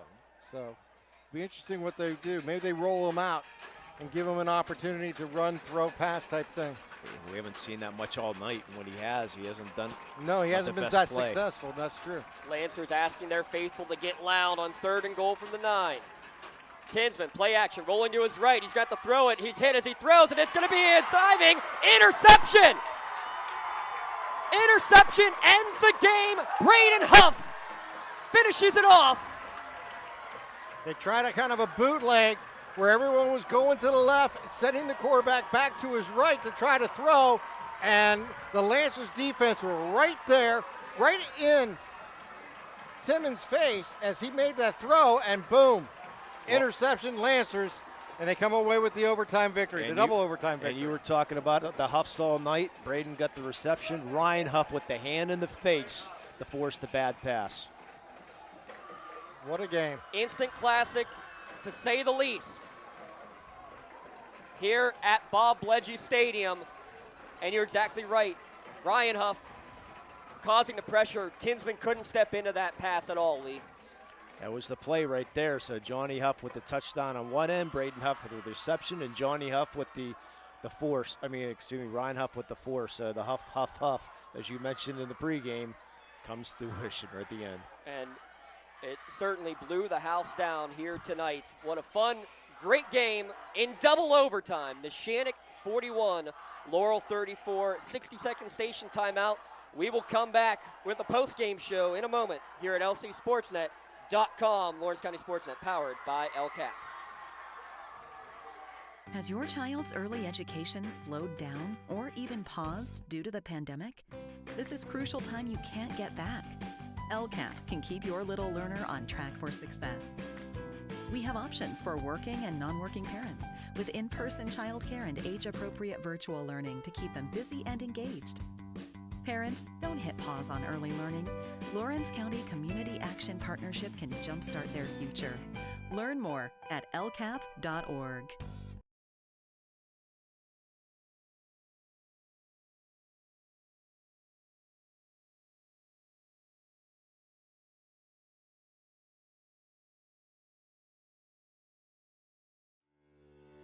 For 20 years, Melee Chiropractic has treated athletes of all ages to help them get safely back to the top of their game. Melee Chiropractic has 3 full-time doctors in their office, and all 3 are former area athletes who have had to battle injuries throughout their careers. They want to help you get safely back on your feet. But more importantly, help stop the injuries before they happen. Prehab before you rehab. Attention all high school student athletes.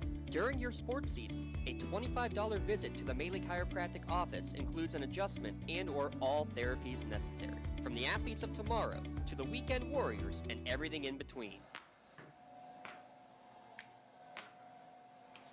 Let Melee Chiropractic keep you in the game. Looking to buy, sell, or rent in Lawrence County? Get Realtor Michael Kurtwood Jr. in your starting lineup today. Michael Kurtwood Jr. of Castle Realty caters to buyers, sellers, and renters of Lawrence County and the surrounding areas. Call Michael Kurtwood Jr. at 724-301-1482 today. Check out his current listings or list your home at castle-realty.com. People you know, people you trust. In need of a lawyer? Contact Medore Bonner Law, a boutique firm offering tailored legal services and over 120 years legal experience. County residents with strong family ties to the community, Jason Medore and Michael Bonner, established Medore Bonner Law to provide clients with legal expertise and personal attention. Guided by their professional staff, you can feel confident your rights will be protected. Call attorneys Jason Medore or Michael Bonner, or visit MedoreBonnerLaw.com for more information.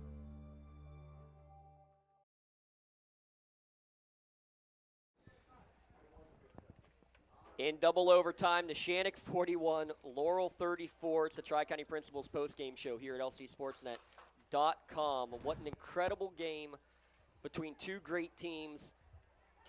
Neshannock stays undefeated 2-0. For Laurel, at least with the 1-1 record, at least you can say at least it was non-conference. But what a tough, gritty performance from both of those teams. And just Neshannock struggled offensively in the first half as we bring Tim Continenz in real quick. Everything started to click a little bit better in the second half. They got a couple of long runs that really spurred the offense, and, man, did they get the job done today. They certainly did. It was a game where you just kind of stick to what you've been doing all summer long, getting ready for the season, and what you did in week 0, which is ridiculous. And then you move forward, and they did that. They never gave up on themselves. They're a big play offense, obviously.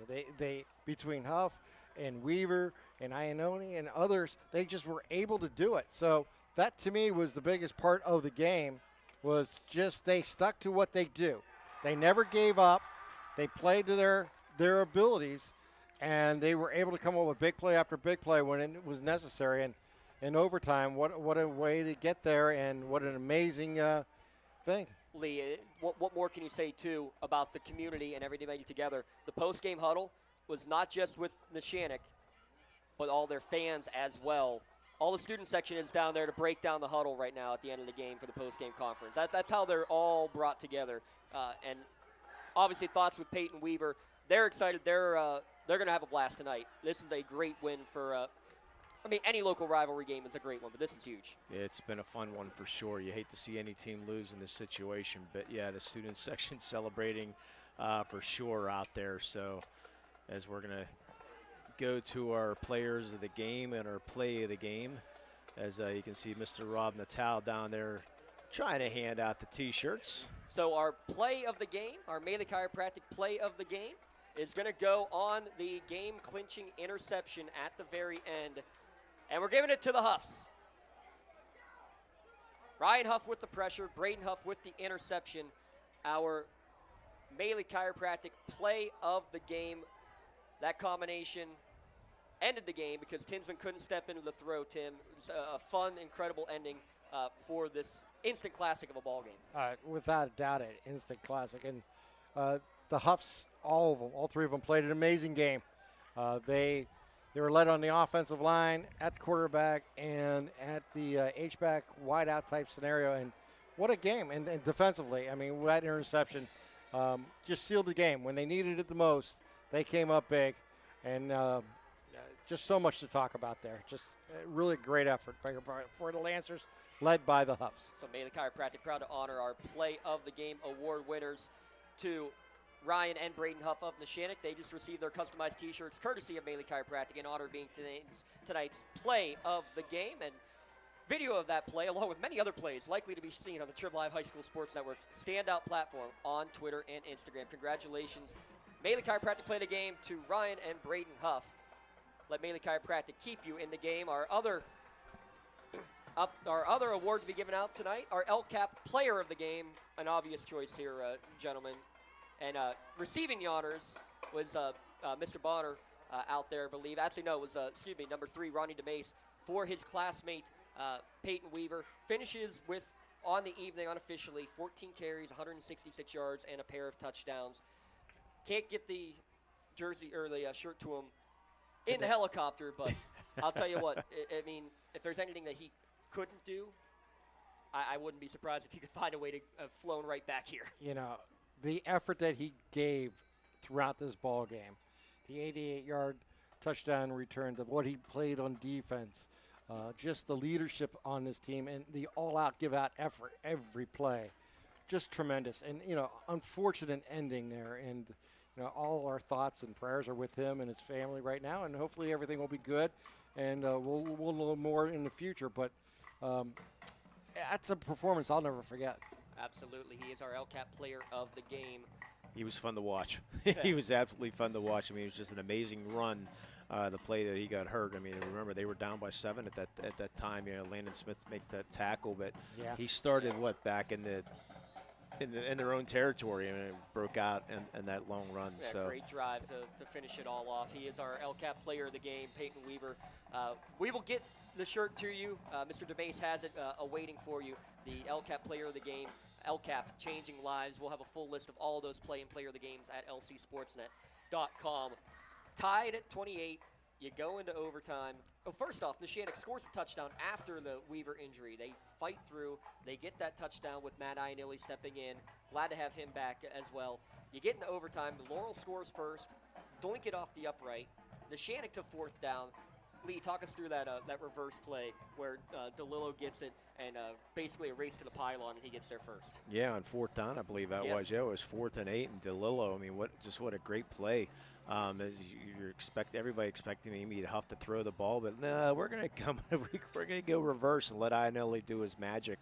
And Ronnie DeMays in the end zone that was blocking. Great block. Was a great block in the end zone and was able to get DeLillo into the end zone. And then, unfortunately, the extra point blocked. Yeah. So we go to the second overtime. And in the second overtime, Neshannock able to strike on a keeper from Johnny Huff, but then flag for unsportsmanlike conduct or a personal foul, pushes it 15 yards back. DeVivo makes this extra point from 35 yards out, takes a 7-point advantage, and then Laurel on 3rd down, the play of the game at the end where Braden Huff able to get the interception with some help from the rush up the middle from Ryan.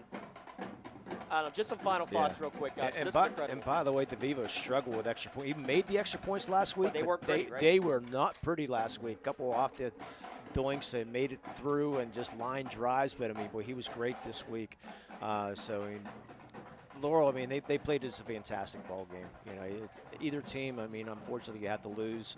One team has to lose, but still, the good thing is it's non-section. But it was a great effort by both these teams. And Laurel, remember, they're only in single A. That's true. So they're going to be heard from very loudly in single A. And Neshannock, just a great win here on your home turf. No question about it. Great to see these two schools' rivalries, play it out to the end. Landon Smith, what a game he had for Laurel. And there's just so much that you can talk about. So many great plays in this game.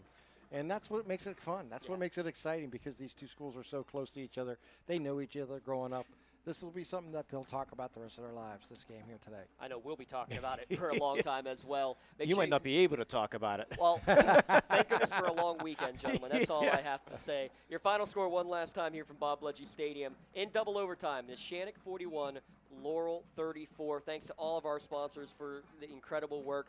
Working the stats in the camera tonight, Jay Moan. Also on camera, Rob Natel. Producers tonight, Brad Schaefer and Dom Summers. For my broadcast colleagues, Tim Continenza, Lee Moan, I'm James Dotson saying thanks for tuning in.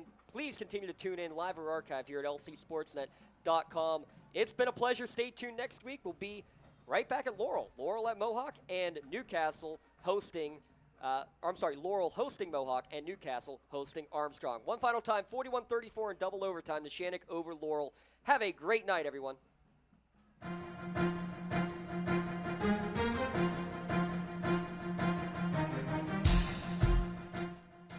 This is the Lawrence County SportsNet, powered by LCAT.